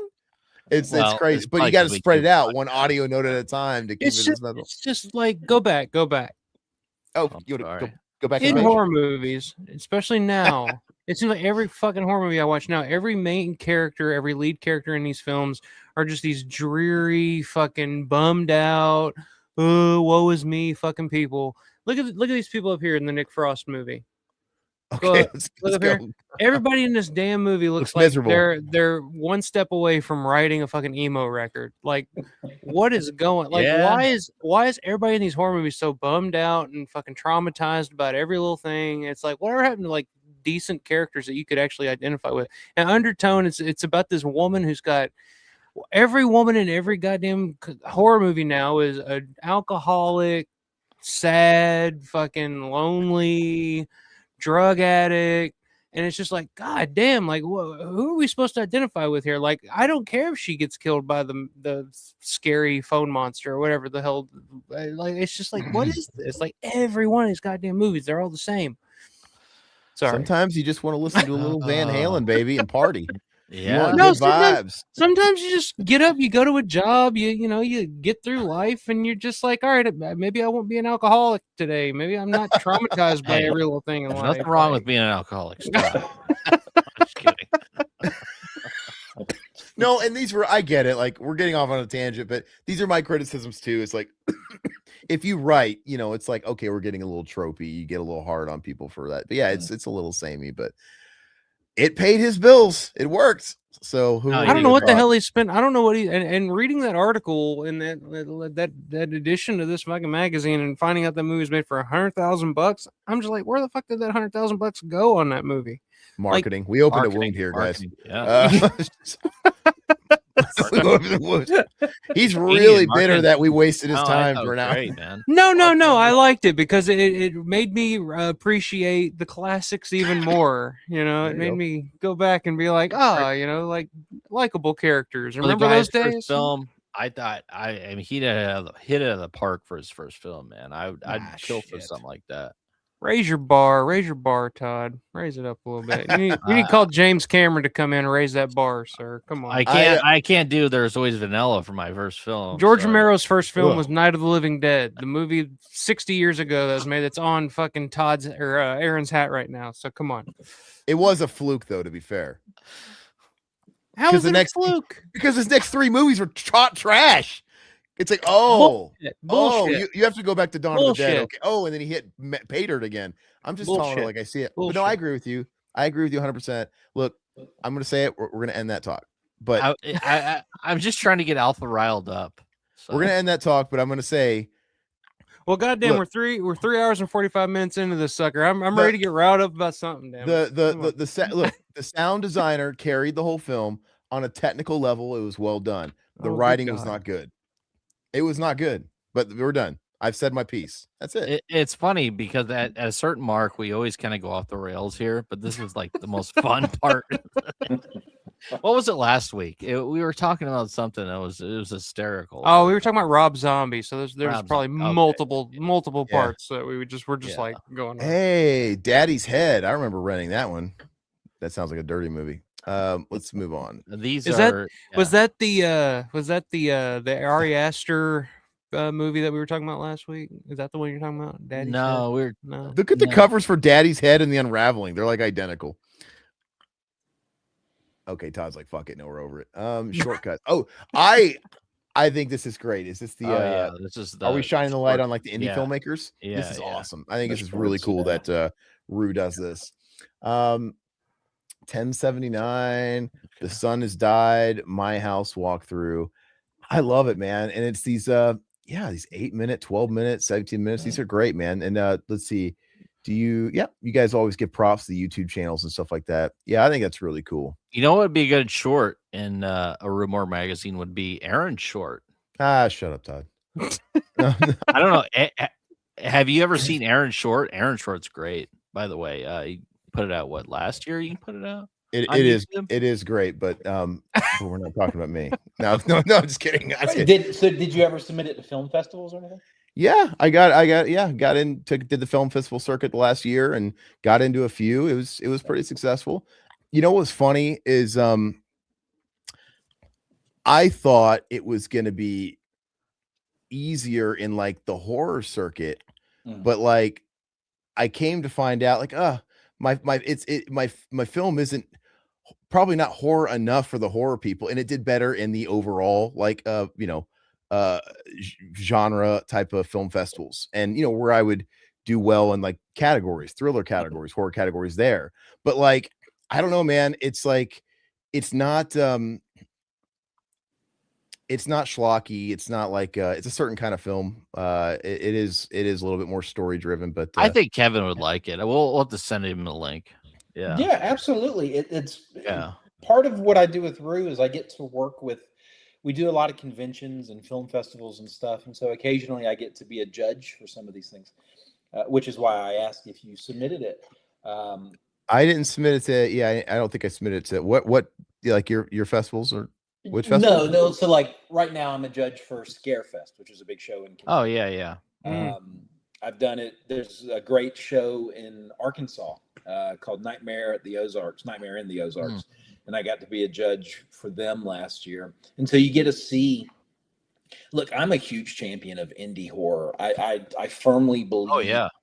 Horror was always intended to be dangerous and kind of color outside the lines, right? And I think your indie creatives, the ones that can operate outside the system, are the ones that really push horror in the direction it should be going, the way it was always intended to go.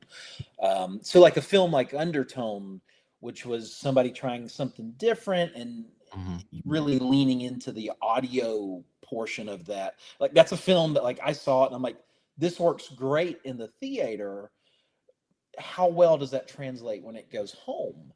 But you get to see just some awesome ideas that it's like Hollywood couldn't do this because it wouldn't know what to do with this with $1 billion budget, And so you get to see some things that work great as like 6 and 7 minute shorts. People all the time say horror doesn't do anything original or everything's a remake and a whatever. Buy a ticket to a film festival and go see something indie by somebody who is going to be your next favorite director. Sure. Because they're doing the stuff that Hollywood just can't. But see, I disagree with that sentiment that horror is not doing anything different, because I think there's a lot of new innovative stuff that's coming out. A lot of new ideas that I kind of like for like Festival of the Living Dead. No, for I like it for like, but for me it's like a lot of these feature films, it feels like, especially modern stuff, it feels like it should be a short, but they just stretch it out. Like if Undertone was 30 minutes and it was a short film, I think it'd be great. But I don't want to sit there for 90 minutes. And like I felt the same way about God, I can never remember the name of this movie. The one with the killer, you're following the serial killer going around the woods. In a Violent Nature. Yeah, In a Violent Nature. I was like, brilliant concept. I was like, oh, I love this concept, but I don't know if it works for a feature-length film. And I'll say this about Aaron's film. He sent me the link to it, and I didn't know what to expect. And of course, you watch your friend's stuff, and you're kind of like, oh, I'll watch it and be kind. It's like, I'll watch. I'll give it a look. But I was thoroughly impressed with like every aspect of the film. The shot looks great. The performances are great. And even down to the music. I remember watching the movie and thinking like, man, this music's pretty fucking kick-ass too. I wonder who he got to do the music. And then I look at the end credits and it's like, oh, Aaron did the fucking music for this fucking thing too. It's just like, he's fucking a talented dude. So yeah, if there's ever a movie that I think you should check out, maybe if you can highlight in this fucking magazine, and I'll speak for him because I know Aaron's not going to speak for it, but it's pretty fucking good. And I'm pretty critical about modern stuff, as you can tell. So. Well, it's no undertone. No, look. So I admire. That's why I like Alpha. I love this segment because I admire the process. I know how the process goes. You know, these guys put their blood, sweat, and tears into films that, you know, it's a tough market. Most of them aren't going to go anywhere. And, you know, even if it's like the best thing in the world, you let's say you beat the odds and it comes out just the way you wanted it to. It's still, you still have to want to do it because you gotta love it yourself, because it's not going to get seen by millions of bajillions of people. So you have to be happy with it. And you know, maybe you might hit pay dirt, and Sam Raimi and Ghost House might see your film on YouTube and they'll give you the next Evil Dead movie, you know. But it's hard. And like Alpha said, you know, like a lot of these guys are like me, financed it myself. I didn't do any backing. I completely financed it myself, did the music, wrote it, storyboarded the bitch, directed it, produced it, scouted everything. You know what I mean? Like a lot of it. You got to wear a lot of hats. And, you know, these guys, they don't have the resources. So you might look at it like, that's the thing. These films are short. You know, my film's 18 minutes, right? You get 10, you get 15 minutes out of something, 18 minutes. And you have to accept the idea that most people are going to watch it and be like, oh, that was 18 minutes. Huh? They're either going to pass it off or they're going to be like, oh, it's okay, on to the next thing. You might have spent two years in that thing. You know what I mean? So I told that's just the nature of it. But that's why you got to be happy with it, man. Because like something like that, when you're doing everything yourself, it's going to take you 2 years. You know, and people aren't going to see that. They're going to be like, oh, 15 minutes. Okay. Oh, that's pretty good. Pretty good. You know, it's 2 years. 2 years of my life. But it's important. And like I said, you have to have these guys, because all the greats, all the people that rise to the top, they started here. You know, they absolutely started here. And you don't need a shit ton of money to make something great. There's been so many films out there that have stood the test of time because their story was great. They had everything else going for them. If you're crafty enough, if you've got talent, if you got something to say, you don't need a absolute shit ton of money at all. A number of these films that we judge, or films that I get to review or whatever, sometimes there can be so many elements that from a critical standpoint, they don't work, right? Like everybody likes what they like and there's a market for everything. But then you go, well, okay, this didn't work, or maybe that didn't work, or whatever the case is. But if they can just have a cohesive story that goes from start to finish, and it doesn't get lost in trying to be cute, if they can just tell a story, you can overlook some of the things that didn't work. And some of those things you don't even necessarily need, you know? Yeah. And that's what I love about these film fests. And you'll know this from submitting it, especially if you use the service Film Freeway. You have to. A lot of times the directors will submit a biography and how the film came to be, and they will mention their budget. And sometimes you see these films that are shot for $50 or $100 or $1,000. And it's like people aren't really letting budget get in the way of their idea. And you can see some great things that are just, they work, they're a couple of minutes long, somebody shot it for the change in their couch, and then something else that had a budget of thousands of dollars, and they tried to do too much and they got away from just the basic concept of having a story. You got to have a well-written story to make it work. There's got to be a soul to it. There's got to be something about it that clicks with the audience. Like for me, like before, like, cause I have a Letterboxd account and I won't go in and actually do like my little review or whatever until like a couple of days later. I have to sit on it and like, is there anything about that movie that's going to stick with me a week from now, a month from now, a year from now? Yeah. And if there is, that's when I know that the movie was effective. Like I can come out of a theater after watching something, and this happens a dozen times when I was younger, thinking like, oh, that was the greatest movie I've ever seen. And then you go back and rewatch it, you know, and you just forget all about it. Like, I don't know what it is about modern movies or just watching stuff, not even just modern movies, but just watching stuff now. I think it's because we're so inundated with so much free content all the time, whether it's YouTube, Netflix, whatever. We see so much stuff that we forget so much stuff, as opposed to when we were younger and we had to rent it or seek it out. I'm with it, you on that. Yeah, it like stuck better. Whereas like now, like I'll watch a movie and then forget I even watched it like a couple of weeks Sure. later.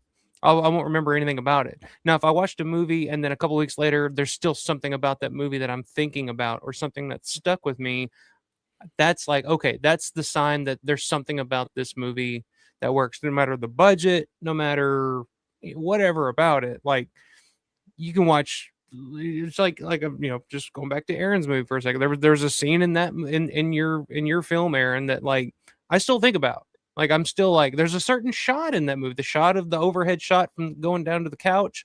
I think of that shot. I'm like, that's a killer fucking shot. I still think of that fucking shot. There's certain things about certain movies that you watch that stick with you, and then then there's certain movies that you'll watch all the way through, big budget movies that I couldn't tell you a damn thing about a month from now. Like I'm just like, yeah, I think I saw that. Yeah, I don't remember anything about it. And that's the true test of time for me when it comes to stuff like that. Kevin, I swear to God, this wasn't planned. You're glazing me, and I feel very uncomfortable. I will say, well, it's so funny because you've never really talked about me with this stuff. It's so funny. I'm hearing all this stuff now. Well, I sent you a message after I saw it, and I remember saying I was really impressed with it, and I like the music and stuff. But like, when I get a chance to just talk to you about it or just mention it, it's like, I'm not gonna, just not. I'll say one thing. I want to encourage you because I see talent, sir. I see talent, and I want to encourage you to continue. Well, I'm going to continue, but we will move past this. But I will say this, a lot of filmmakers will. Anybody out there that wants to make films or whatever, and maybe you're thinking about it, maybe you're writing. You're going to talk to a lot of other people that have made films. A lot of them are going to tell you horror stories. Befriend these people, learn from these people. But I have to say, one of my best friends in the world, a very, very, very good filmmaker. He was sort of like ahead of me, like every step of the way. He's always been like a little ahead of me. That I've learned from that guy's mistakes, and I've worked in some capacity, been a part of the stuff he's done, and I've learned from all his mistakes, learn from people's mistakes, take notes, because I'm proud to say that I just want to write. I always wanted to write. And then it just came down. It's like, just fucking do it yourself. And I just did it myself. I'm like, I'm doing everything. All right, here goes. And don't be afraid to jump in. And I got to say, all the horror stories and the stuff that everybody told me was going to happen didn't really happen. It actually, if you guys were to look at my storyboard alpha, everything in that film is exactly how I drew it in the storyboard. Everything came out the way I wanted it to. Had to juke a little bit on a couple of, sometimes you got to juke a little bit. Like maybe this shot's kind of hard to get. So you got to like improvise a little bit and you move around it. It always worked for the better. It worked. Some stuff became happy accidents. You got to think on the fly, but 99% of it, it's like, wow, this came out exactly how I envisioned it.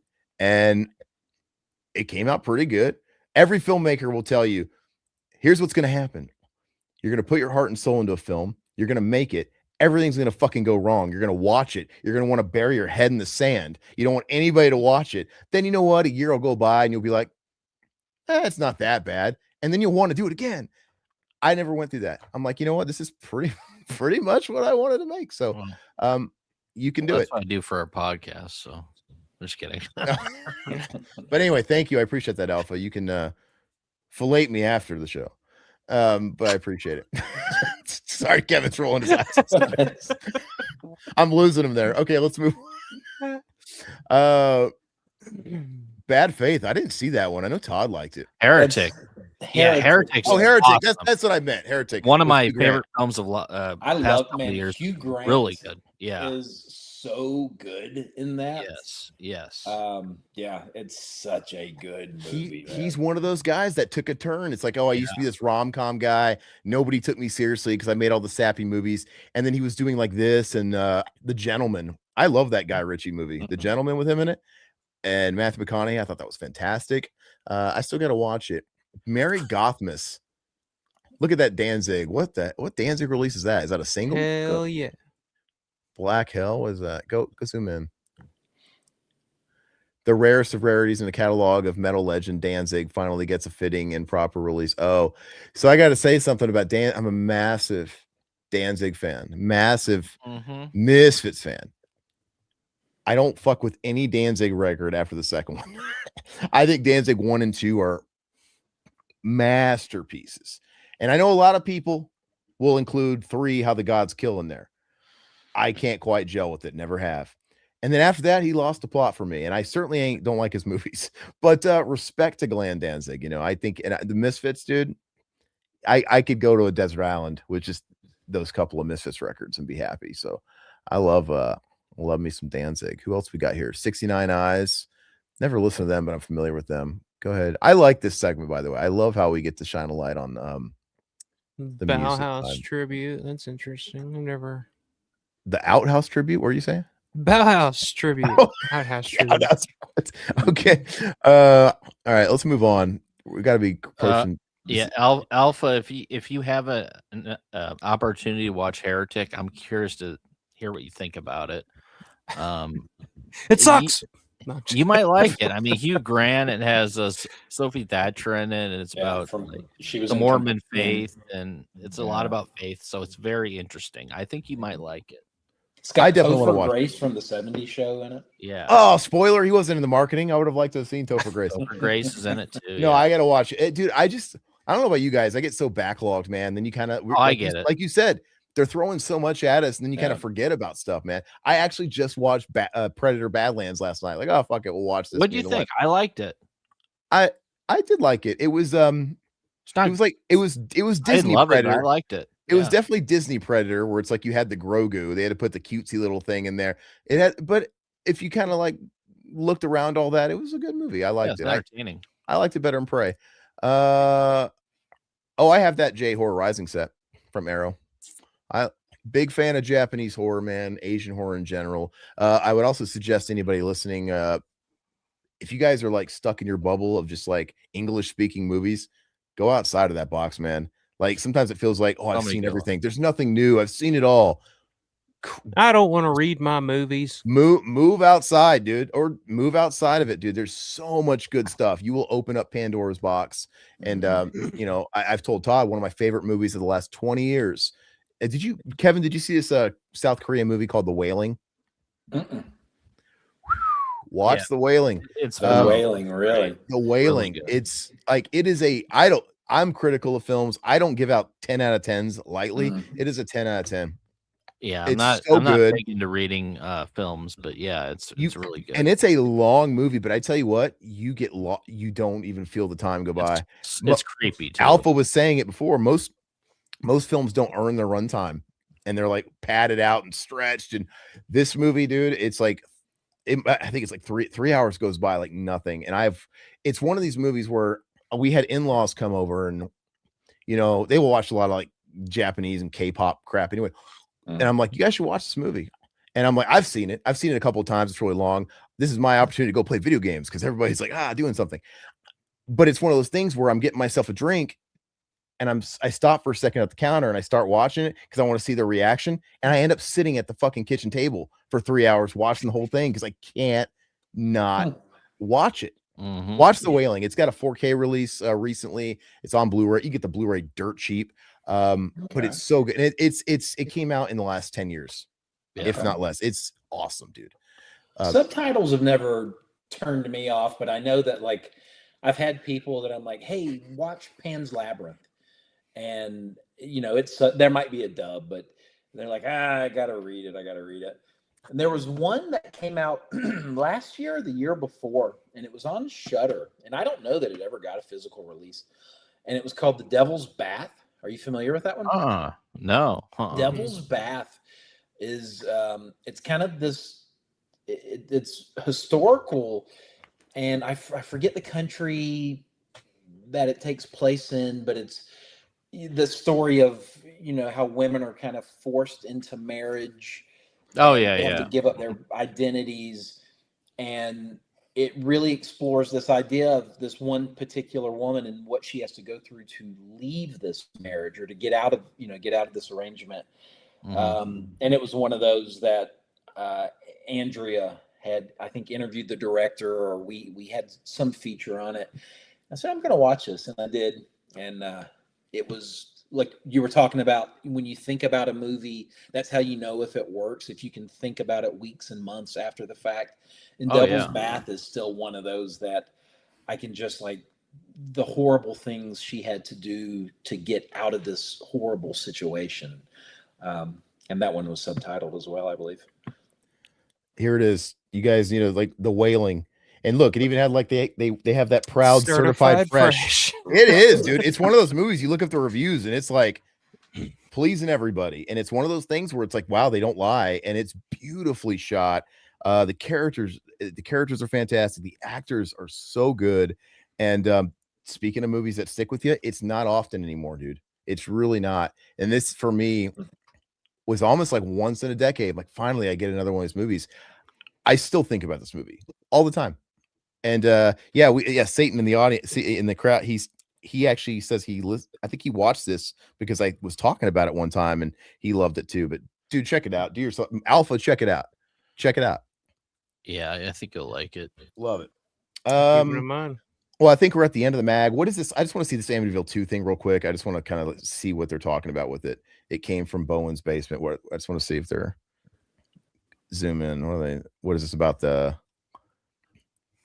look at that. The superior 1982 prequel, Amityville 2, The Possession. Now that might be a stretch because the original is fantastic. Yeah, it's a classic. I love the original. You could argue, I just want to talk about Amityville 2. Not really talk about anything else.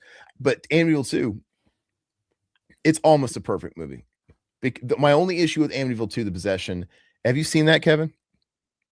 I've seen it like one time, and I couldn't tell you anything about it, primarily because I loved the original so much.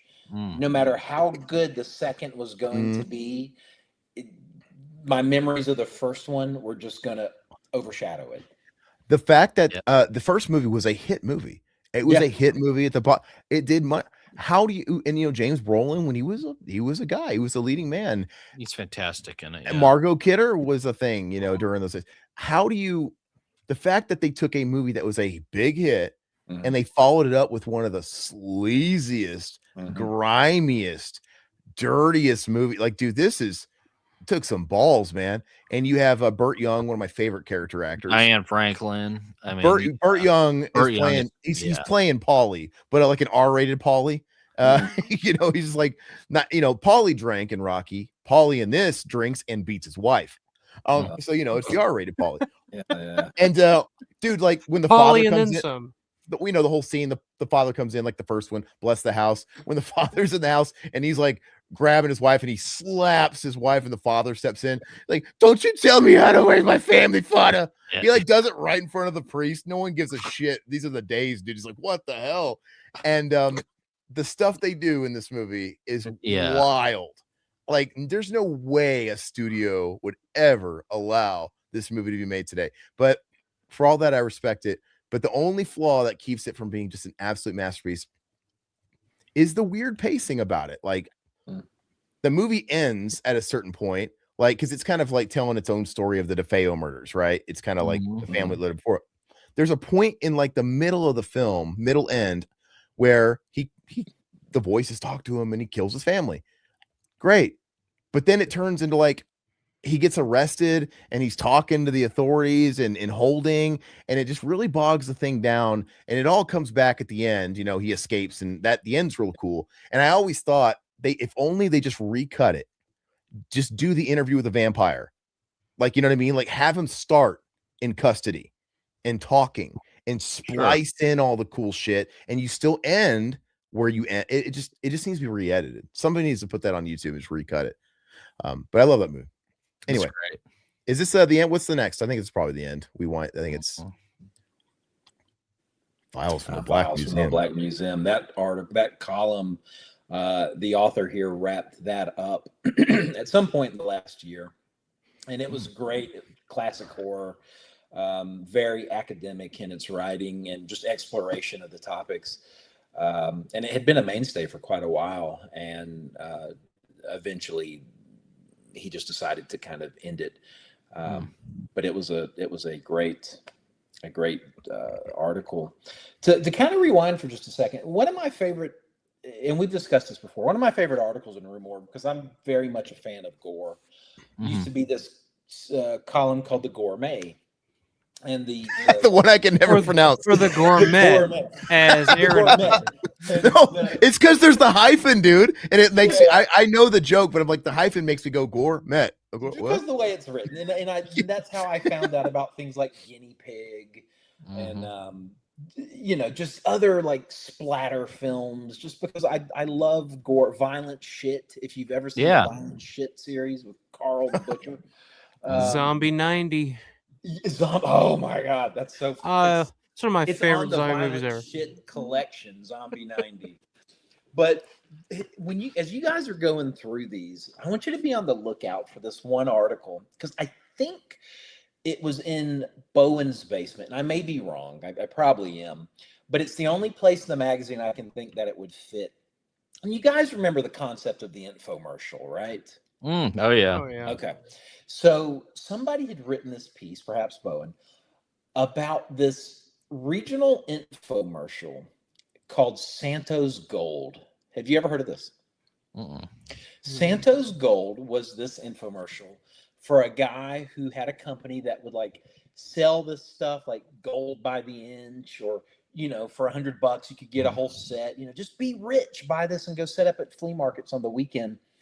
But it is the most bizarre thing, because halfway through this infomercial, it's a pitch and a trailer for a movie he was shooting. And the movie is branded as a horror, sci-fi, wrestling comedy. And it's rife with misspellings. It's like, here, buy Santos Gold. And then it transitions into, you might be wondering what Santos Gold has to do with wrestling. Nothing at all. And then it moves into this weird trailer, and there's a music video of the guy just screaming Santos Gold over and over again. And it is so flippin' bizarre. And apparently there's a whole like rabbit hole you can go down. I don't know that the movie ever got shot, but it's like, go to your theater manager and ask for your free barf bag. And it's in the middle of an infomercial, and I'd never heard it. I never saw it. And I learned about it within the pages of Rue Morgue. And I tell people about it, just like, hey, you want to see something batshit bonkers that you can't explain to anybody? Look up Santos Gold online and just watch it and enjoy it, because it's fantastic. I must have been too busy watching the Esteban infomercial. Yeah, that's what I used to watch all the time, dude. I need to go back and watch that. Yeah, absolutely. Or the all those like hair metal compilations, dude. Yeah, they'd have like compilation infomercials selling you 60s music compilation, and they'd be hosted by like Davey from fucking the Monkees or whatever, and like his beautiful. Dude, I love the infomercial. They're not around. They're not around anymore. I guess I don't watch. No, I don't watch basic TV anymore. Oh man. Those are the days. No pure moods. Pure moods with the Indian. Woo, yeah. They would have the too much for TV, and there would always be that cutaway of like a woman that's about to get hit by the train. Okay, so are you talking about Blood Circus? Blood Circus, yes. Blood Circus, yes. Yep. I've heard of this. Have you really? I have. Because there's a song and it's like, who's a something Santo Gold, Santo Gold. I know you're gonna like it. Yes. It is. I thought that sounded familiar. I was like, where the fuck have I heard that? I was looked up. I was like, Blood Circus, a 1985 independent American science fiction horror film in which aliens take part in professional wrestling matches on Earth. I was like, that's what the fuck he's talking about. All right. Hey, what do you know? Maybe I do like sci-fi more than I thought. That's what I was going to say. There you go. It was produced by Baltimore native Santo Victor Rigatuso, also called Robert Bob Harris, who promoted it through infomercials for his mail order Santo Gold jewelry business. Interesting. All right. Yeah, I thought that sounded familiar. Santo Gold, Santo Gold. All right, yeah. And that's the whole song. Like it's him just standing on stage singing it, like screaming it. He can't carry screaming it. See if it's on YouTube or something. Blood Circus. Yeah, that's Blood Circus. Yep. And as you're watching, I haven't thought about that in years. Before we show you this trailer, here's our goodwill thought of the day. Do something nice for the next person you see. It's Holy shit! I found it. Had to be Bowen's basement just because they discussed that. You'll find it as you're going through these issues, and you'll be like, "Oh, that's that thing." I found it on YouTube. There's assembled footage. Like, well, Nice. it's probably is the whole thing on here? But there's like a 15-minute compilation. I think it's just a compilation. Yeah. Yeah. Hell yeah, this looks wild. Blood Circus, the lost sci-fi wrestling movie. Dude looks like Jim Varney, dude, on this thumbnail. It's crazy. I'm gonna watch this tonight. I feel like I have to get back to everybody on that one. Fun. Yeah, hilarious. What's next? I think we're at the end. Oh, there's more Comics. Oh, shit. The quick cuts. Yeah. This is kind of a world that I'm no longer a part of. I used to be into comics, man, when I was young, and maybe I'd still be into comics, but I had one of those like experiences, man, where I lost all of my comics one time. A lot of times people lose shit in floods or fire, and I lost all my stuff, and I'm like, never again. I can't do it again. It's just too painful. No, I mean, too many hobbies for me. Like I'd be all about horror comics and all that stuff. I can't, I mean, I totally respect it though, man. And they do some interesting things in the comics, like with say Hellraiser and just things that I would love to explore. Yeah, kind of like you said. I still have a bunch. I actually have a bunch of the Hellraiser comics. Do you? Yeah, I have a few, I guess. I'm not really actively collected, but I have a whole bunch of Hellraiser comics and things like that. And they're just kind of fun. Like, I mean, I'm guilty of not reading them, you know what I mean? And that stuff's neat, but I can't go down another rabbit hole, man. Like, it's just like Todd said, I was big into toys and collectibles, man. I've been unloading all that stuff for a year. It's just you run out of space. And we talked about it. If I ever want to move one day, dude, it's going to be a tough pill to swallow. With vinyl, that's going to be a pain in the butt. Yeah, collecting's a sickness. I totally get it, man.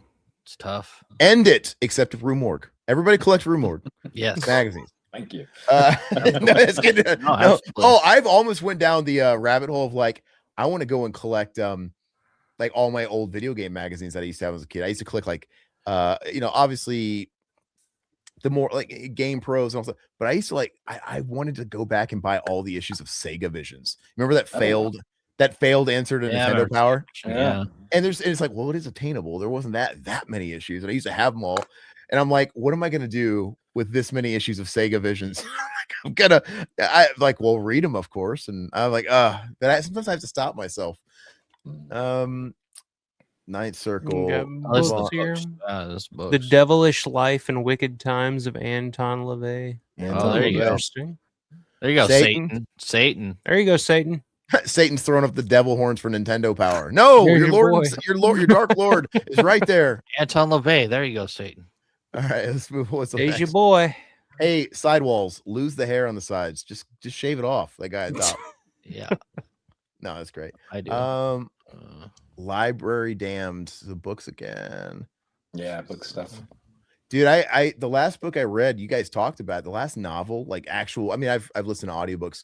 The last actual novel I read was Pet Sematary. Yeah, it's been good one. But it's been years. Like and I know this sounds like a cop out, but like I don't like read. That's why audiobooks are great. I don't read because I like to write. I write more than I read. And that sounds fucked up. But to be a good writer, you got to read.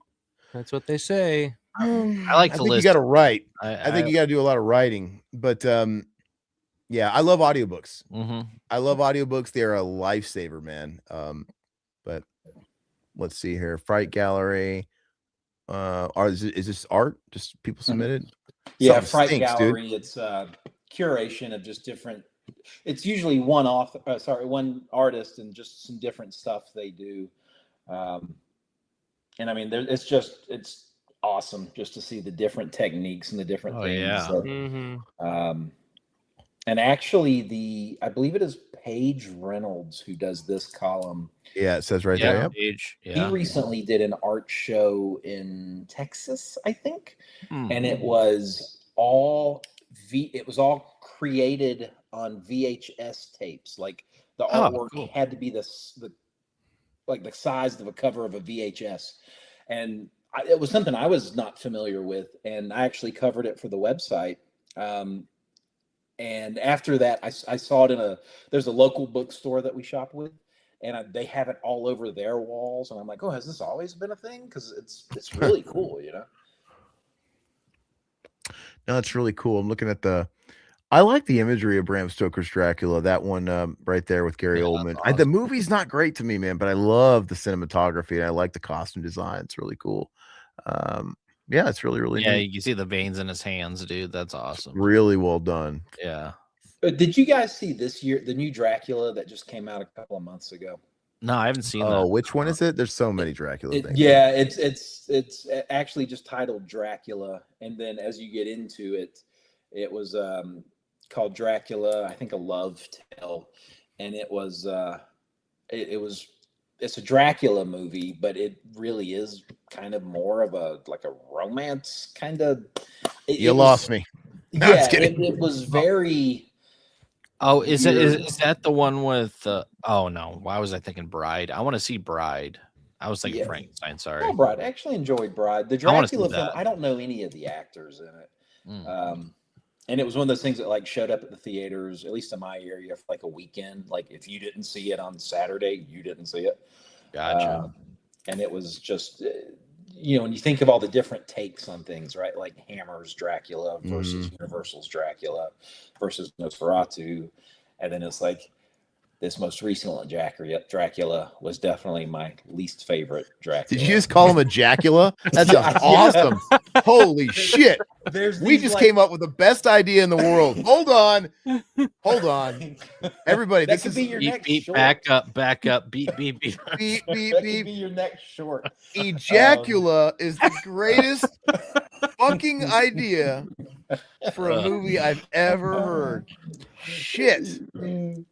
Yeah, it was. That's a clip. It would still be better than this one that just got mainstream release. There were weird AI gargoyles in it, and they were doing wrestling moves, and it's just strange, man. Yeah, that is. Can you imagine can you imagine the flavor of Count Ejacula cereal, dude? Oh Jesus! Breakfast cereal. Sorry. Oh boy. Hey, you said it. I just thought it. You're good. Don't worry about it. No. Well, I was gonna say something. What's on the next page? I was gonna say something. And I totally lost it. Devil in the Details. Oh, is that that's basket case there? Oh yeah, dude. Belial, dude. That's I guess it's a fairly recent column. Stacy Ponder writes that, and that really kind of goes deep. I'm a huge Friday the 13th fan, and when one of the issues, she really went into Pamela Voorhees and her role in the series. I love it, Pamela Voorhees. Cool. Yeah. Maybe my eyesight needs checking, but do I spy Eric Roberts on that right side? Is that right above? Jesus. Is that above Pamela's head? Is that Eric Kind of Roberts? looks like. Oh, I don't think it is. It you looks had like to the zoom guy in. from Mad TV. What's his name? Yeah, look what I can do. Yeah, McDonald. That's what it looks like. Oh, go ahead and scroll forward. Yeah, dude, I'm just like a magnet, like Roberts. I know you have a freaking radar, Eric Roberts radar. Audiodrome. More. Oh, did somebody? Oh, I thought that was the rock. The albums. Like a nod to Rock and Roll Over, dude. Trailer Park Vampire. It's Kiss Rock and Roll Over. Oh, Black Veil Brides, dude. My kid's sister was really big into them 15 years ago. Poltergeist. Not familiar with any of that stuff. Preling. Go ahead. Ooh, Oh, I like this. Shout out to podcasts, huh? Let's see. Dude, I loved, what was the issue, Todd? Was it The Thing when we were doing the Thing one, the first one we did? It was fun going down memory lane because that was the onset of podcasts. It was and kind of looking at the people. We were having a great time going through this section. And hey, let's see how many of these guys are still around. Yeah. And I think it was just Dead Pit. It's funny. And we were trying to go, we were going to the websites and they're all blogspot.html. It's the whole old school. You have to put in the whole thing and freewebs.com/ and we were checking all of them. Are they still around? No, abandoned. No, it's because it's a lot of podcasts, they don't go the distance and stuff like that. So that was and we remembered some of them, and it was a trip. I really, really enjoyed that. Well, none of them are losers like us. Been around since Well, this 2011. This is an audio drama, so this is more of an audio drama than like a chat show. Interesting. Yeah. And cool. Let's see. Witchcraft, dude. You ever listen to Witchcraft? Yeah, Todd? I like Witchcraft. Yeah, Witchcraft is cool. Satan? Yeah. Do you like Witchcraft? I actually listen to them quite a bit. If you don't, and if Witchcraft isn't your flavor, they have Bewitcher. No, but I like Witchcraft. Dead Flesh Stigma. It's a cool name. Well, I'm not familiar with them. Still not as cool of a name as what was it, Valgavoth? I still think that's the best fucking metal name you can come up with tonight. Valgavoth. Ejaculate. What about this one? Christopher Lee Jingle Hell, dude. Oh yeah, oh yeah. I do remember. Like he had put in. He was putting that out. He put out a metal album like before he passed, and he was working with like Tony Iommi and stuff like that, and it was funny because it was just kind of that iconic Christopher Lee voice crooning over like doom riffs, which sounds awesome. You know, it's like it's sign me up. Didn't William Shatner do something similar with Rocket Man, the famous? It's gonna be a long time. Yeah. No, who am I thinking? I may be thinking of that Metallica album, Lulu.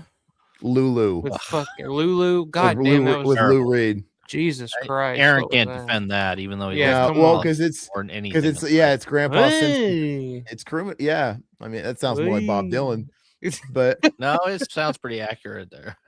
No, worship. It's just Metallica going down, down, down, down, down, down, down, and then here comes Lou Reed. Well, I walk down the road.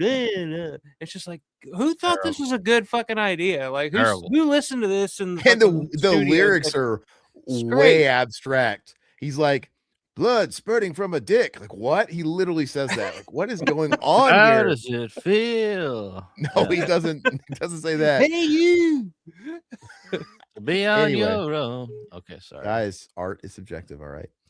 All right. Oh yeah, the video game section. Really, what's your favorite? Do you have a favorite video game? Like, if you had to pick one. Asking me? Yeah. Well, so I'll tell you this: this Fear the Spotlight game, which is part of the Blumhouse games that are coming out. This is the first one. I got an early copy of this and loved it. This was fantastic. I actually got to go to Austin, Texas, South by Southwest, and they had a gaming expo set up, and I got to play this there. In terms of favorite game of like all time, it's probably going to be SNES Final Fantasy II. Oh, okay. Which nice. Dude, I'm right there with you. That's top. Yeah, like, and you know, those are always kind of numbered a little differently. 4, yeah, it's FF4, yeah. But no, I'm with you. That was my first real Final Fantasy game. So I like Final Fantasy 2/4 better than 3/6, which everybody love. And 6 is great too. But I'm like, you know, it's that second game on the SNES that got me too. So I agree. Link to the Past is the best game of all time. Let's get that straight. Link to the Past. But I'm replaying it in bed right now. I play that game every single year. It's comfort food. You can clear it like 8 hours, an hour a night. Does good for the soul. That Final Fantasy 2 rounds out the top 3, I think. I don't know what I would put in the second place, but yeah, that's where it's at. Number one would be NFL. Number one would be NFL Game Day 97. Oh, 2K5. 2K5. Come on. That's just NFL Blitz. Nah. Blitz was fun back in the day, dude. 2K5 is still the best NFL game ever made. We're out of the 2Ks, but yeah. Not familiar with Hollow Body. Go ahead and move on. Did you guys let me think. I can't because you guys would have done it in the Rue Morgue. Sorry, not the Rue Morgue, the Undertone issue. Do you guys ever like I know you guys, like, for example, you don't cover Scream because it's like, well, everybody's covering Scream. Does that mean you didn't cover something like Resident Evil 9 because it's a huge title that came out? It's big in horror. No, I actually tried my damnedest to get some coverage on that. So a company like Capcom works with different PR firms, and like Resident Evil 9 Requiem, I had tried and tried to get like an early copy advance, so I yeah. could have a review ready to go. And that's kind of how games go. So when the game actually by the time it's already streeted, so many sites have already covered it.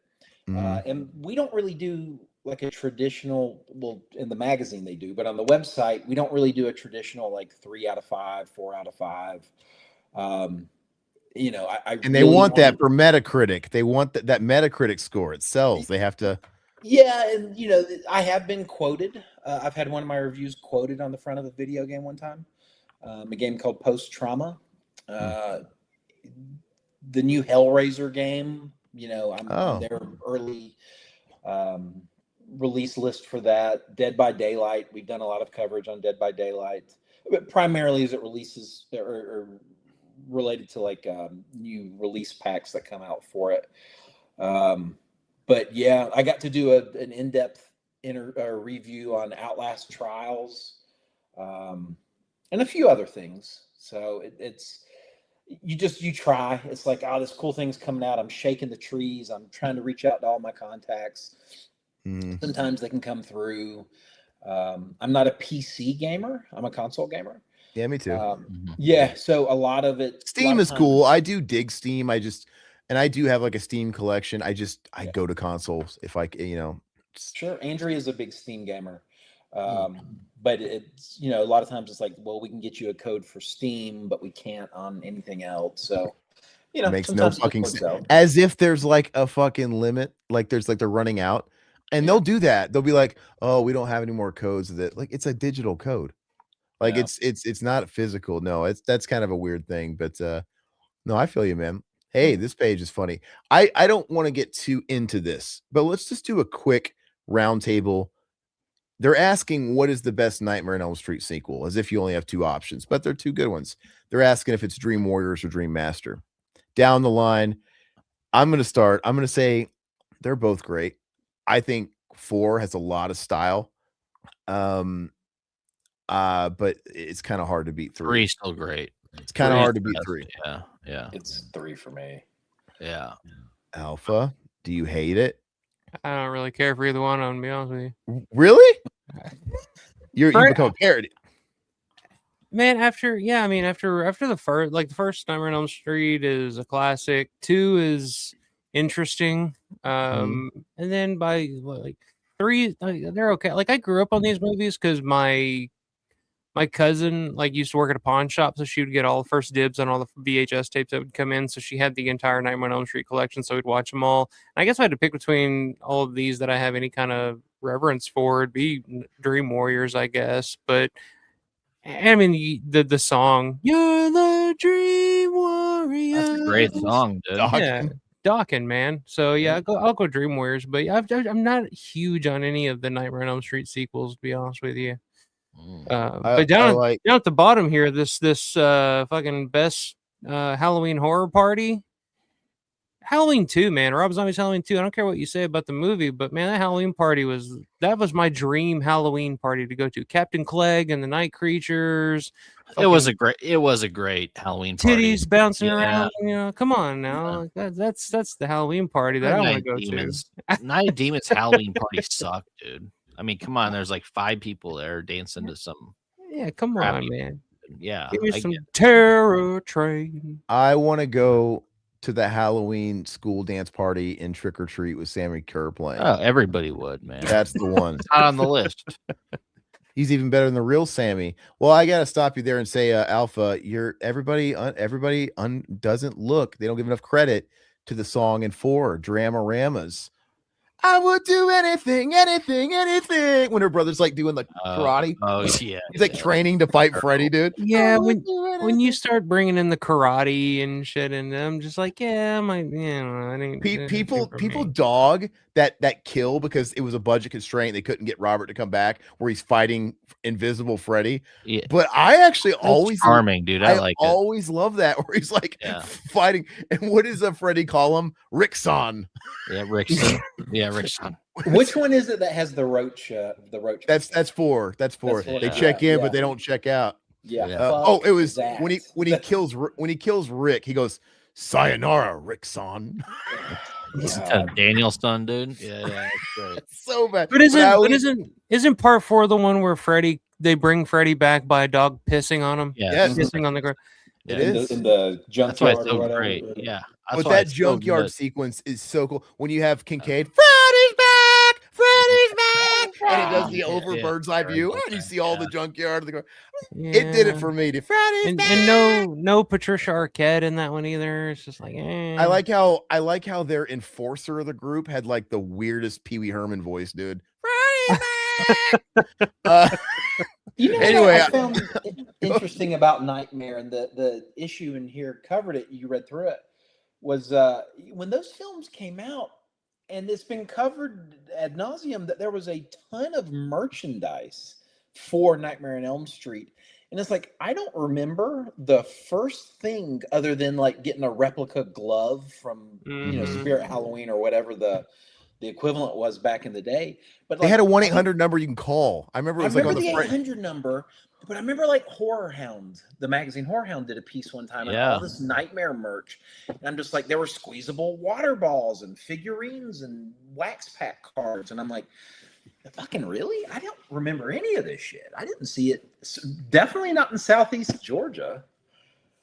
Yeah, I was everywhere. I was too young, I guess, for that era, but like it does make sense when you go to like a vintage toy store now. Like there we have one here in Evansville that you go to, and there's tons of Freddy dolls and action figures from the time. Yeah, and it's just like all kinds of Nightmare on Elm Street, Freddy Krueger stuff from back in the day that you're just like, wow, I didn't know they made a Freddy Krueger, Cabbage Patch doll or whatever the hell it is. Like, it's just, but yeah, it's, or I always think of that scene in The Wedding Singer when the little kid runs up in the Freddy costume and he's like, it's like, yeah, I guess it makes sense. Yeah. You probably could have went to part of the 80s, You probably could have went to a Party City and had a Freddy themed birthday as a kid. Oh yeah. Well, even by the time, like I said, like growing up, like in the 90s, like when I was a kid, like Freddy was still the guy. The only thing Freddy didn't do, and that everybody was doing at the time, no matter what the property was, Freddy never had a Saturday morning cartoon. RoboCop got one. Rambo got one. The Crypt Keeper got one. The Crypt Keeper got one. Everybody got one, and even in music, like MC Hammer and the Talking Shoes. You got New Kids on the Block got a cartoon, but like Toxic Avenger, Beetlejuice got. They were kidified. Yeah, Toxic Crusaders. Yeah. Everything was getting kidified, and I'm like, Freddy was that. If Toxic Avenger can get a cartoon, Freddy could have got a cartoon. Yeah, it was so big. I'm shocked. I bet you the conversations were had. There's no way it never came to the table, and it couldn't have been worse than Freddy's Nightmares. That's all I gotta say. Anyway, guys, it's been real. Nintendo game too. I have it too. I still have it. I have a copy. You want to buy it? I'm for sale. No, it's not very good. It's been an awesome episode, man. This has been a blast. Want to thank Kevin. Thank you so much for coming on and chatting with us. Thank you guys for letting me be a part of your world. Sharing your insight. Absolutely, man. Anytime. Fantastic issue. And it's just a great time, man. I really appreciate it. These are so much fun. Everybody out there. We do these every other Friday. With the exception here in a couple of weeks, we're gonna have back-to-back weeks because we have to get on a different schedule because of Living Dead weekend, which is gonna be exciting. So if any of you guys are going down to the big Living Dead weekend, it's probably gonna be the last one. Say hi to us. We're gonna be very recognizable because we're gonna have a bunch of fucking gear. We're tugging around, filming everything, and having a great time. And Alpha Romero, he's going to be very recognizable because he's probably going to be decked out in George Romero swag and a Goblin t-shirt. No, I actually like, I'm usually just like in a fucking plaid shirt or, something, it's just, Stacey S. England should be the next Chucky. There you go. He's not letting anybody else get that job. So. No, exactly. It's funny. But it was great. Come back, like and subscribe, all that good stuff. Check out Rue Morgue, obviously. Get a subscription, man. Talk about go ahead and pitch that new issue that's coming out again about obsession. What else? Yeah, so the new issue, our May-June issue, should be hitting newsstands now. Going out to subscribers already. And if you do digital, you've already got it. And the cover is Obsession with director Curry Barker, who is now making the new Texas Chainsaw Massacre. Yep. Yeah. And so that's the cover story. And if you go to our website, Rue Morgue, it's rue-morgue.com. It tells you all the different stories and content that's in there, because we cover so much. It's like you have that feature like we just saw, but if you're a music person, there's music, video games, literature, all that kind of stuff. It's all in there. So, and then definitely get the July, August issue, because I have the book feature, which is the interview with Clown in a Cornfield author Adam Caesar about Clown in a Cornfield 4, Lights, Camera, Friendo, which comes out in August. I submitted that draft this morning. So that will be in the July, August issue. Nice. And I implore you all, listen to our last episode where we talked about, it was the cover story of Rob Zombie's Halloween from, gosh, whenever that was, 2006, 2007, I forget the year. What a great episode in chat that was. I know how much all you guys love Halloween. I know how much you all love Rob Zombie. So it's just such a fun chat. That was a great one. Alpha, you got a stream coming up tomorrow, don't you? Yeah, go ahead and talk real about quick. Yeah, like I said, my computer's been on the shits all week, so I haven't been able to do too much on the channel. But I will be back tomorrow night. Just a random hang sesh. Ask me anything. We'll be talking about Living Dead Weekend coming up, going over some of the new guest announcements. I don't know, go over some recent pickups that I've gotten here recently, just some different Blu-rays, books, whatnot, and just whatever you guys want to talk about. If you want to come over and hang out, throw me a question, throw me a topic, whatever you guys want to do. Let's just hang out for a couple hours and shoot shit. That's I'll kind be of there. Yeah. All right. Yeah, I usually pop in too. And just because we brought it up earlier, if you guys want to check out my film, it's linked to our channel on the homepage, because I did a collaboration check it out. or whatever. Check it out. It's there for everybody to see. A lot of you guys have watched it, man. It's actually, in a few months it did like 20,000 hits, man. It's pretty good, man. You guys like the handsome fellow that's in it, I guess. I don't know, but and I'll send it to you, man, if you want to watch it, Kevin. Yeah, absolutely. Send it my way. I'd love to check it out. All right, guys. Thank you so much. Have a good weekend. Be safe. Thanks. Adios. See ya. I want to give a special thanks to our YouTube members and our patrons. If you haven't joined yet and would like to, click the link below this video and gain access to hours of bonus content. What are you waiting for?